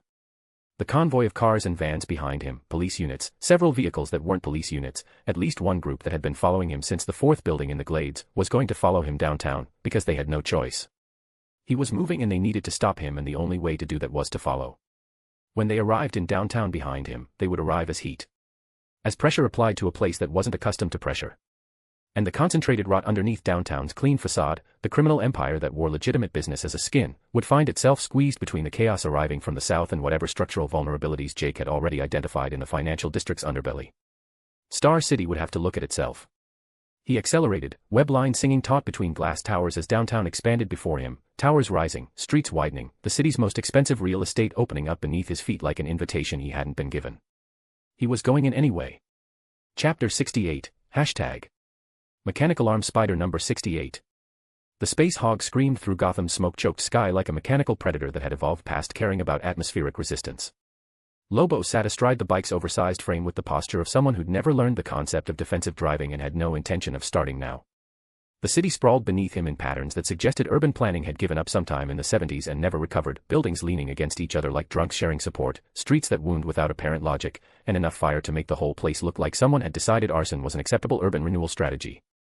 He liked it immediately. The bike sensors were already painting threat assessments across his HUD, heat signatures from multiple burning structures, movement patterns that suggested armed conflict in at least 7 districts, atmospheric toxin levels that would kill an unaugmented human in under 3 minutes. The kind of data most pilots would use to calculate safe approach vectors and extraction timelines. Lobo ignored all of it and angled the space hog into a dive that would take him straight through the thickest concentration of smoke. The heat hit like a physical thing when he dropped below the cloud layer. Chemical fires burned with colors that didn't belong in nature, nightmare greens and blues mixing with conventional orange in ways that suggested someone had been manufacturing compounds that really shouldn't be manufactured outside of controlled laboratory settings. The bike's hull plating absorbed the worst of it while Lobo studied the streets below with the focused interest of someone evaluating real estate they were definitely going to trash. Gotham was eating itself. That much was obvious even from altitude. He could see groups moving through the streets with weapons raised, engaging each other or engaging nothing or just firing because the city had reached that special threshold where violence stopped needing reasons. Police barricades were visible in clusters, token efforts at containment that looked about as effective as putting band-aids on arterial bleeding. And threading through all of it, wearing tactical gear that was definitely not GCPD issue, military personnel. Lobo's grin widened behind his mask. The Fraggin army had rolled into Gotham proper. That meant someone upstairs had decided the situation was degraded enough to require actual intervention, which meant the chaos had reached federally recognized disaster status, which meant the main men had arrived at exactly the right time to make everything significantly worse. He brought the space hog down to street level in a controlled drop that turned into a power slide across intersection pavement. The bike's rear thruster kicked sparks across concrete while Lobo oriented on the nearest concentration of movement, a cluster of figures in mismatched gear taking cover behind overturned vehicles, weapons trained on something Lobo couldn't see from his angle. Gang members. Had to be. The kind of low-level talent that thought holding territory in a burning city constituted a viable business model. Perfect. Lobo gunned the throttle and the space hog responded with acceleration that would have liquefied a baseline human's internal organs. He crashed into their position doing something north of 80 miles per hour, bike slamming through cover positions and scattering bodies like someone had kicked over an anthill. The ones who weren't immediately crushed scrambled for new positions, and Lobo was already off the bike and moving before momentum finished distributing what remained of their defensive line across 40 feet of street. His hook chain came off his belt with practiced ease, weighted links that sang as they unwound, the barbed hook at the end catching ambient firelight in ways that made the whole thing look like it was already tasting blood. The nearest gang member tried to bring his weapon around and Lobo sent the chain through the space where the man's center mass had been a fraction of a second earlier. The hook punched through flesh, buried itself somewhere vital, and Lobo yanked. The body came apart in a way that suggested internal structural integrity had been more theoretical than functional. Any of you bastiches know about a spider? Lobo's voice carried across the intersection with the volume of someone who'd never learned indoor manners. The chain was already moving again, wrapping around another target's throat and separating head from shoulders before the question finished landing. Enhanced freak, likes webbing, been operating in Gotham. The survivors scattered. Lobo let most of them go and grabbed the one who'd been too slow, lifted him off his feet by the front of his jacket and held him at eye level while the man's legs kicked empty air and his hands scrabbled uselessly at Lobo's grip. Spider, Lobo repeated. Where's he at? We don't know nothing about. Lobo dropped him and moved on. If the street-level talent didn't know, that meant the information was higher up the food chain. Which meant he needed to find someone with actual operational awareness instead of the cannon fodder who'd been left behind to guard territory that was already lost. He climbed back onto the Space Hog and opened the throttle. The bike launched forward through Gotham's grid with the kind of reckless velocity that treated traffic laws as suggestions for other people. Buildings blurred past on both sides, some intact, some burning, all of them wearing the accumulated grime of a city that had given up on maintenance budgets sometime around the Carter administration. Gunfire erupted from his left. Lobo registered the impacts a half-second before his combat implant finished analyzing trajectory and point of origin. Military-grade ammunition, fired from elevated positions, converging on his current vector with accuracy that suggested proper training instead of spray-and-pray desperation. He looked up and saw them, soldiers positioned on rooftops and behind makeshift barriers, weapons trained on the unidentified aerial vehicle that had just entered their containment zone doing speeds that definitely violated about 15 different FAA regulations. The Space Hog's shields absorbed the first volley without apparent effort. Lobo triggered the bike's weapon systems and felt the satisfying kick of mounted cannons engaging. High-explosive rounds streaked upward in arcs that terminated in fireballs, not particularly aimed at the soldiers so much as aimed at everything in the general vicinity of where the soldiers happened to be standing. Buildings detonated. Rooftop positions vanished into expanding clouds of debris and flame. One round caught something that used to be a major structure on Gotham's northern edge, a sprawling complex behind reinforced walls that looked like it had been built to keep something contained rather than keep people out. The explosion tore through whatever structural integrity remained and brought down sections of wall in cascades that exposed interior spaces to the burning sky. Lobo didn't know what the building was. Didn't particularly care. It was on fire now and that made it part of Gotham's general aesthetic. More gunfire converged from multiple angles. The military had decided the airborne threat warranted concentrated response, which meant units were breaking from their containment positions to engage. Lobo banked the Space Hog hard right and dropped to street level again, threading between buildings with clearances that would make traffic safety advocates weep. His HUD was painting targets faster than he could engage them. Soldiers in tactical gear emerging from side streets, APCs rolling into intersections with mounted weapons tracking his trajectory, drone signatures multiplying in airspace that was getting progressively more hostile. He loved every fraggin' second of it. The chain came off his belt again as he brought the bike into another power slide. This time he kept moving with the momentum, letting the chain extend its full 20-foot reach and catch a soldier who'd been trying to establish firing position behind a concrete barrier. The barbed hook buried itself somewhere unpleasant and Lobo used the man's body as a flail, swinging him into 3 of his squad mates with enough force to make the collision audible over the general chaos. Return fire caught him in the chest. Center mass, 3 rounds that punched through to the other side. Lobo looked down at the holes, watched his regeneration kick in and seal the wounds with speed that made baseline human healing look like it was operating on geological timescales, and then he looked back at the shooter with an expression that suggested professional courtesy. Nice grouping, Lobo said, and then he closed the distance between them with speed that made the soldier's weapon tracking look sedentary.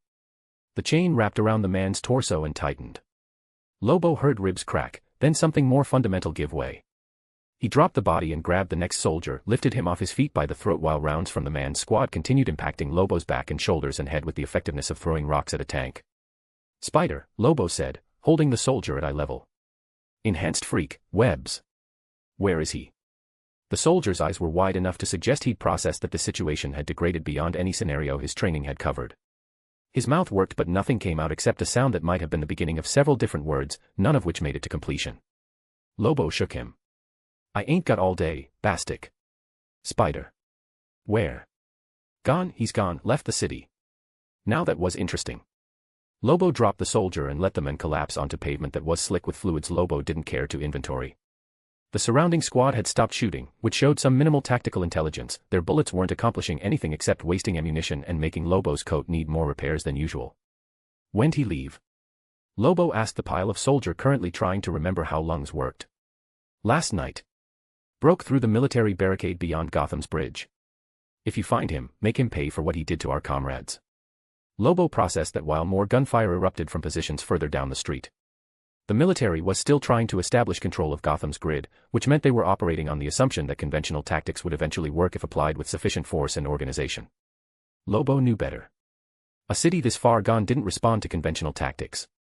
It responded to overwhelming violence applied until nothing remained that needed controlling. But that wasn't his problem. His problem was that the Spider had burned Gotham and then left, which meant the little bastard was mobile, which meant Lobo needed to figure out where something that burned cities would go after finishing with the first one. He looked around at Gotham's flaming infrastructure and grinned. If the Spider burned one city, he was bound to burn another.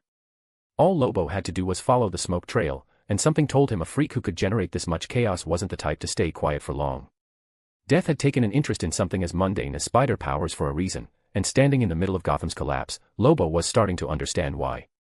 The Space Hog was exactly where he'd left it, idling in the middle of an intersection with bodies scattered around it like someone had been testing the effectiveness of high-velocity impacts on human durability. Lobo climbed back onto the bike and pulled up navigation. His HUD painted a map of the eastern seaboard, major metropolitan areas highlighted in clusters of light that suggested population density and economic activity. Star City sat south of Gotham like it was waiting for its turn. And according to the news feeds Lobo's systems were pulling from public broadcasts, Star City had woken up to chaos. Sirens, gunfire, reports of enhanced individual engaging multiple response units in the downtown district. The kind of breaking news that suggested someone was having a very bad morning. Lobo locked coordinates and opened the throttle. The Space Hog launched skyward with thrust that punched through Gotham's smoke layer and into clear air above the burning city. Below him, the military continued their futile containment efforts while Gotham continued eating itself with the enthusiasm of something that had been hungry for decades. He left them to it and oriented to Star City. Chapter 69, Number 69. Mechanical Arm Spider #. Star City's downtown had the look of a place where wealth had accumulated to the point of becoming architecturally visible. Glass towers rose above street grid that had been planned with the kind of precision that suggested someone had actually cared about traffic flow and pedestrian access. Clean facades reflected morning sunlight in ways that made the whole district look like it had been polished specifically for promotional photography. The kind of urban development that showed up in Chamber of Commerce materials under headlines about economic growth and business-friendly environments. Jake swung between those towers with weblands that caught glass and steel in patterns his spider sense calculated automatically. Each movement pulled him forward through airspace that was rapidly filling with things designed to stop him, bullets from street level, more bullets from elevated positions, some kind of explosive ordnance that detonated close enough to make his ears ring even through sleepers sound dampening. The symbiote rippled across his shoulders in response to the constant impacts. Small caliber rounds flattened against black material that had learned to harden on contact, distributing kinetic energy across surface area instead of letting it punch through to Jake's actual body. Larger rounds hit hard enough to leave bruises even through the protection, and something that felt like buckshot had torn through part of his left leg where the symbiote's density was spread thin. He'd been fighting for hours. The compounds he'd gathered in the glades were still webbed to his torso beneath Sleeper's surface, 3 intact containers out of the original 7. The others had been destroyed by gunfire or lost during maneuvers that had required dropping weight to maintain mobility. What remained represented enough raw material to synthesize maybe half of what he'd originally planned, assuming he could find somewhere with the right equipment and enough time to work without getting shot. Both assumptions were looking increasingly theoretical. Jake fired webbing at a communications tower and yanked himself upward, clearing the roofline of a 40-story office building just as concentrated fire converged on the space he'd occupied a second earlier. Glass shattered below him. Someone was shouting coordinates into a radio. His spider sense painted threat vectors from positions he couldn't see, and somewhere in the chaos a sound cut through everything else with the clarity of something that operated on frequencies human ears weren't supposed to process. The canary cry hit him like a physical force. Sleeper convulsed across Jake's entire body. The symbiote's cohesion fractured under sonic assault that targeted the exact frequency symbiotic material couldn't tolerate, breaking molecular bonds faster than they could reform. Jake felt the suit peel away from his skin in sections, black material writhing like it was trying to escape the sound, and his grip on the web line failed. He dropped 40 feet straight down before his spider sense screamed loud enough to cut through the disorientation. His right hand shot out on pure instinct and caught a window ledge, fingers finding purchase on architectural detail that hadn't been designed to support human weight. The ledge held for exactly the 2 seconds Jake needed to fire another web line, and then he was swinging again with Sleeper struggling to maintain coverage across his torso. Black Canary stood on a rooftop 3 buildings east. Blonde hair, leather jacket, the kind of stance that suggested martial arts training refined past the point of conscious thought. She was tracking him with visible focus, mouth open, and Jake's spider sense was already warning him about the next cry before she'd finished drawing breath for it. He changed direction mid-swing. The web line released and he fired another one perpendicular to his trajectory, yanking himself sideways through airspace while the cry tore through the space he would have occupied. Glass exploded from building facades. Metal shrieked. Something structural groaned under sonic assault that wasn't particularly concerned about collateral damage. Jake landed on a balcony and immediately webbed the railing, using it to launch himself towards street level. The gangs he'd pissed off were still down there, scattered groups with weapons raised, taking potshots whenever he dropped low enough to present a target. The cops had established perimeters at major intersections, blocking vehicle access with tactical barriers that looked more symbolic than functional. And threading through all of it, coordinating, was Black Canary. She'd shown up maybe 20 minutes after he'd entered downtown, which meant someone had called in reinforcements, which meant Star City's hero community had decided this rated immediate response. The canary cry was a problem Jake hadn't accounted for in his planning. Sleeper could handle bullets. Could adapt to most conventional weapons through hardening or redistribution. But sonic assault that specifically targeted symbiotic frequencies, that was designed to break what he'd come to rely on. Another cry split the air. Sleeper rippled and Jake felt the suit thin across his left arm, black material pulling away to protect his core. His spider sense guided him through a gap between buildings that put architecture between himself and the sound source, and he used the momentary cover to reassess. 3 intact compound containers. Downtown had laboratories, had to, given the concentration of corporate research facilities and tech startups. Queen Industries alone had at least 2 buildings in the financial district that would have the equipment he needed. If he could synthesize the cobra venom, get it into his system before his stamina failed completely, he could push through another few hours of this. That was the plan. The problem was that every move he made was bringing him deeper into downtown, closer to whatever infrastructure kept Star City's wealth concentrated and its rot properly hidden, and he'd just led an assault into territory that apparently had defensive measures he hadn't anticipated. His spider sense spiked before conscious thought caught up. Jake threw himself sideways and something that wasn't a bullet tore through the space his torso had occupied. The projectile embedded itself in concrete behind him with impact that cracked masonry, and when Jake looked back he saw metal fragments that looked too precisely machined to be conventional ammunition. Something new moving with coordination that suggested training that went beyond civilian law enforcement. Jake fired webbing and swung toward the nearest building with laboratory signage visible through ground floor windows. If he could get inside, find what he needed, buy himself 3 minutes. The canary cry hit him again and Sleeper screamed across every nerve ending Jake possessed. Spiderweb, spider web. The office occupied the top floor of a building whose address didn't appear in any public database. Dante stood at the window with his hands clasped behind his back, watching Star City's downtown tear itself apart through glass that was thick enough to stop rifle rounds and treated to prevent external surveillance. The chaos spread below him in patterns he recognized immediately: gang violence bleeding into corporate territory, police response stretched past effective capacity, emergency services overwhelmed by incidents multiplying faster than they could be addressed. And threading through it all, visible in feeds his security team was monitoring on screens behind him, the Spider. Same pattern as Gotham, someone said from the cluster of personnel working the monitors. Dante didn't turn to see who. The voice didn't matter. The observation was accurate regardless of who made it. The tablet in Dante's hand displayed economic projections that updated in real time as the chaos continued spreading. Distribution networks crippled in the corridor and bleeding into the glades. Revenue streams disrupted across secondary markets. Quarterly projections down 18% in the last 3 hours alone, and the curve was still dropping. The Spider's trajectory puts him 9 blocks from the Castellan building, another voice reported. Current vector suggests he'll be in range of primary operations within 40 minutes. Dante watched smoke rise from the financial district. Watched emergency vehicles converge on intersections that were already lost. Watched Star City's carefully maintained facade crack under pressure from someone who'd walked into downtown and forced the rot to surface whether the city was ready to acknowledge it or not. Gotham had burned. Now Star City was burning. The pattern suggested someone who either didn't understand consequences or didn't care about them, and Dante had built his position in the ninth circle by understanding that both types were equally dangerous when left unchecked. But they were also useful. His thumb moved across the tablet's surface, pulling up files that had been sitting in secure storage for months. Field test parameters. Enhancement protocols. Deployment authorization codes that existed in systems conventional law enforcement couldn't access even if they knew to look for them. Sir, the board wants to convene an emergency session to discuss response options. No. Dante's voice cut through the suggestion with the finality of someone whose opinion was the only one that mattered in this room. He didn't turn from the window. There's no time to navigate committee discussions while the asset moves closer to critical infrastructure.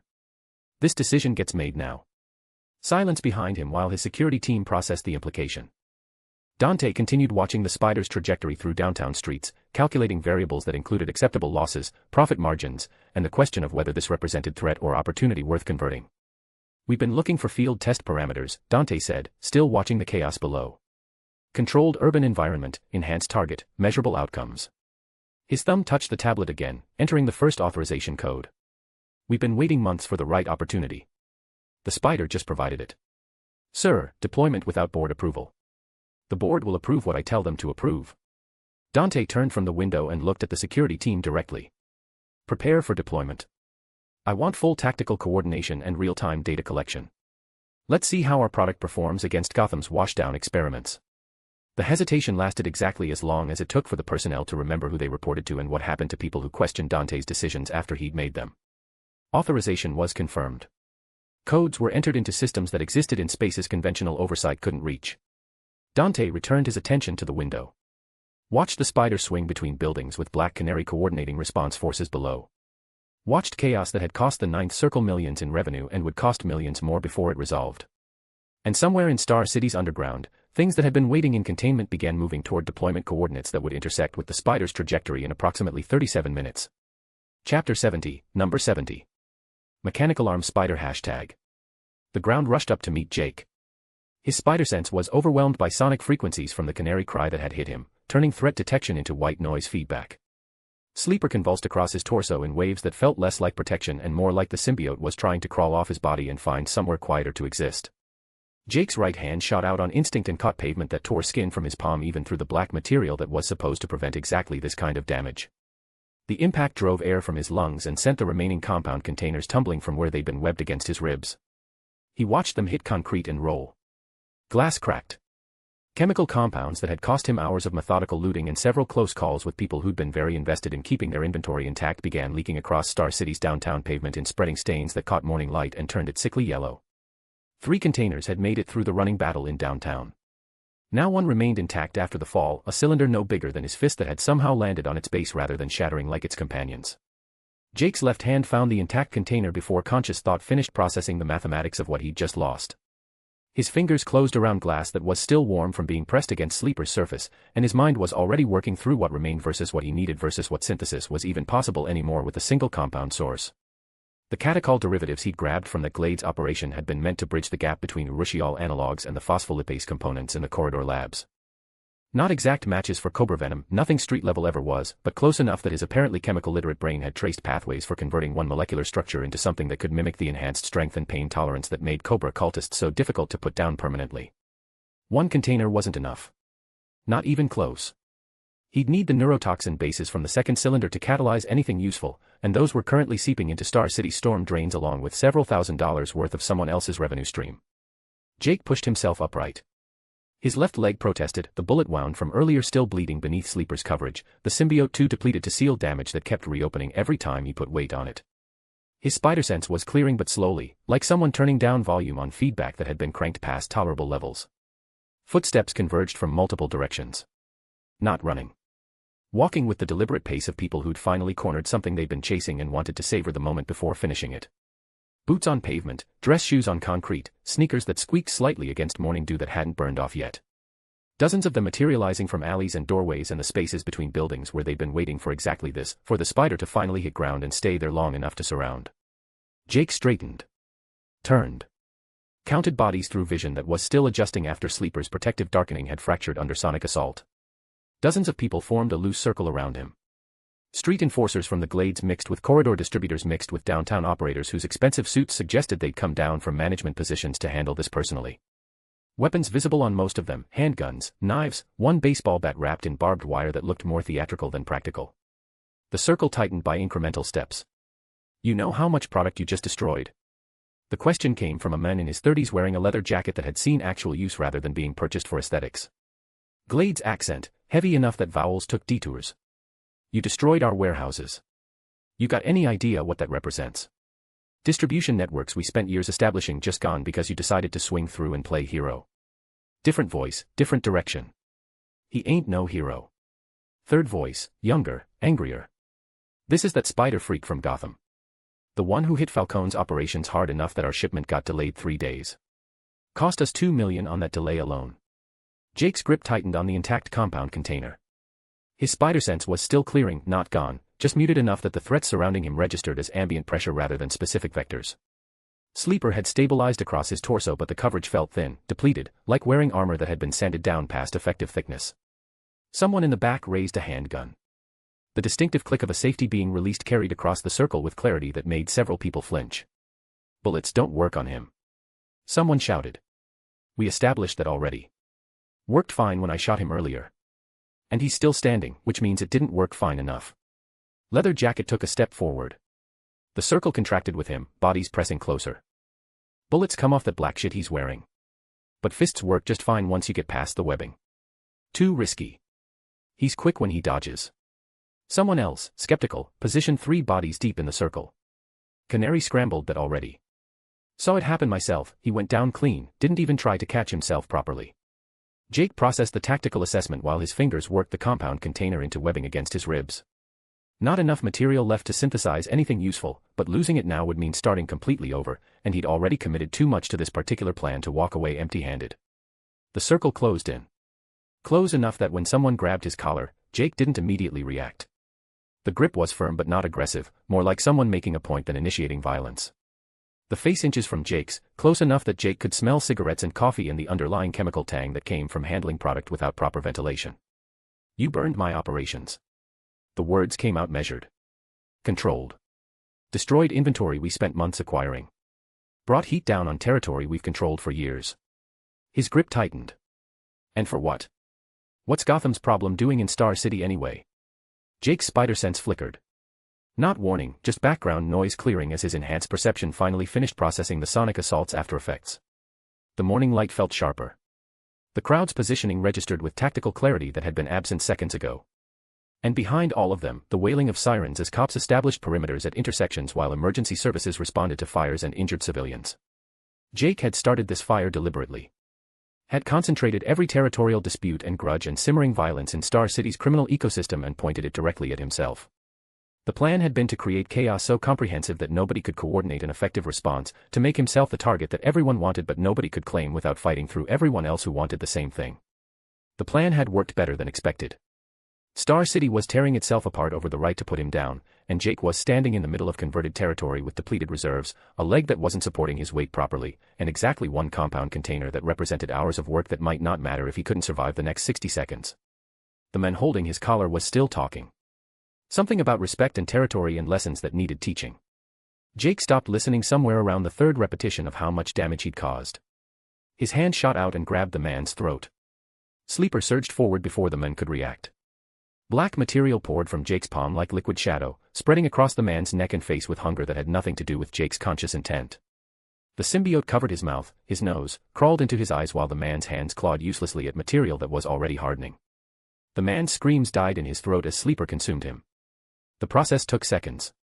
When Jake's hand opened, nothing remained where the head had been except blood, bone, and tissue fragments. The circle froze. Someone in the back vomited. Someone else was backing away with hands raised like surrender might matter to whatever they were witnessing. The expensive suits and street enforcers and territorial operators who thought they had the spider cornered were suddenly remembering that corners work both ways. Jake moved. His hand found the nearest person, a woman with a gun she'd forgotten she was holding. Sleeper surged across the contact point and consumed her before she could scream. Her weapon clattered to pavement. Her blood joined the first man's. Jesus Christ. Run. The circle shattered. Bodies scattered in every direction with coordination that had dissolved into pure survival instinct. Jake let most of them go. Grabbed the ones too slow to escape and felt Sleeper surge forward each time, hungry for the biomass that would replenish reserves depleted by hours of combat and sonic assault. For more people became food before the rest made it far enough away that pursuing them would require effort Jake didn't want to spend. He stood in a circle of remains while Sleeper rippled across his torso, flush with energy it had extracted from people who'd thought surrounding the spider was a tactical decision rather than a death sentence. His spider sense shrieked. Jake's hand shot up reflexively. Webbing erupted in a spreading pattern and caught Black Canary mid-breath, sealing her mouth before the canary cry could form. She landed footsteps away with eyes that tracked him with professional focus that hadn't yet processed what she'd just witnessed. Her hands came up to tear at the webbing covering her mouth, but the material was already hardening against her skin. Jake closed the distance. She abandoned the webbing and moved instead. Combat training deeper than conscious thought taking over where the canary cry had been neutralized. She drove forward with a kick aimed at his wounded leg. Jake's hand caught her throat mid-attack. Sleeper responded before Jake's conscious mind finished the thought. Black material surged from his palm and poured across her neck, spreading toward her face with hunger that had just consumed 6 people and wanted more. The symbiote crawled across her skin like living shadow, covering her jaw, reaching for her mouth where the webbing was already starting to tear under the pressure of vocal cords that wouldn't stop flexing. Canary's eyes went wide with recognition of what was about to happen to her. With fear. The webbing tore. Sound erupted from her mouth with force born from panic rather than technique. The canary cry burst through Sleeper's coverage in a wave that turned air into a physical weapon, shredding the symbiotic material trying to consume her and hitting Jake at point-blank range. Jake flew backward through space that suddenly felt too thick to move through properly. His back slammed into a storefront window hard enough to shatter glass, and he kept going, tumbling through displays and merchandise racks before hitting the back wall with impact that drove what little air remained from his lungs.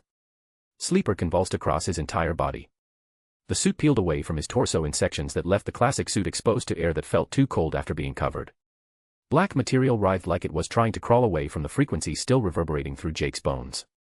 His spider sense was overloaded. White noise feedback that painted every direction as threat and no direction as safe. Jake struggled to rise. Caught himself on a display rack that collapsed under his weight and sent him down on one knee. His head rang with frequencies that had nothing to do with external sound. His vision swam. The compound container webbed to his ribs felt like it weighed 50 pounds. Through the broken storefront window, backlit by morning sun, Black Canary stood with one hand at her throat where Sleeper had tried to consume her. Her mouth opened for another cry. Check out my new side piece, Toph, DC's Blind Bandit in my profile. Chapter 71, Number 71. Mechanical Arm Spider #. Sleeper was gone. Not retreated, not thin, gone, pulled back to the space between his shoulder blades in a mass that pressed against the wall of the storefront behind him, pulled low where the next sonic wave couldn't reach it. Jake could feel the symbiote's presence like a cold hand at his back, close enough to confirm it hadn't abandoned him entirely, far enough to make clear it wasn't coming forward until the frequency threat passed. He'd seen the suit peel off him in sections during the fall. Had felt each piece retract like fingers uncurling from a grip. Sleeper had made a calculation and the calculation hadn't included Jake's comfort. That left him in the classic suit, or what remained of it. The material was torn from the shoulder down across his left side, and his left arm ended at a ragged sleeve that exposed skin where his stub ended. His ribs were intact, Sleeper had seen to that before retreating, but the container webbed against them had not been so lucky. He became aware of it slowly, the way you become aware of something burning when the adrenaline finally quiets down enough to let sensation through. The last remaining compound he'd collected as raw material had cracked somewhere between the canary cry and the impact against the back wall. He could feel the chemical seeping through the web casing and into the tears in his suit, not instantly corrosive, but working at exposed skin with a low and steady insistence that would become a real problem given another few minutes. The plan to synthesize even a rough approximation of cobra venom, to buy back some of the stamina the night had bled out of him, was dissolving at approximately the same rate as the compound itself. He was on one knee behind the collapsed display rack when Canary appeared in the shattered window frame. Her hand was still at her throat where Sleeper had crawled and then been torn away. Her eyes moved across the wreckage of the store interior, tracking him with the kind of patience that suggested she wasn't afraid, just recalibrating. He watched her shoulders drop slightly as she found her footing on the glass-littered sill, watched her chest begin to rise. Jake's spider sense was noise. Not absent, not sharp, just a low and undifferentiated pressure that painted the whole room threat red without giving him anything useful to work with. He had to estimate. He could see her lungs filling, could track the slight tension moving through her jaw and throat as the cry built pressure, and he had to make a decision before it released because once that sound hit the air, the decision made itself. The window frame. Distance. His own trajectory if he went left versus right. His right arm was already up, wrist aimed at the ceiling, and he fired. The web caught a ceiling beam and he launched himself up and forward off the one knee he'd been kneeling on, using the pull of the web line and every bit of muscle he still had functional, and the air behind him exploded. The canary cry hit the back wall of the store like a freight train that had been compressed into a sound wave, and the building shuddered so hard that plaster separated from the frame in sheets. Jake was already moving through a gap in the ceiling where the crash had already taken out one section, except that he wasn't moving the way he'd planned. He was moving up, which he'd expected, and forward, which he'd expected, and then something cold and mechanical closed around his midsection from the right and he stopped being in control of the direction entirely. The grip was immense in the way that geological things are immense, not violent exactly, just categorically indifferent to resistance. Jake registered metal, articulated joints, a construction that was sleek rather than industrial, and then all of that became secondary because the world rotated 90 degrees and he was ascending. Through the gap in the ceiling he hadn't made. Through a second ceiling he definitely hadn't made. Wooden insulation and concrete fragments slapped across him in sequence and then open sky appeared and he was still going up, and the grip was still there, and the altitude kept climbing in a trajectory that had nothing to do with momentum and everything to do with whatever held him. Then the direction changed. Not gradually. The way a thrown object changes direction when something hits it in midair, sudden, total, definitive. Up became down and his stomach did the corresponding math, and the ground came up to meet him with a sincerity that Sleeper registered before his conscious mind did, the symbiote flooding back from his shoulder blades in the fraction of a second before impact, filling the spaces the suit had left exposed, wrapping his torso and neck and skull in reactive mass that cushioned the absolute worst of it. The absolute worst of it still drove him 3 feet into the pavement. He felt his teeth hit together and tasted blood before he'd finished the descent, and the crater walls, actual walls, compressed earth and broken asphalt rising around him on all sides, held him for a moment at the bottom like a bowl. His ears were still ringing from the canary cry. The impact layered on top of that like a second instrument joining a noise that was already unbearable. Every bone in his body filed a separate complaint. His heart was running at a rate that he could feel in his molars. Through all of it, the grip was still there. It hadn't released. It was pressing down now, mechanical fingers tightening at his midsection while whatever arm they belonged to used the crater as leverage, bearing down with a force that Sleeper absorbed at first and then began to resist, the symbiote hardening across his ribs and pushing outward in slow, grinding increments against the pressure from above. Jake added his own strength to it, not gracefully, not in any coordinated way, just hands finding the wrist of the thing holding him and pushing against the joint where the thumb connected, looking for the mechanical equivalent of a weak point. He found it, or something close enough. One finger snapped outward with a resistance that cost him more than he wanted to admit, the joint not breaking but bending past its engineered limit, and the grip released all at once with a force that suggested it had decided to let go rather than been forced to. The arm retracted. Jake pushed off the crater floor, 3 feet down, asphalt on all sides, morning light filtering in from above, and made it to standing on the second attempt, his legs finding the wall and climbing rather than leaping because leaping was currently beyond him. He cleared the crater's edge and got his first real look at the street. The arm was already retracting back toward the figure it belonged to, folding into place at the elbow with a mechanical precision that made no biological sound whatsoever. The figure stood maybe 20 feet away, and even across that distance, at the tail end of what Jake's nervous system was currently doing, the image was hard to miss. Height in the range of 6 feet, built in the way that suggested the muscle itself had been restructured rather than developed, with the right arm, the mechanical one, ending at a matte gray construction that caught the morning light without reflecting it. The arm from elbow to fingertip was sleek in the way precision instruments are sleek, jointed smoothly at each knuckle, and it was clicking back into a fist as the figure left the ground. Jake's spider sense said something fragmented and delayed, half a warning arriving after its context had already passed, and he turned. The leg came down from above him and to the left, and it was mechanical in the same language as the arm, gray and jointed and indifferent, and he threw himself sideways on instinct because instinct was what he had when the sense wasn't functional, and the foot connected with the street where he'd been standing and the ground didn't just crack. It buckled. The asphalt folded inward and a shockwave moved outward through it in a radial pulse that lifted Jake off his feet in the air he'd already dived into, and for a moment he was airborne in the worst possible way, not controlled, not webbed, just bounced by the concussive force of a leg hitting a street with what could only be described as geological intent. The fist was already coming. He got his forearms up. Sleeper hardened across them in the microsecond before contact, and the punch connected with a force that detonated outward from the impact point in a visible wave, not canary cry visible, but close, the kind of concussive bloom that moved wrecked cars a few inches and scattered glass from already broken windows across a 20-foot radius. Jake flew backward through it, tumbling, and managed a half rotation in the air that was more desperation than technique, and landed hard on both feet and one hand with the other arm trailing behind him to slow the skid across the road surface. He stopped. His spider sense came back online all at once, not gradually, the adrenaline finally spiking high enough to override whatever the canary cry had done to his perception. The world sharpened. The two figures resolved into something he could actually process. They were standing apart from each other by maybe 15 feet, positioned at angles that were too specific to be accidental. The one with the arm, right arm, mechanical from the elbow, currently hanging at its side, was on his left. The one with the leg, left leg, the same sleek gray construction, currently carrying the figure's weight with each step causing a faint tremor that moved through the road surface like a subterranean suggestion, was on his right, and it was already moving. Not running. Not approaching in any normal sense of the word. Just crossing the distance. One moment the figure was 15 feet away and the next it was 7, and Jake's spider sense registered the movement the way it registers something traveling faster than it should, as a gap in time rather than a continuous event. The step was short and controlled, economical, and then it stopped. Testing something. Showing him something. Jake filed it and kept moving his eyes to the one with the arm, which had raised its right hand, and the palm was open, and the familiar blue light gathered at the center of it in the shape of energy he'd seen before, not the color exactly, more faded, older, like the same thing running on a depleted source, and his spider sense hit him hard enough that he was already sideways and running before the projectile released. It crossed where he'd been standing and hit a fire hydrant at the corner, and the hydrant came apart in a spray of water and cast iron that rained across the intersection. He ran 3 steps, webbed a lamppost, changed direction. His mind was assembling the picture without asking his permission. The arm and its energy discharge. The leg and its flash step.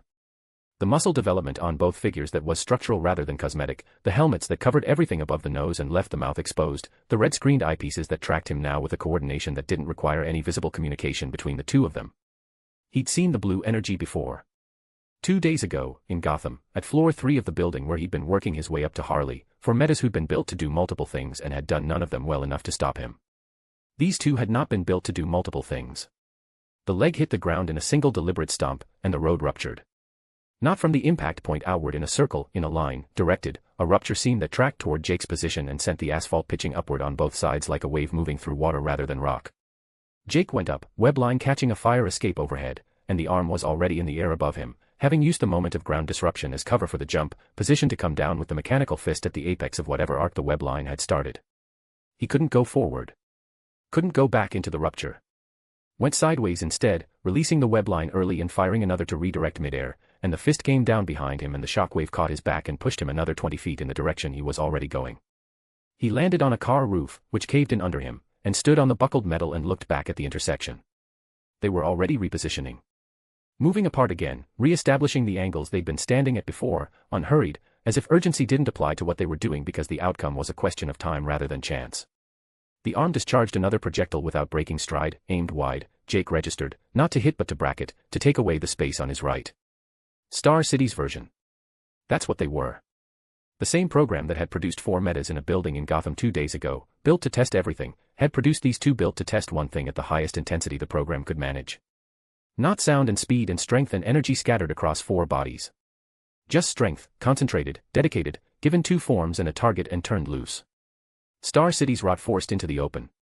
The arm fired again and the leg flash stepped closer and Jake swung between them while he predicted what would happen next now that he'd caught the attention of someone with real weight in Star City's crumbling facade. Chapter 72, Number 72. Mechanical Arm Spider #. The Everyman Project. That was what it had been called in the years when investigative journalists still thought they could get somewhere by asking the right questions loudly enough. A tidy name for something that had never been tidy, the systematic attempt to take what the universe distributed without logic or fairness and build it into something that could be owned, directed, scaled.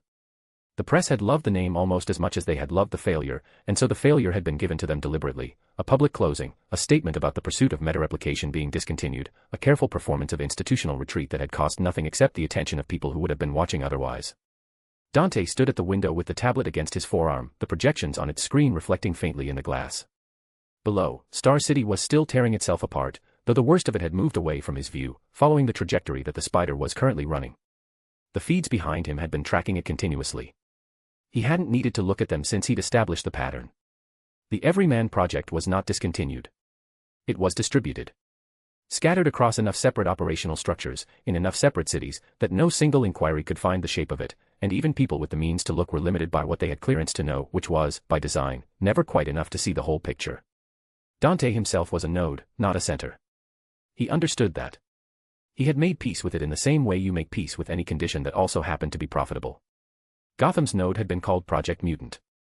Had been funded at 3 times Star City's budget for 2 consecutive years, running on the theory that distributing enhancement across multiple subjects with multiple capability profiles was more resilient than concentrating capability in fewer bodies. A sensible theory. A wrong one, as it turned out, because resilience and effectiveness were not the same thing, and the spider had demonstrated the difference in a building in Gotham 2 days ago with enough thoroughness to constitute data. The data was what Dante kept returning to. Not the loss itself, losses were a line item, something to be absorbed and accounted for, but what the loss indicated about the relative positioning of the 2 programs and what that positioning meant for the question of funding. Gotham's project had folded. The money that had been sustaining it was going to move somewhere, and the argument for where it should move had just been made, live, in downtown Star City, by 2 subjects running a field test that Dante had authorized because the opportunity had arrived before he'd had time to construct a better rationale for it. He believed in the opportunity. He had believed in it the moment the spider's trajectory had put him 9 blocks from the Castellan building, and his belief had not diminished in the intervening hours. Founder was built on a principle that Gotham had dismissed, that specialization compounded, that 2 subjects optimized for a single attribute outperformed 4 subjects optimized for 4 attributes when the attribute you specialized in was strength, because strength was the only thing that mattered once everything else was stripped away. Gotham had laughed at that argument. Star City was demonstrating it, and whoever controlled the pen when the after-action report was written would control the narrative about which model deserved the surviving budget. He was running the numbers on that, on how much of Gotham's redirected funding would reach his operation versus how much would get absorbed by the layers above him on the way down, when rains knocked and came in without waiting. Sir. She had her earpiece in and her tablet up, which meant it was live. You have an incoming call. Not now. Sir. If it's the 9th circle, tell them I'm managing the field activation and I'll have a preliminary report within the hour. They can convene whatever session they want when I have results to present. He didn't look away from the window. Whatever concerns they have about authorization, I'll address them once there's data worth discussing. It isn't. The monitors changed. All of them at once, without any input from the panel on his desk, the security feeds and projection overlays collapsing into a single image that centered itself across all 4 screens with the particular efficiency of someone who hadn't bothered to ask for access because asking had never been relevant to how he operated. The man on the screens was in a car, moving, with city terrain shifting behind him in the window. He looked like what he was, a person who had been the most composed individual in every room he'd ever entered for long enough that the composure had stopped being a performance. Dante set the tablet on the window ledge. Mr. Luther. He kept his voice even. I was going to contact you this evening. You deployed Project Founder without submitting the target profile for review. Lex Luthor's expression didn't shift toward anything that would have given Dante a direction to read. I'd like to understand why. The spider came to us. His condition at the point of subject deployment suggested a window. Dante. The word was quiet and it stopped him completely. Do you understand that I'm looking at the same data you have? That I've been looking at it since before you entered your authorization codes? A pause that carried nothing except its own weight. Walk me through what arm and leg are carrying. Not because I need the information. Because I want to hear how you justify it. Dante's jaw tightened. Neuromech integration, full sleeve on both subjects. The enhancement architecture runs on a coprovenom compound, modified strain, developed specifically for sustained load output without the degradation ceiling that limited Gotham's biological work. Energy projection on the right arm is currently stable. We resolved the discharge irregularity 6 months ago. He kept his voice measured. The Speed Force research is preliminary, but the flash step application is functional and field-tested under controlled conditions. Between the two of them, the strength output exceeds anything Mutant was running, and the enhancement structure is considerably less likely to fail under sustained pressure. Lex looked at him from 4 screens simultaneously and said nothing for long enough that Dante understood, with more clarity than he usually allowed himself, that the men had known all of it before he started talking. You're not wrong about the subjects, Lex said finally. That's not the problem. He shifted slightly and the light in the car behind him changed. I'm not calling to stop the activation. You have project leads for that. What they do with your direction is between you and them. A pause, shorter this time. I'm calling because there's a parameter your field test doesn't currently account for, and I want it accounted for. Dante waited. I want the spider. Lex's eyes hadn't moved from the camera since the call began. Alive is preferable. Intact enough to study is the floor. Whatever condition he's in when your subjects bring him down, I want him delivered. Not logged as a result. Not processed as a casualty statistic. Delivered. The word had the weight of something that had already been decided some time ago and was only now being communicated. Make sure your people understand that distinction before this goes any further. The screens returned to what they'd been showing. Security feeds, projections, the funding model still open on the 3rd monitor to the version Dante kept coming back to. Rains was still by the door. Dante picked the tablet up from the window ledge. Connect me to arm, he said. Now. Spiderweb spiderweb. The web line caught the arm's mechanical elbow at the joint and Jake hauled on it, angling his body weight into the pull the way you do when the thing you're pulling on doesn't move the way physics says it should. For 2 full seconds he had real leverage, the arm's frame coming forward, the mechanical fingers clawing at the web material with a grip that said a lot about how thoroughly the neuromech integration translated instinct into output. Then the leg was behind him, the foot connecting with the back of his thigh in a short, deliberate strike that wasn't trying to send him anywhere, just trying to make him let go, and it worked, because his leg buckled and the angle broke and the web line went slack. He released it. Fired another to his left, swung wide, dropped onto a car hood that caved under both feet but held, and stood there for a moment while they repositioned. He'd stopped fighting the rhythm of it. There was a grammar to how they moved together, the arm took distance when Jake pushed in close, the leg closed distance when Jake created the space for a range approach to matter, and the grammar was consistent enough now that he could read it a full second before it happened, which was the only reason he was still reading anything. Between them they were bracketing his options in a way that kept him moving, and moving was what was keeping him functional. 4 hours, maybe. Somewhere in that range, before Sleeper's withdrawal became a problem he couldn't manage around. The symbiote was running depleted, he could feel the difference in the suit's coverage, the places where the reactive mass was thinner than it should have been, the slight lag between his movement and the material's response that meant Sleeper was compensating rather than operating. The canary cry had taken something that a full night's rest would have restored under different circumstances, and the circumstances hadn't been different for long enough that he'd stopped tracking when they'd stopped being so. He'd had a plan before the compound cracked. A rough plan, assembled out of the particular optimism that sets in when your options narrow enough that any path forward starts looking reasonable by comparison. A cobra venom approximation, process strain, imprecise, enough to push his endurance ceiling through a few more hours of this. Joker toxin derivative in a suppressed quantity, enough to lower the threshold on his body's pain response without the full neurological rewrite that made the compound genuinely dangerous. Not clean. Not something he'd have attempted under any circumstances that left him room to think carefully about what he was doing. But the compounds had cracked, and the plan had cracked with them, and he'd filed it under things that hadn't worked and kept moving because that was the only available option. The arm discharged. Jake went right without deciding to, the spider sense handling the geometry while the rest of his attention stayed elsewhere, and the blast crossed his previous position and opened up an engine block on a parked truck with a sound like something structural giving way.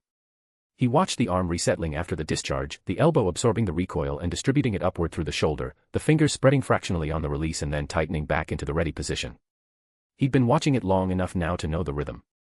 The way it moved was precise in a way that biological movement wasn't, each joint returning to exactly the position it had been in before, no drift, no compensation for fatigue, because the arm didn't fatigue the way the body attached to it did. His left arm ended at the elbow.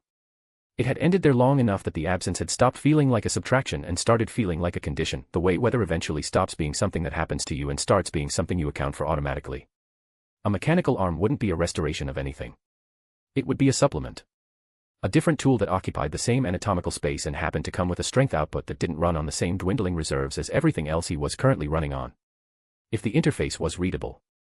If the neuromech integration was the kind that responded to voluntary nerve signal rather than a proprietary biological key, the kind built to be modular rather than exclusive, then the interface point at the elbow joint was all that stood between that arm and someone else's use of it.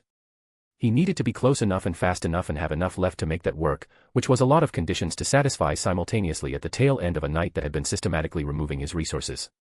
He fired a web line at a fire escape overhead, changed his angle, came in from the left at a trajectory that made the arm's discharge track follow him through a turn it wasn't quite fast enough to lead properly, and then the leg flash stepped and arrived at the edge of his peripheral vision moving faster than the spider sense could fully process, the foot already sweeping low, and Jake jumped the sweep and came down on the leg's mechanical shin with both feet and pushed off it like a platform. Launching himself upward and backward while the arm's fist came through the space he'd just left and hit nothing except the air that Jake had been occupying 0.2 of a second earlier. He landed on a car roof, which buckled under him, and stood on the caved metal and breathed. They were already repositioning. Moving apart from each other with the unhurried deliberateness of two people who understood that urgency wasn't a factor on their end, spreading back out to the specific angles they'd been maintaining all morning, the ones that covered his options in both directions simultaneously. The arm raised its hand and the blue light gathered at the palm, faded and slightly uneven compared to when the engagement had started but still functional, still enough. He was calculating the approach, the web line that would get him close enough to the arm's elbow joint, the angle he'd need to hold sleeper back from consumption long enough to work the interface point rather than just responding to threat proximity, when both of their visors flickered. Not a combat response. He knew what those looked like by now, the slight shift in the red-screened eyepieces when they were tracking him through a complex background. This was something arriving. Both visors strobing in the same short pattern simultaneously, repeating once, going still. They stopped moving. And then they looked at each other, a glance that crossed the 15 feet between them in a way that required no words and communicated something he couldn't read from the outside, something that had clearly been communicated from the outside to both of them at the same moment, and nodded. Small. Deliberate. Resolved. Jake held his position on the car roof and watched the nod and filed the fact that their instruction had just changed without understanding yet what it had changed to. The arm lowered its open hand. Palm forward, fingers spread, a gesture that sat somewhere between stop and come here. His eyes went to the elbow joint. To the interface point where the mechanical structure met biology, where the neuromech integration converted nerve signal into articulated motion, where, if the engineering was what he thought, voluntary input from someone else's nervous system was the only real barrier between that arm and someone who needed it. He thought about 4 hours. He thought about what came after them. He thought about the fact that the arm in front of him. The distance between them. And how fast he would close it. Read Smid up to 25 chapters early and a ton of other free content, FOM, TDBB, STD. It's all free for you. Chapter 73, number 73. Mechanical Arm Spider #. Jake breathed. One breath. Held it. The sirens dropped away. The canary cry still ringing in his back teeth dissolved into the background. Everything that wasn't the two figures standing before him unfocused, and he paid his attention to one thing. The mechanical elbow joint on the arm's right side. The interface point. Where sleeve ended and biology began. He exhaled. Leg first. He fired a web line at a beam behind the leg's left shoulder, anchored and used the tension to pull himself into a low flat trajectory that skimmed the road surface. Underneath the flash step's optimal window, the leg's response was to step into where Jake was supposed to arrive. Jake arrived 6 feet to the left of that. He came up out of the skid already driving his right knee into the side of the mechanical leg's joint, body weight stacked directly behind it. The engineering took it, force distributed up through the sleeve, no failure, exactly as designed, but the leg buckled sideways and went down to the intact knee and the flash step needed both feet on the ground. Jake's hand found the back of the helmet and drove the faceplate into the road. Concrete held. The left eyepiece didn't. The hands coming for his wrists reached him and then slowed and then stopped on the second impact, and Jake stood and turned to find the arm already with the palm up, the blue light gathering at the discharge port, aimed straight at his chest from across the intersection. He jumped left. The blast crossed where he'd been standing and hit the streaming fire hydrant, again. The water sprayed with rejuvenated pressure for a moment, then died down to a low steady stream. Jake went at the leg twice more. Same approach, different angles, each time forcing the flash step to fire into a position that pulled the leg further from the arm, eating into the 20-foot spread they kept re-establishing between them, the geometry that let the arm work freely at range without risk of Jake using one of them as a shield against the other. Third pass he faked at the leg, watched it step, and went right instead.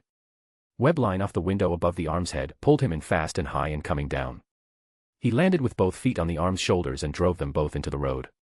They hit the pavement together and Jake got his hands on the mechanical elbow before the arm could push him off. Close range was different. At close range the neuromech integration was faster than he'd read from distance, the elbow joint torquing against his grip before his grip was fully set, the arm trying to rotate inward across his body in a motion that would have broken his hold if he'd been resisting it. He rode the rotation instead, let the arm swing him to the right while his feet found the arm's chest and he pushed off hard. Sleeper gave him the margin and the arm's frame skidded backward 6 inches across the road surface.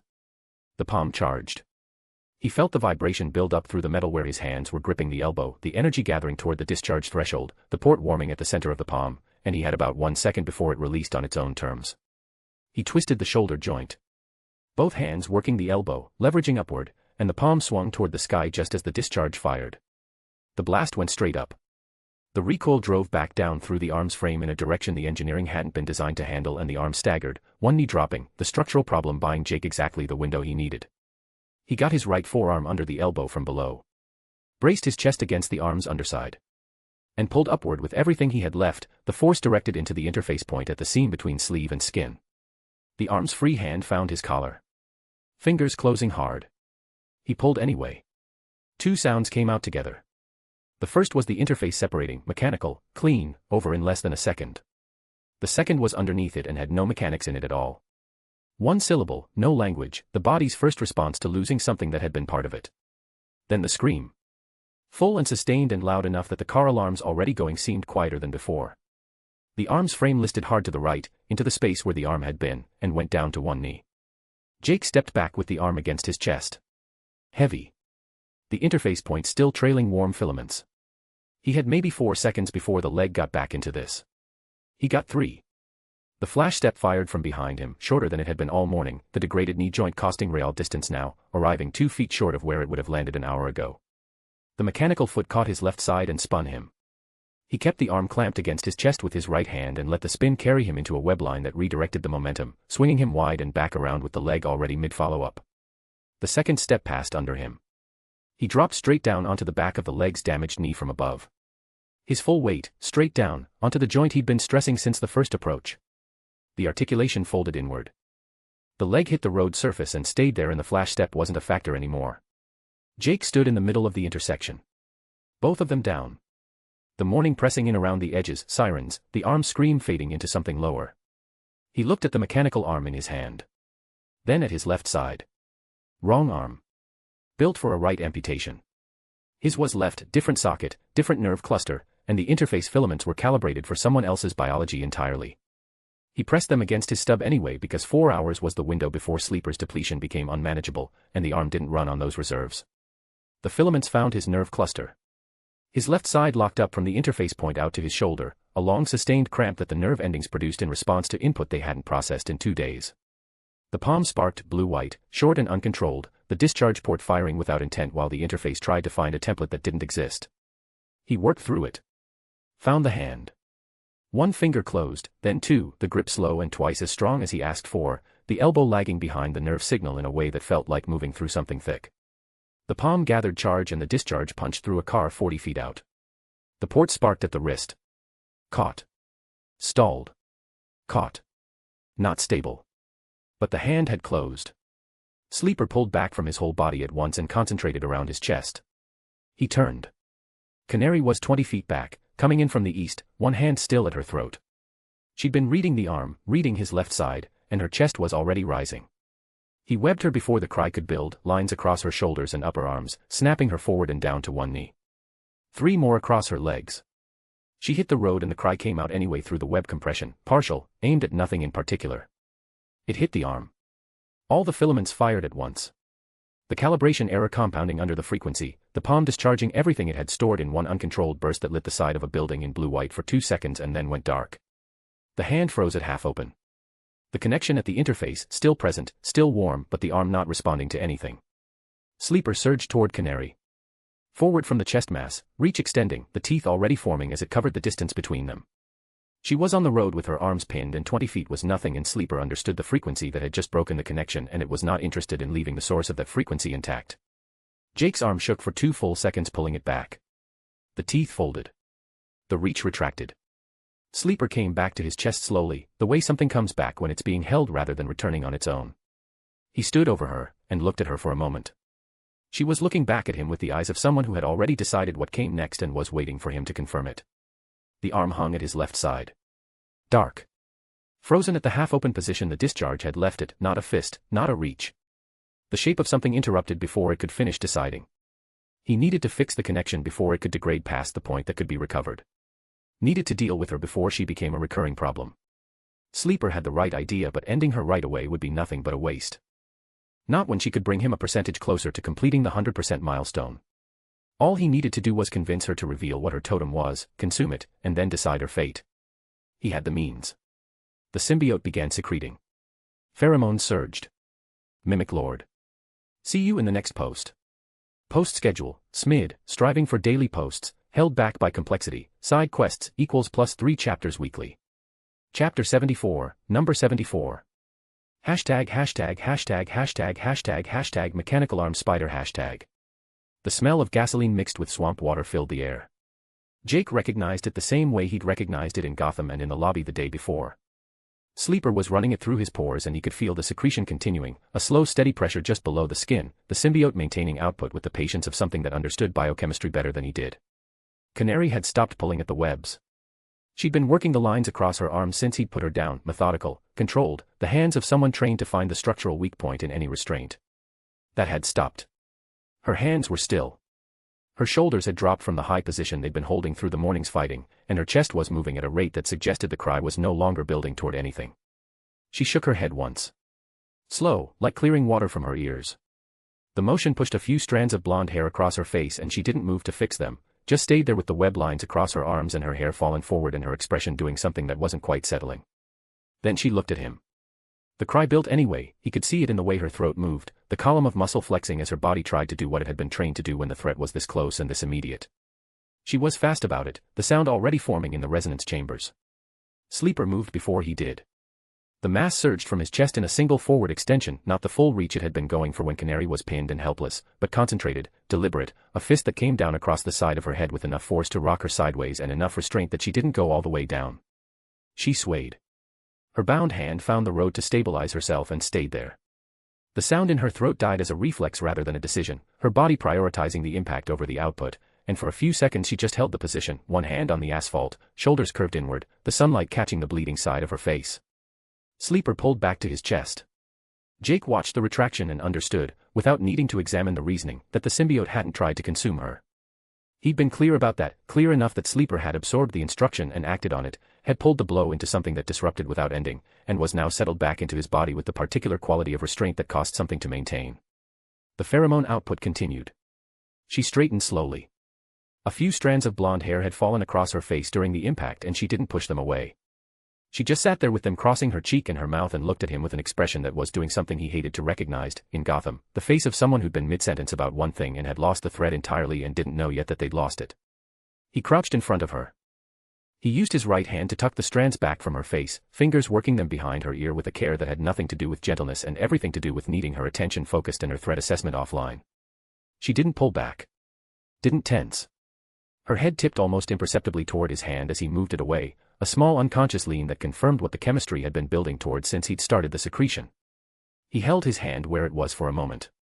Behind the mask, his eyes tracked hers, and what he found there was the thing he'd been recognizing since the first time he'd used this, the particular quality of the gaze once the pheromones had done their work, how it wasn't blank, wasn't empty, was instead full in a way that made it worse. She was still there.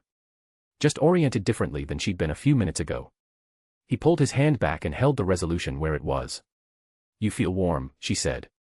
Her voice came out slightly uneven, the words spaced a little wider apart than her usual cadence. "Your hand. Even through the suit."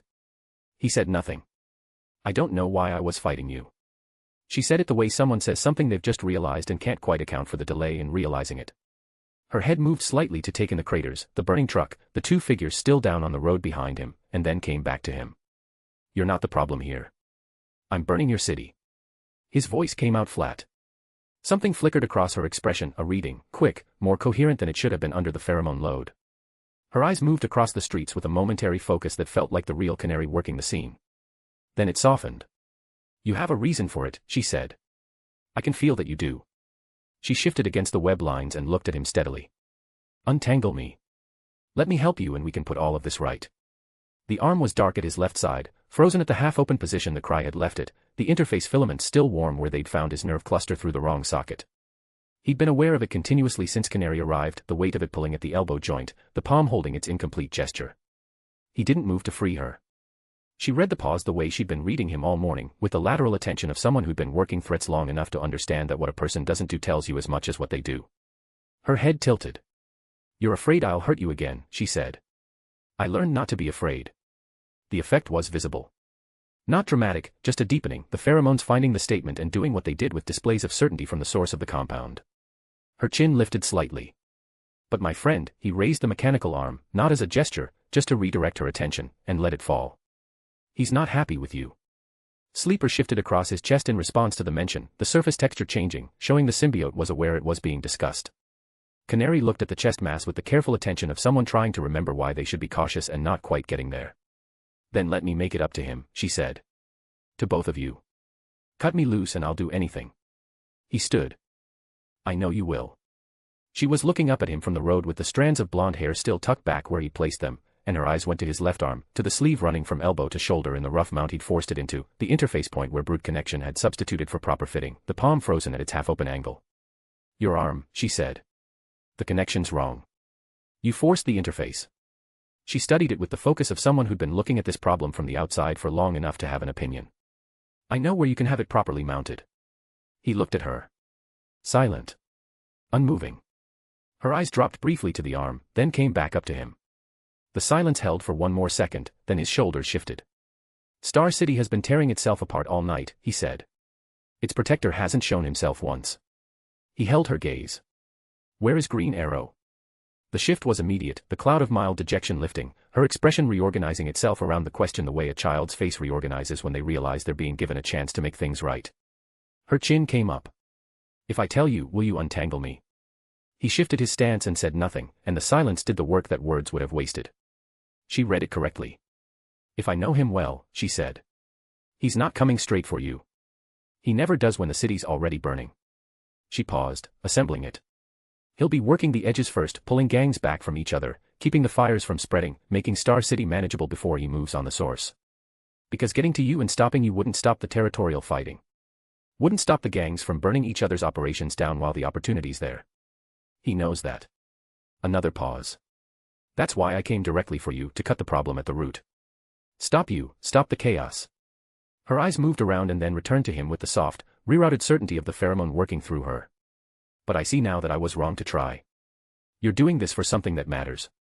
Whatever it is, I want to help you accomplish it." He turned the response over and found the sense in it. Green Arrow running containment while the city bled, working from the outside in, meant there was a window.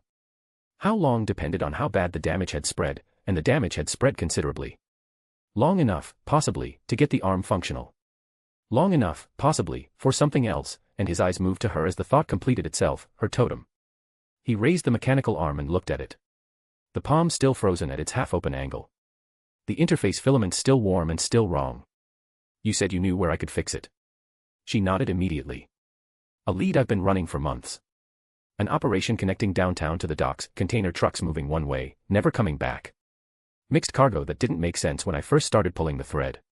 Weapon parts, equipment, cobra venom vials all moving together through the same network. She paused, and her eyes went to the two figures still down in the road behind him, and back to the arm. After what I've seen this morning, I now understand what's been going on beneath Castellan. The equipment will still be there and... She stopped. Held the rest of whatever she'd been building toward as he moved to the web lines and cut them in 3 passes. She stood with the immediacy of someone whose muscles had been working against the restraint for the last several minutes, rolled her shoulders once, and looked at him with an expression that held nothing complicated in it, no threat mapping, no exit geometry, nothing that suggested she was building toward anything except wherever he pointed her. "Thank you," she said. "You'll take me there," he said. "Castellan." "Yes. But first," he let a beat pass. "A detour." She looked at him. "Detour? To where? Why? Do you trust me? With my life?" She said it the way someone states a fact they've always known and are only now being asked to say out loud. "Then take me to the thing you care about most," he said. It went through her like something with weight. Her expression didn't crumble, it drained, steadily and from the edges inward, the compliance pulling back just far enough from her eyes to show what was underneath it. Her jaw locked. Her throat moved once, the vocal cords flexing toward something and finding nothing to hold onto. He watched the internal struggle happen in real time and recognized it the same way he'd recognized it in Gotham, the person still in there, pressing against the load from the inside, finding the surface and losing it again. He directed his attention toward Sleeper without moving, and felt the secretion increase through his skin. Her hands were shaking when the smile finally came. "Yes." The word came out through teeth that had been pressed together a moment before, each syllable placed with the visible effort of someone carrying something heavy up a slope. "I'll take you to where I kept it." She held the smile and the pain sat directly underneath it, present and unresolved. "Whatever you need." "Good." He held the mechanical arm out to his left side, palm up, the frozen fingers still caught in their interrupted gesture. "Hold on. You give me directions as we go." She stepped to his left and her hand closed around the mechanical forearm and his shoulder. The interface filaments registered the contact as pressure without translating it into anything the arm could use. It stayed dark and still against his side. He fired a web line into the building above them and left the road, and Star City's skyline opened up ahead of them as she pressed against his left side and began to speak. "Mimic Lord. See you in the next post. Smid Forum. Chapter 75, Number 75. Mechanical Arm Spider #. The glades had been the problem all along. Fires climbed, pulling oxygen from the alleys between the tenements, feeding on the density of buildings that had been constructed with no regard for anything except packing as many people as possible into as little space as the city would allow. The Spider had done what anyone crossing the glades with enough disruption behind him would do, which was touch something that had already been wound-tight enough to need only the lightest pressure. He probably hadn't known what he was touching. Probably hadn't needed to. The Glades Quadrant had been building toward this for the better part of the past week, the resentment slow burning under every meeting, every division of territory, every percentage point that the downtown seats took off the top before the remainder reached the south end. Oliver had been watching it the same way you watch a structural crack in a building that you can't afford to repair and can't afford to lose, with the specific attention of someone who has already decided that if it moves, they are going to need to move faster. The Spider had moved it. What followed had nothing to do with the Spider anymore, except that his trail through the glades had given the faction the excuse it had been looking for, a night of visible chaos, Falcone's Gotham operation already in ruins from the same source, and suddenly the argument that Star City's power structure needed realigning had the evidence to support it. Oliver had crossed into the glades at 11:50 and hadn't left since. What had unfolded across the 8 hours between then and now was not something he was going to be able to fully reconstruct in sequence, because it had never been one thing happening in one place, it had been 4 separate pushes running simultaneously, each one probing a different edge of the glade's boundary, each one requiring a response calibrated specifically to that edge and that faction's particular way of reading resistance. The eastern push toward the docks had been the most organized and the most dangerous, 24 glades operators running convoy under the kind of coordination that meant someone with real operational experience had been planning for exactly this scenario. Oliver had hit them at the Canire overpass at 2 a.m. with the last of the arrows he didn't usually reach for unless the situation had closed off the alternatives, and the convoy had stopped.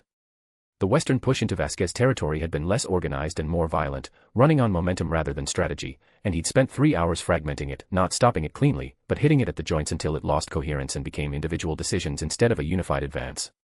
The southern push had been the strangest, a column of vehicles moving away from the glades entirely, toward the Port Authority infrastructure, not attacking anything yet but positioning, taking up space, making a statement about presence and intention.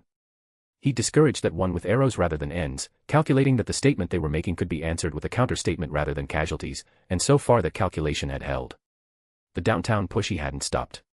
He'd arrived at it twice, hit two separate elements of it, drawn back both times because hitting it hard enough to stop it would have required him to be in three places at once, and the eastern and western fronts had been more immediately urgent, and so the downtown push had pushed the hardest, was going to have a longer recovery than anything on the east or west sides. He climbed to a rooftop access on the east side of Deeney Street and looked south.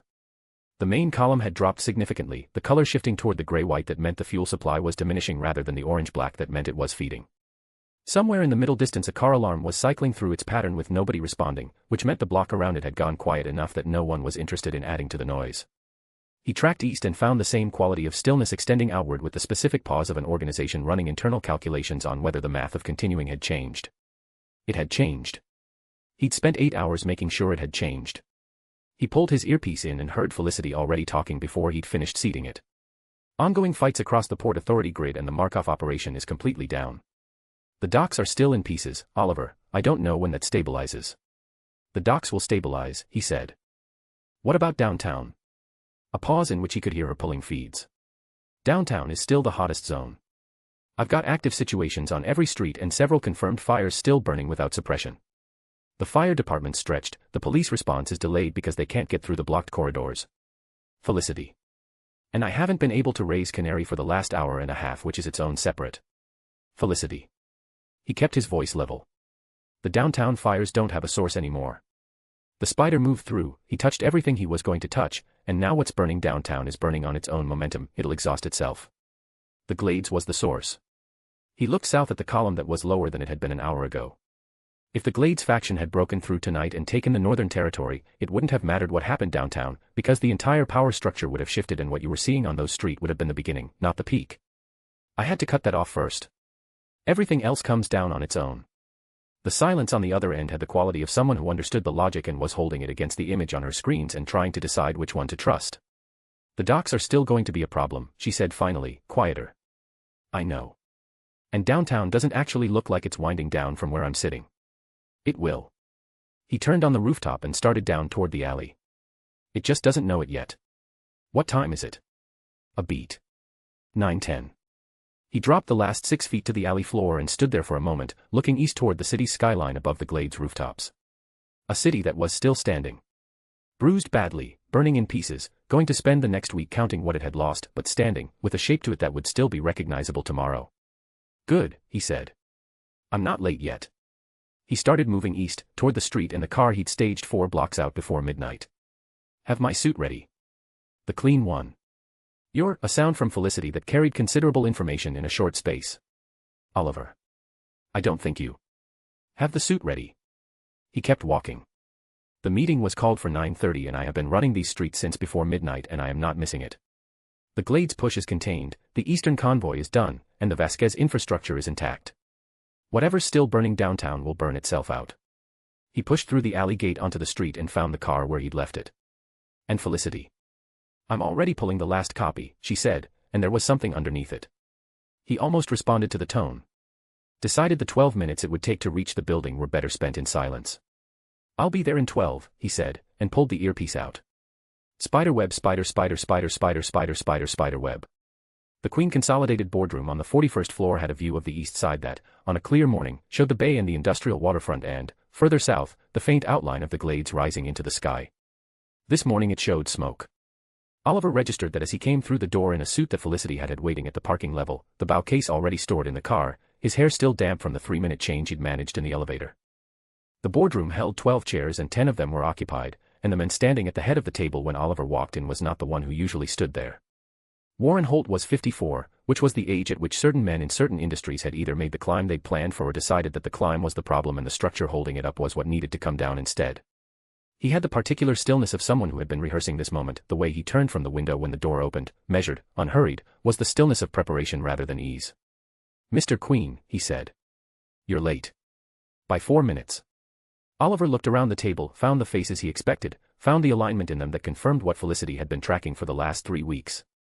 He pulled out a chair 2 seats from the head and sat down. Let's hear it. Holt moved to his position at the table's end with the certainty of someone who had already counted the votes and found the number sufficient. I'll be direct. The board has been reviewing the leadership structure at Queen Consolidated for the past several months, and the consensus, he used the word with the confidence of someone who had manufactured the consensus himself and was now presenting it as an organic development, is that the company's current positioning in the clean energy sector isn't being fully realized under present leadership. The vote was taken this morning. Before I arrived, Oliver said. The meeting was called for 9 a.m. And you started without me. He kept his voice even. Continue. Holt produced a folder. Set it on the table with the gesture of someone placing something final, something that closed rather than opened. 11-1 in favor of restructuring executive leadership. Effective immediately, the board is installing interim oversight pending a formal CEO selection process. Your access to company systems will be suspended pending transition. He paused. Queen Consolidated is in good hands, Oliver. Oliver looked at the folder.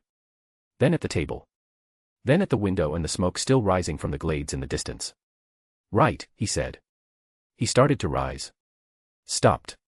Turned back to the table with the expression of someone who had just remembered something minor, something so minor that it almost wasn't worth raising, and brought his hands up from below the table's edge and set two bound documents on the surface between him and Holt.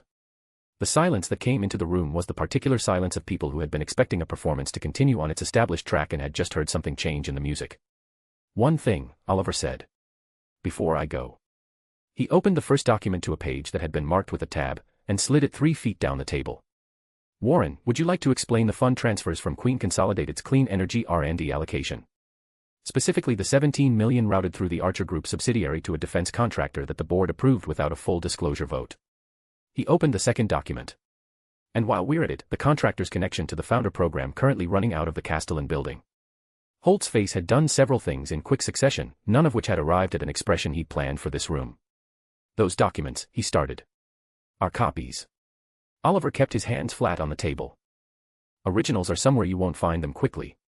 He looked at the board, the faces that had been 11-1 40 seconds ago and were now doing the math on what they'd voted themselves into.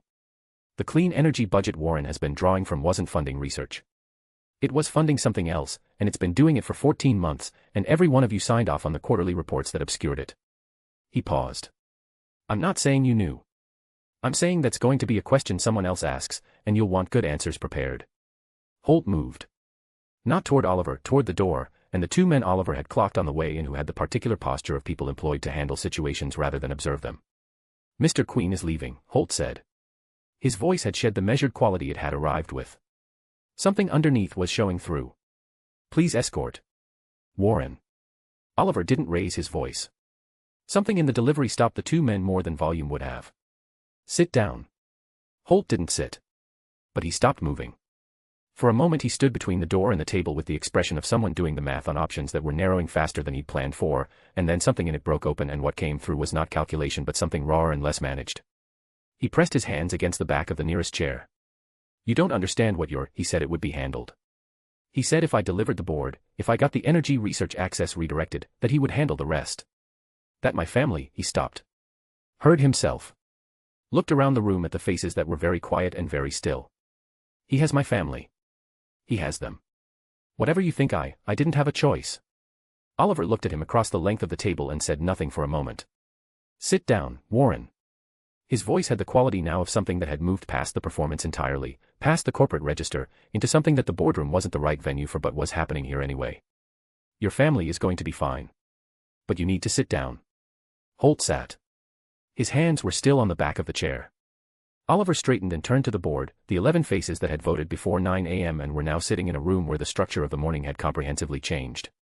He's going to need legal counsel and probably a conversation with someone he trusts, Oliver said. What he's not going to need is a board that made a decision 14 minutes ago and is now looking at the implications.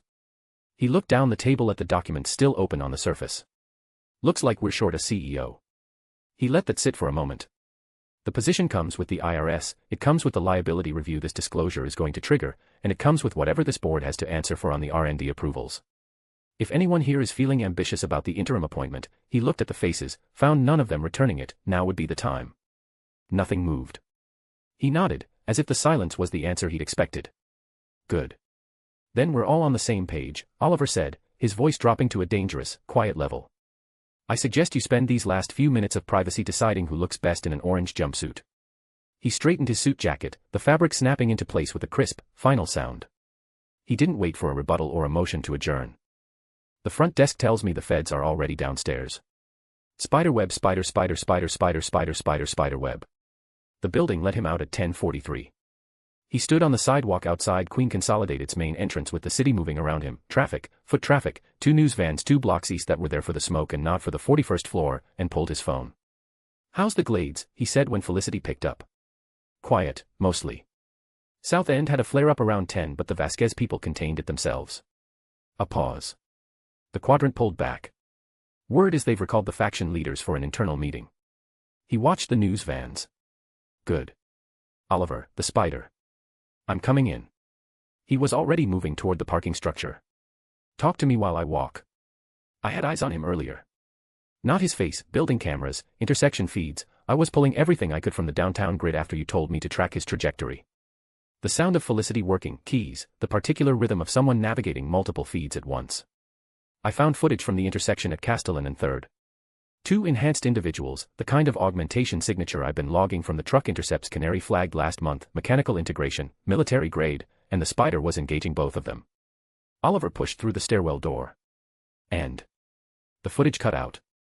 I pulled from 3 other cameras in the block and got fragments, enough to piece most of it together. Her voice shifted, taking on the quality it had when she was assembling something and wasn't certain of the conclusion yet.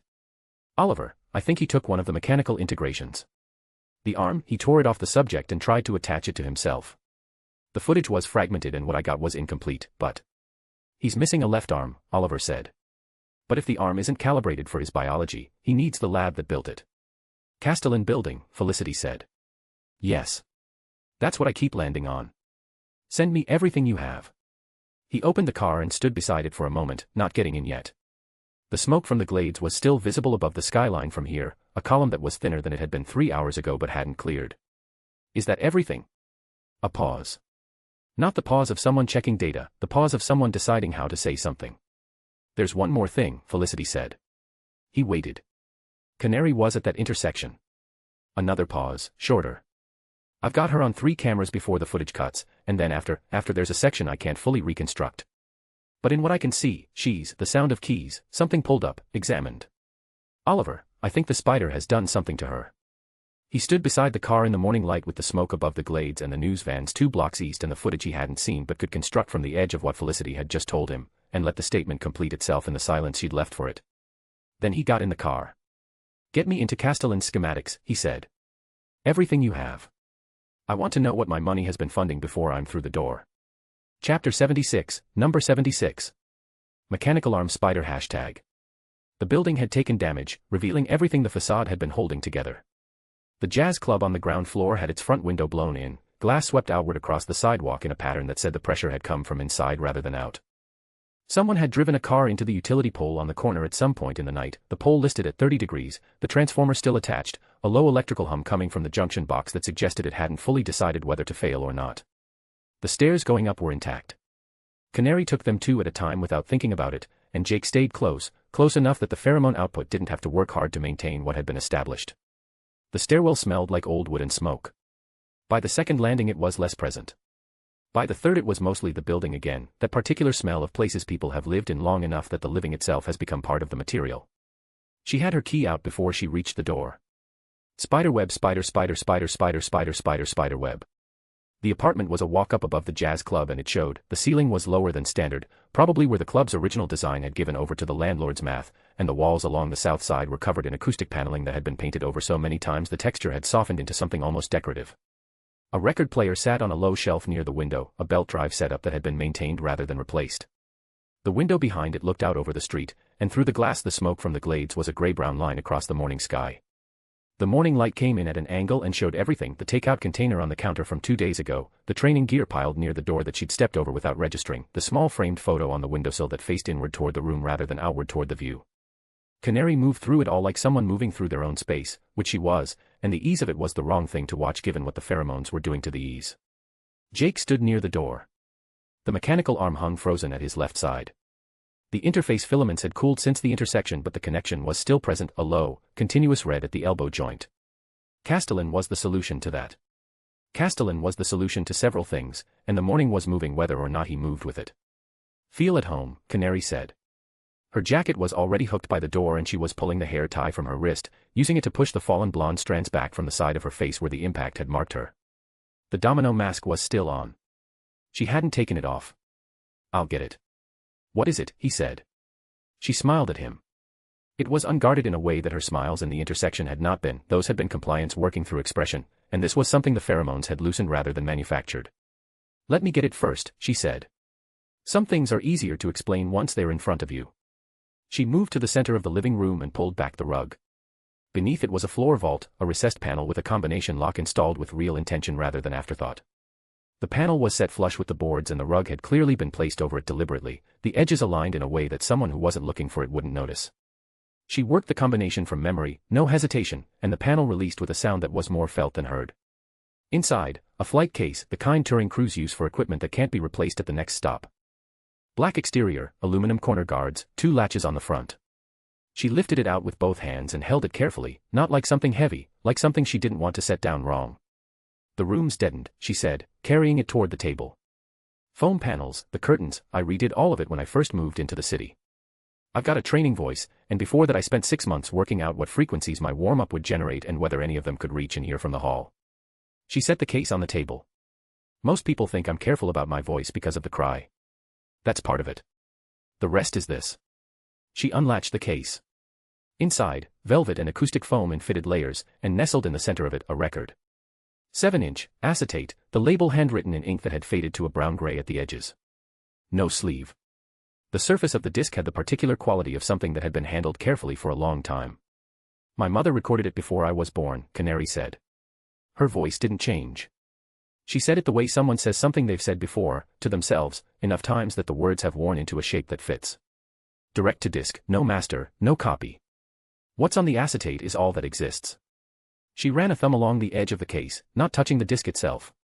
She didn't know she was going to become what she became. She was just a woman who sang, and someone had the equipment, and she recorded one song because someone asked her to. A pause. "I've never left it behind. Not once." Jake's eyes were on it. He'd felt the hunger register the moment she opened the case, the navigation's thread line flicking hard at the edge of his vision, the interface tab blinking with an urgency that was separate from anything he was deciding. The pull had a direction to it. The disc was sitting 3 feet away and the hunger understood exactly what it was. He held himself where he was. She looked at him for a moment, and whatever she found decided her next move. She lifted the disc from the case with a care that had its own language, 2 hands, edge grip, the way you handle something that has no replacement, and crossed to the shelf by the window. The record player had a map that she checked before she set the disc down, adjusted the tone arm weight from memory, and lowered the needle. The hiss of acetate filled the room before the music. Then the voice. It was not accompanied by anything elaborate, a piano, played simply, and a voice above it that did not need ornamentation because the voice itself was the structure. It was warm and unhurried and it filled the deadened room in a way that made the acoustic foam feel like the right decision, like the room had been built for this specific purpose. Jake went still. He didn't decide to. His weight just stopped redistributing, his breath just settled, and the morning pressed in through the window and the music moved through all of it and he was not in Star City anymore and he was not thinking about Castellan or the arm or the time. 2 weeks. 14 days, of which he remembered most of them in a sequence that had started with a burst of spider sense that had probably saved his life and had not stopped since. The chemical factory. The tunnels. The bank. The old Gazette building in Gotham. Harley Quinn. The arm. The arm coming off. The 53, he knew the number, the way you know something you haven't looked at directly because looking at it directly would mean something had to happen afterward. The voice kept singing. She used to hum it, Canary said. She was still near the record player, one hand resting on the shelf. When she was tired, or when things had been bad.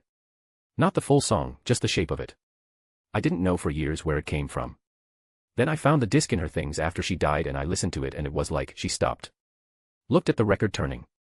Like finding the source of something you'd carried your whole life without knowing you were carrying it. She looked over at him. He was standing in the middle of the room with his hands at his sides and his expression still and his eyes somewhere past the window.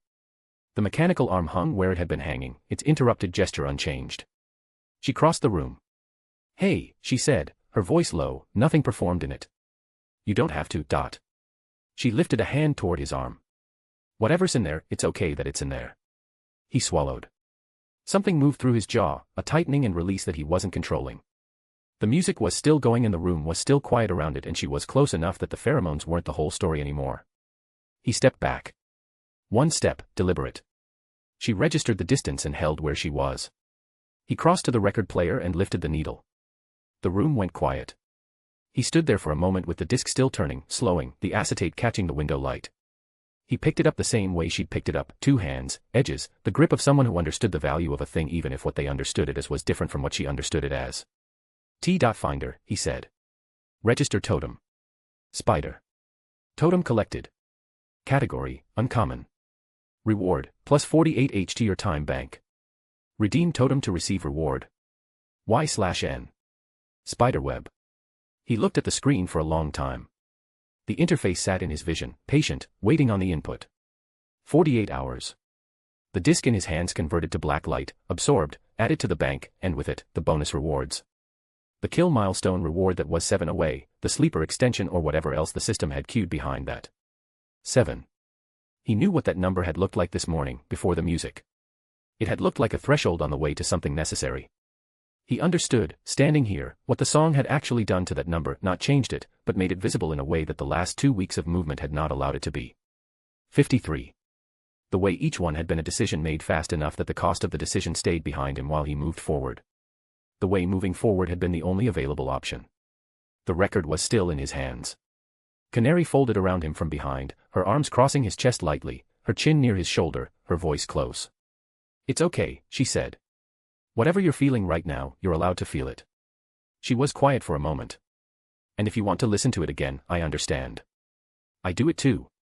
When things get heavy and I don't know what else to do." He could feel her exhale. "You can stay here for a little while. You don't have to keep going yet." He looked at the interface. Looked at the disc in his hands. Looked at the N. He wanted to play it again.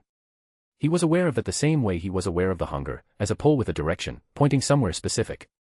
The part of him that the music had reached was still standing in the open, waiting to hear what came next, and the song had been the first thing in 2 weeks that had felt like it was speaking to that part rather than demanding something from it. He set the needle down for 1 second. The hiss of the acetate. The first note from the piano. He lifted it again. "No," he said. "We don't have time." He held the disc carefully, aware that symbolic extraction wasn't available for uncommon tier, aware that Canary's usability between here and Castellan was still an open question, aware that the totem unredeemed was a choice with its own cost.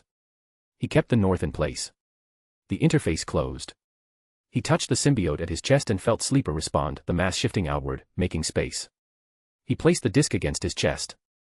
The symbiote covered it slowly, velvet black layering across the acetate until the disc was held in place, sealed, the foam and velvet of the case replaced by something that ran on different principles but understood the instruction. Canary watched it happen. "The casing," she said. Her voice was careful. "You should take the casing, if the disc gets." "It won't," he said. She looked at his chest where the disc had disappeared into the symbiote. Then at his face.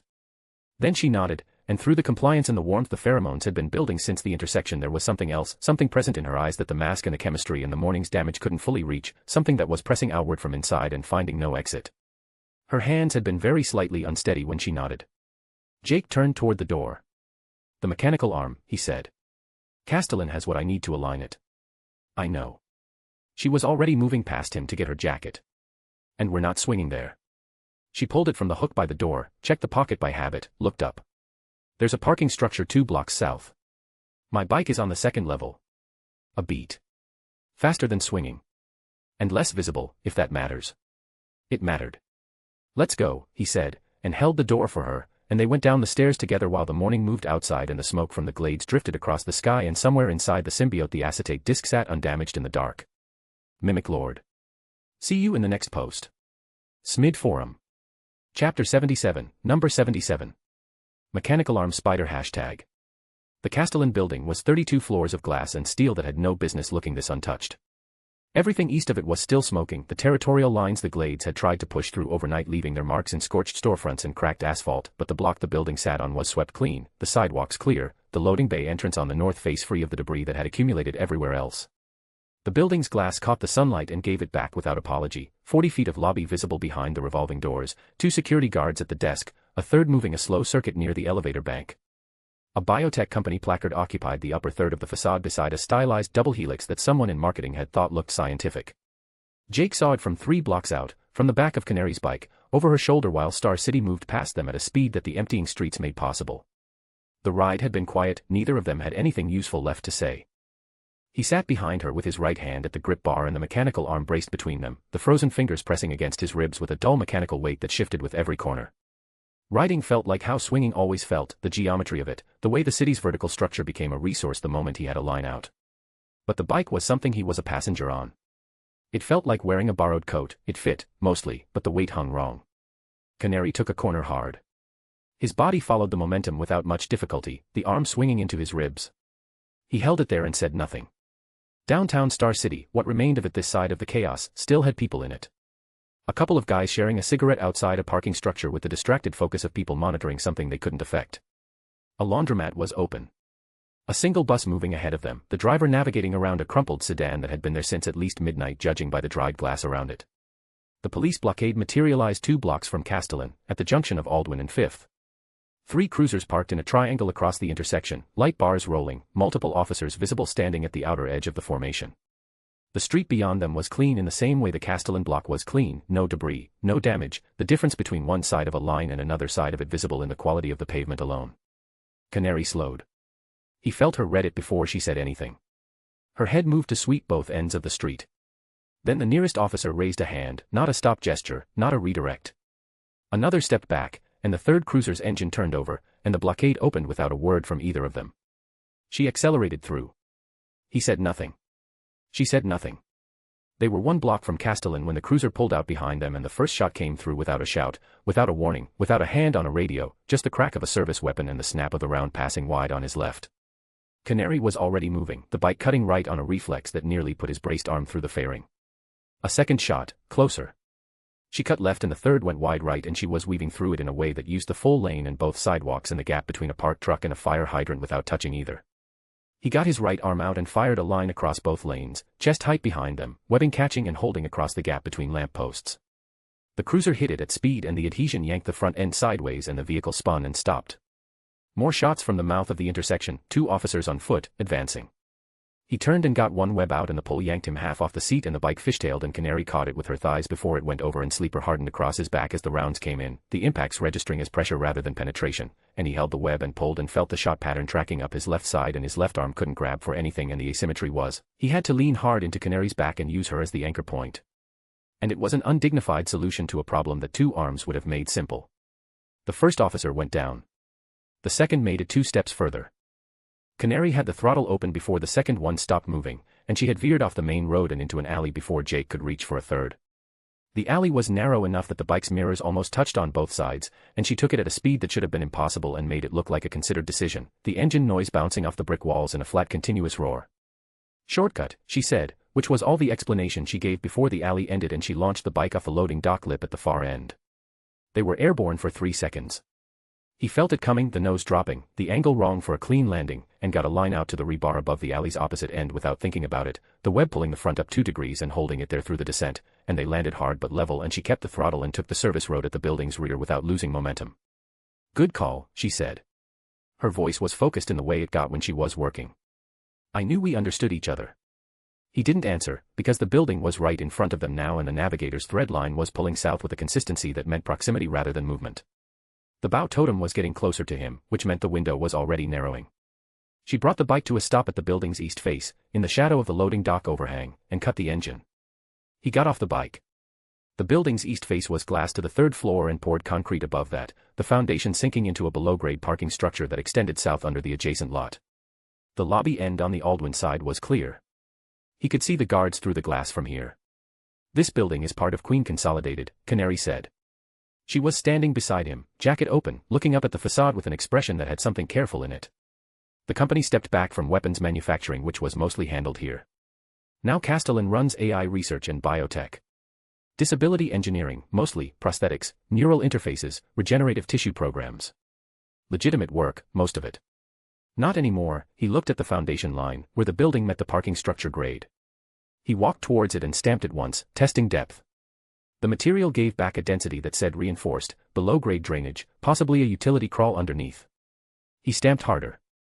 Then drove his right heel down into the corner seam between the retaining wall and the building's foundation, the force of it moving through the concrete in a fracture line that opened 6 inches and stopped. Sleeper surged to his right leg on the third impact and the crack extended, and the retaining wall's outer face separated from the foundation at the seam and he got his hand into the gap and pulled. His left arm wasn't available for this. "Here," Canary said. "Let me help." She stepped back and her chest rose and he understood what was coming and grabbed the disc at his chest through Sleeper's surface and swung up and away on a web to the rooftop access above, climbing, the symbiote pulling back from the sound vector on reflex before she even opened her mouth. Below him, the canary cry came out. Even from a building face of intervening distance he felt it in his back teeth, the resonance frequency of it. The gap he'd opened in the foundation seam expanded into a split, then into a collapse, a 6-foot section of retaining wall separating from the foundation and falling inward into the space below, pulling the earth with it, leaving a rough angled opening into the crawl space beneath. He swung back down while the dust was still moving. She was standing at the edge of the opening, looking into the dark below. Then she looked at his chest, at the place where the disc sat inside Sleeper's coverage, with an expression he didn't have a name for. She blinked. Her hand came up slowly, not reaching for him, reaching past him, toward the disc. Her jaw was working. Her hair had fallen forward again across her cheek. "That's mine," she said. The words came out uneven, like she was speaking through something thick. You need to give that back to me." Her eyes found his face. The confusion in them was working alongside the warmth and neither of them was winning yet. Why did I bring you here? Why did I?" He stepped toward her. The secretion increased through his skin, the compound rebuilding the concentration the open air had bled from it, and he watched her eyes track back to him and settle and the pressing from underneath lose its grip on the surface. She exhaled. "I'm sorry," she said. Her voice was softer. "I don't know what I was thinking." "I'm sorry." "Let's go," he said. "We don't have much time." She looked at him for one more second, and then she looked at the opening in the foundation, and something in her settled into the decision the same way it had settled at the apartment door. "Let's go finish what brought you here." She went in first. He followed, and the dark closed over them both. The navigator's thread pulsed. The bow was getting closer. Read 5 chapters ahead for only $. Chapter 78, #. Mechanical Arm Spider number 78. The sub-level had been running for 10 hours straight when Dante's call came through. Dr. Chen took it at the secondary station, standing, because sitting implied a comfort she wasn't going to perform for him right now. Around her the lab was in the particular state of controlled disorder that followed a night of real work, sensor logs still open on 3 screens, the engagement data from arm and legs morning deployment pulling across the 4th and a readout that she hadn't stopped reviewing since the first feeds came in at 8.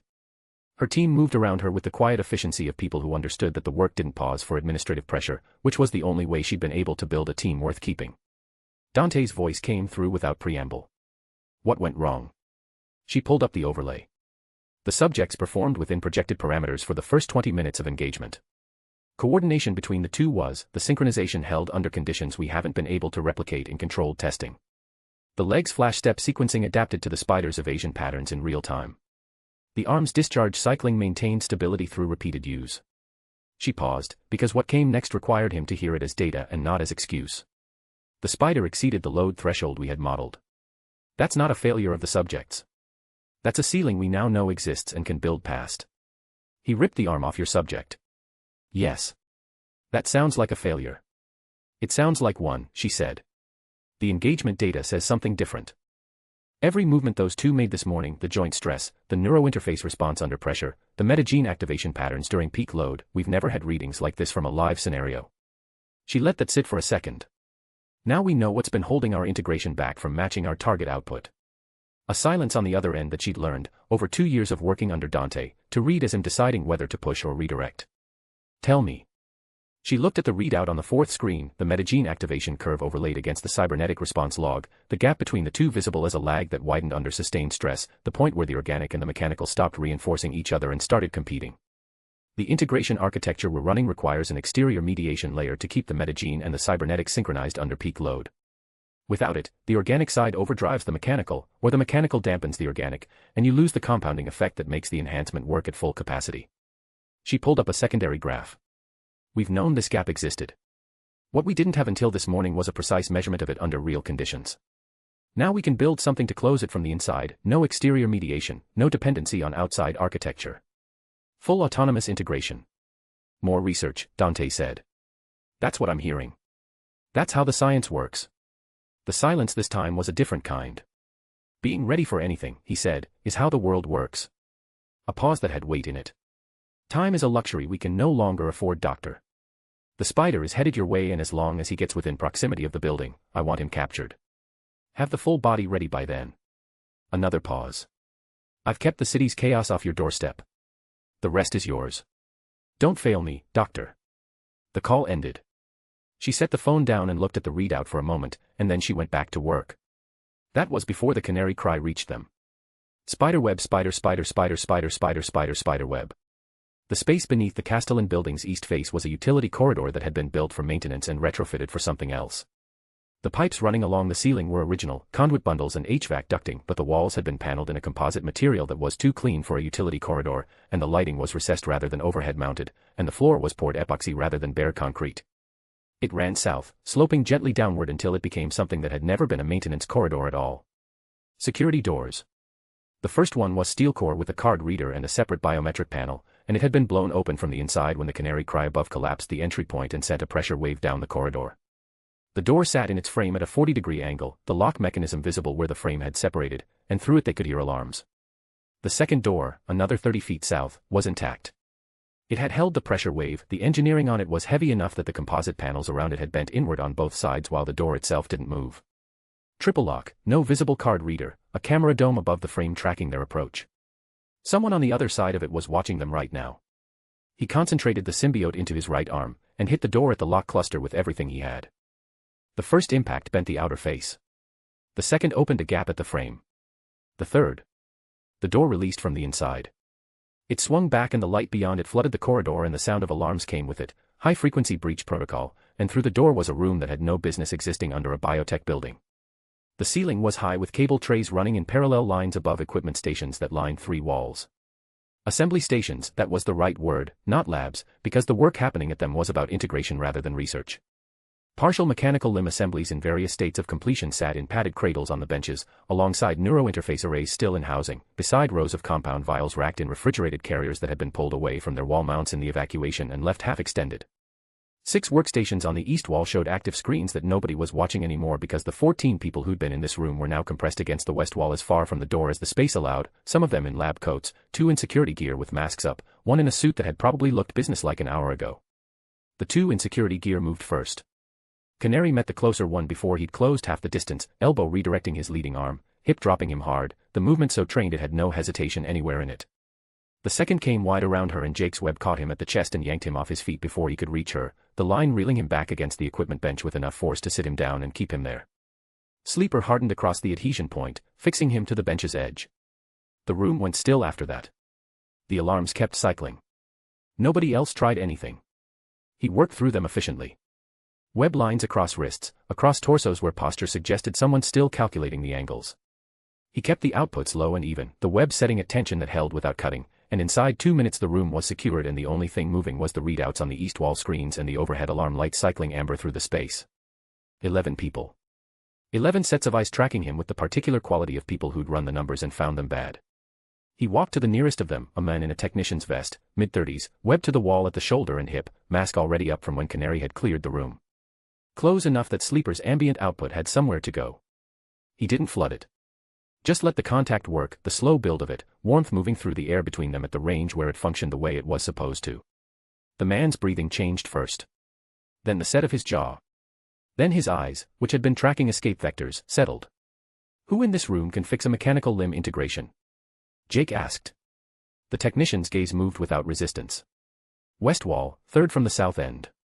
A woman in a lab coat over civilian clothes, mid-40s, her wrists webbed to a cable tray running at shoulder height. She'd been watching the exchange with an expression that had something focused in it even through the alarm cycling and the armed stranger moving through her lab. Her, the technician said. Dr. Chen. She runs the integration program. He crossed the room. She watched him come. Her chin was up and her weight was distributed like someone who decided, in the 30 seconds since the door opened, that she wasn't going to perform fear for whoever this was. Her eyes went to the mechanical arm and stayed there for a beat, professional attention overriding everything else, and then came back to his face. I'm not telling you anything, she said. Flat. Decided. He stopped in front of her. Close enough. Sleeper adjusted, the output finding the air between them, and he watched her feel it arrive, the slight shift in her breathing, the line of her shoulders moving through something that wasn't quite resistance anymore, her eyes tracking to his face with the particular quality of directed focus. She felt it happening. Her jaw tightened against it. I'm not. The words came out with less edge than she'd put into the first set. Then they didn't come at all. Her shoulders came down. The focus in her eyes remained. That was hers, not the compound, but the defiance underneath it had stopped finding purchase. She looked at the arm again, and this time what moved across her face was something closer to curiosity than hostility. Fix it, he said. Her eyes stayed on the arm. How long have you had it attached like this? How long will it take? Months, she said. If we follow the right procedures, iterative nerve mapping, template calibration, staged load testing. She paused. Seconds, if we had a sync bridge. He looked at her. A mediation interface, she said. Something that reads your nervous system's signal pattern and feeds the arm a pre-built template to negotiate from, instead of building the map from nothing. Without it, we do this by hand. 10 minutes, he said. She opened her mouth. 10 minutes to fix it and remove any tracking systems. Failsafes. Remote access. And whatever else this building has built into the arm. He added.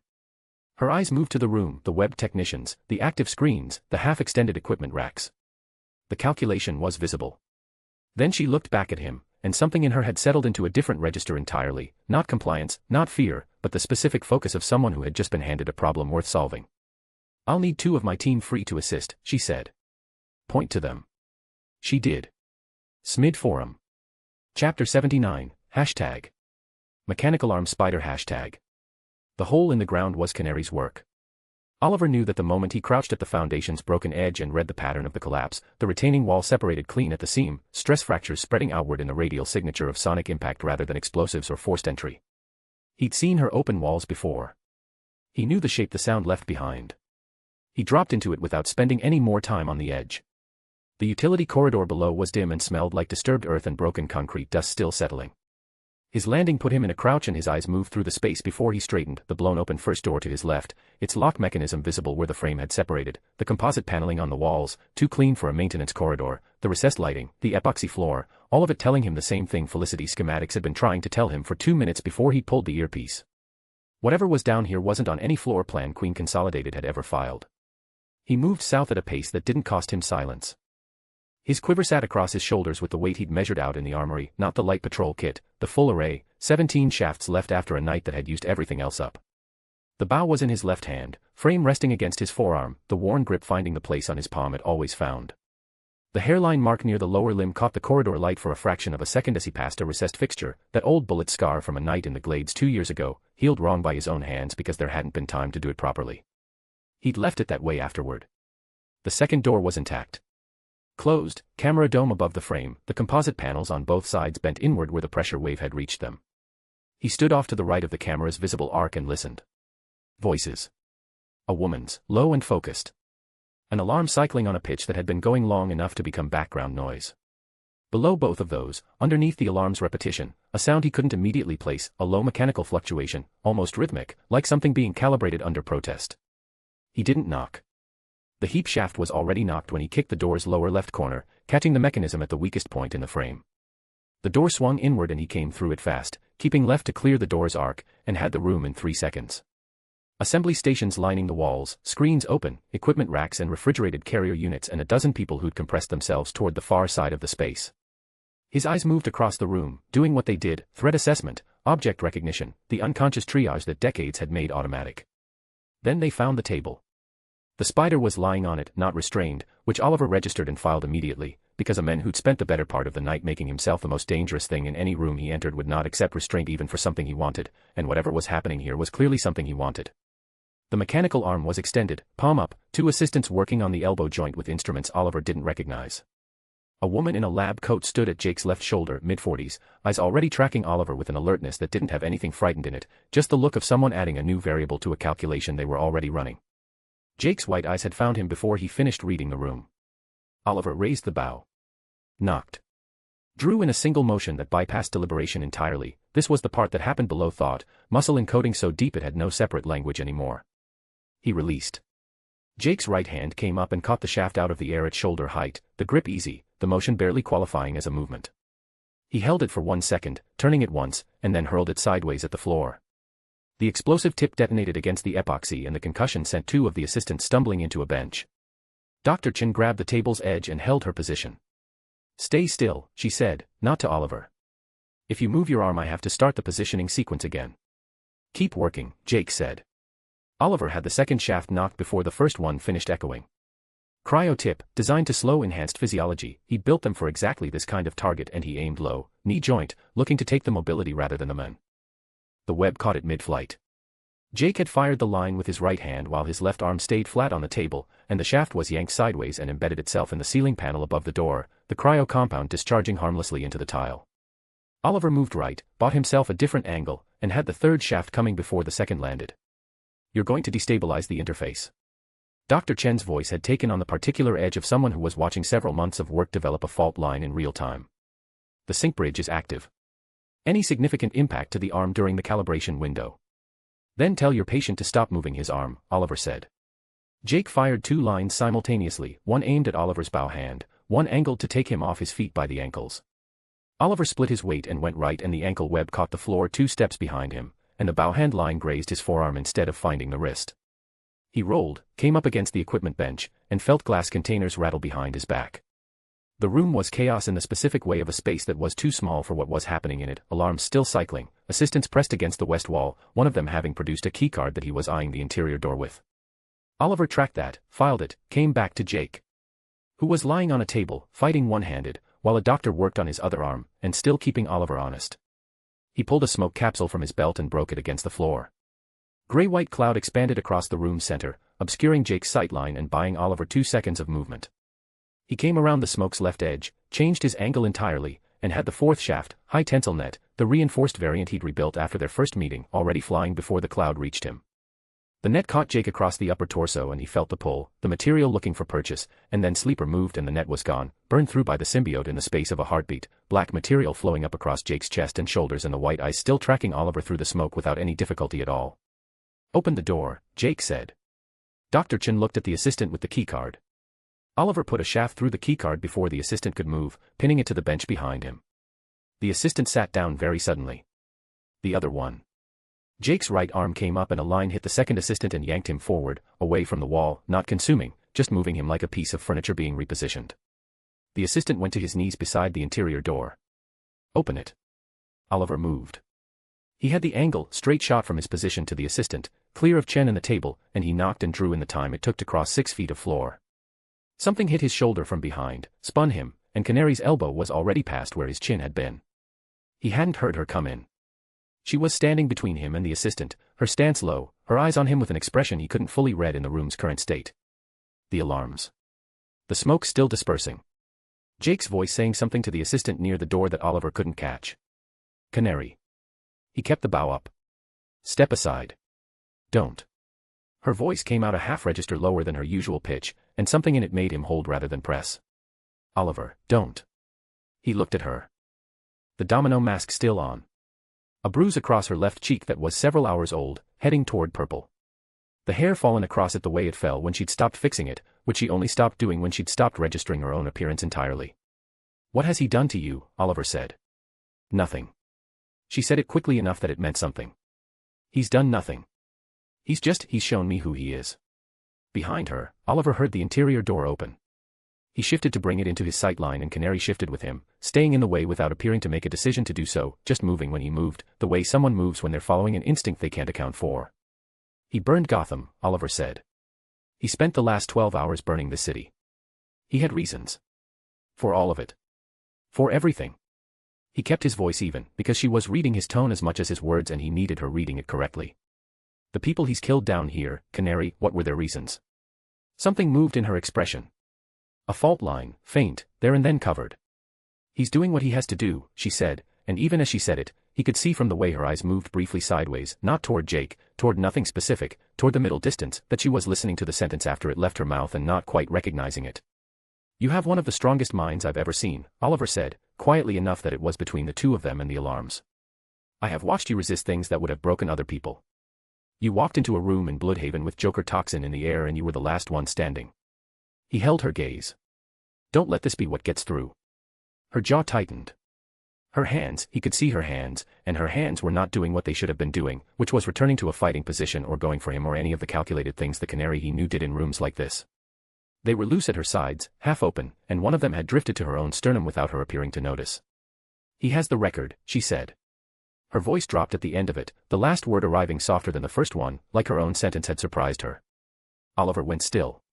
He'd heard something in the two words, not information, something else, the particular quality of a voice when it is saying the actual thing underneath the thing it has been saying. He looked at her and waited, and she stood there with her hand on her own chest and her eyes doing several things at once, and then something cleared in them, fractional, partial, the way a signal comes through static for 1 second before the interference returns. My mother's, she said. He has my mother's record. She recorded it before. She stopped. Her hand pressed harder against her chest. Why did I give it to him? Why would I, Oliver? I don't. He pushed past her. She barely resisted, her body starting to reach for him and then stopping, caught between the instruction the pheromones had built and the confusion underneath it, her hand catching his sleeve and then releasing it. He was already moving, already calculating the room's new geometry, because Jake and Dr. Chen had gone through the interior door while Canary had been blocking him and the assistant was still on his knees beside the frame. He crossed to the interior door, and what he found on the other side of the glass partition was a smaller room, lower ceiling, different equipment, a fold-out table along the south wall that Jake was sitting against, not lying down anymore. The arm was raised in the room's light, and even through the reinforced glass Oliver could see what had changed about it, the whole assembly reoriented, correctly positioned now, the socket fitted against Jake's left side in a way it hadn't been before. The palm was opening and closing in slow increments, 2 fingers at a time, careful, like someone reading instructions written on the inside of their own joints. Dr. Chen was still working at the elbow, her back to Oliver, hands moving fast. Jake looked up through the glass. Oliver had the bow up before anything behind his eyes finished the sentence. He read the situation the same way he read every situation, stripping it to its elements, the glass, its thickness, the most efficient way through it, the distance to Jake after that, the angle required for a clean shot that didn't go through the doctor, what he'd need to stop the arm from being used against him, and whether stopping the arm was even the priority anymore or whether it was something else, something that had to do with the record Canary had just said the word for with her hand. On her chest. Jake's right hand went to the mechanical arm's forearm and held it steady while Chen worked the last connection. His white eyes did not leave Oliver's. Have you removed? Jake started, and his voice came through the glass muffled but audible, and then he got no further. The entire room moved. Not violently, not an impact or explosion. A resonance, working through the walls and the floor and the glass between them in a sustained wave that put hairline cracks in the partition's lower edge and sent loose items off every bench in both rooms simultaneously. Oliver caught himself against the doorframe, weight low, and recognized the frequency in the same part of his body that had learned to recognize it over several years of working alongside the person who produced it. Through the cracked glass, Jake's grip on Dr. Chen's wrist had tightened, he could see it from the angle, the mechanical fingers closed, the doctor's face turned sideways with her mouth open. The arm worked. The grip was real. Oliver turned back to the room. Canary was standing in the middle of it, her chest still falling from the exhale, her mask slightly askew from the vibration. The assistants were on the floor, hands over their ears. Equipment had come off the benches. The alarm that had been cycling for the past 4 minutes had gone silent. She was looking at him with an expression that was doing something he hadn't seen on her face in a very long time, the displacement of someone who has just heard themselves clearly, who has stopped moving long enough for the ground to show itself, and found it further down than they expected. He crossed the room to her, stepping over a fallen carrier unit, and held out his hand. Are you ready? He said. She looked at his hand. Then at the cracked glass partition, where Jake's outline was visible, still sitting, the arm moving, Chen saying something he couldn't hear. Then back at Oliver, and her eyes had the particular quality of someone who has just remembered something they'd been carrying all morning without knowing they were carrying it. She took his hand and he pulled her toward him, and she pressed the deepest breath he'd ever heard her take, slow, deliberate, her whole chest involved in it. Now, he said. The sound came out of her like something that had been building for 3 hours, shaped by everything the morning had cost her, and it hit the glass partition with the full weight of what it was. Mimic Lord. See you in the next post. Smid Forum.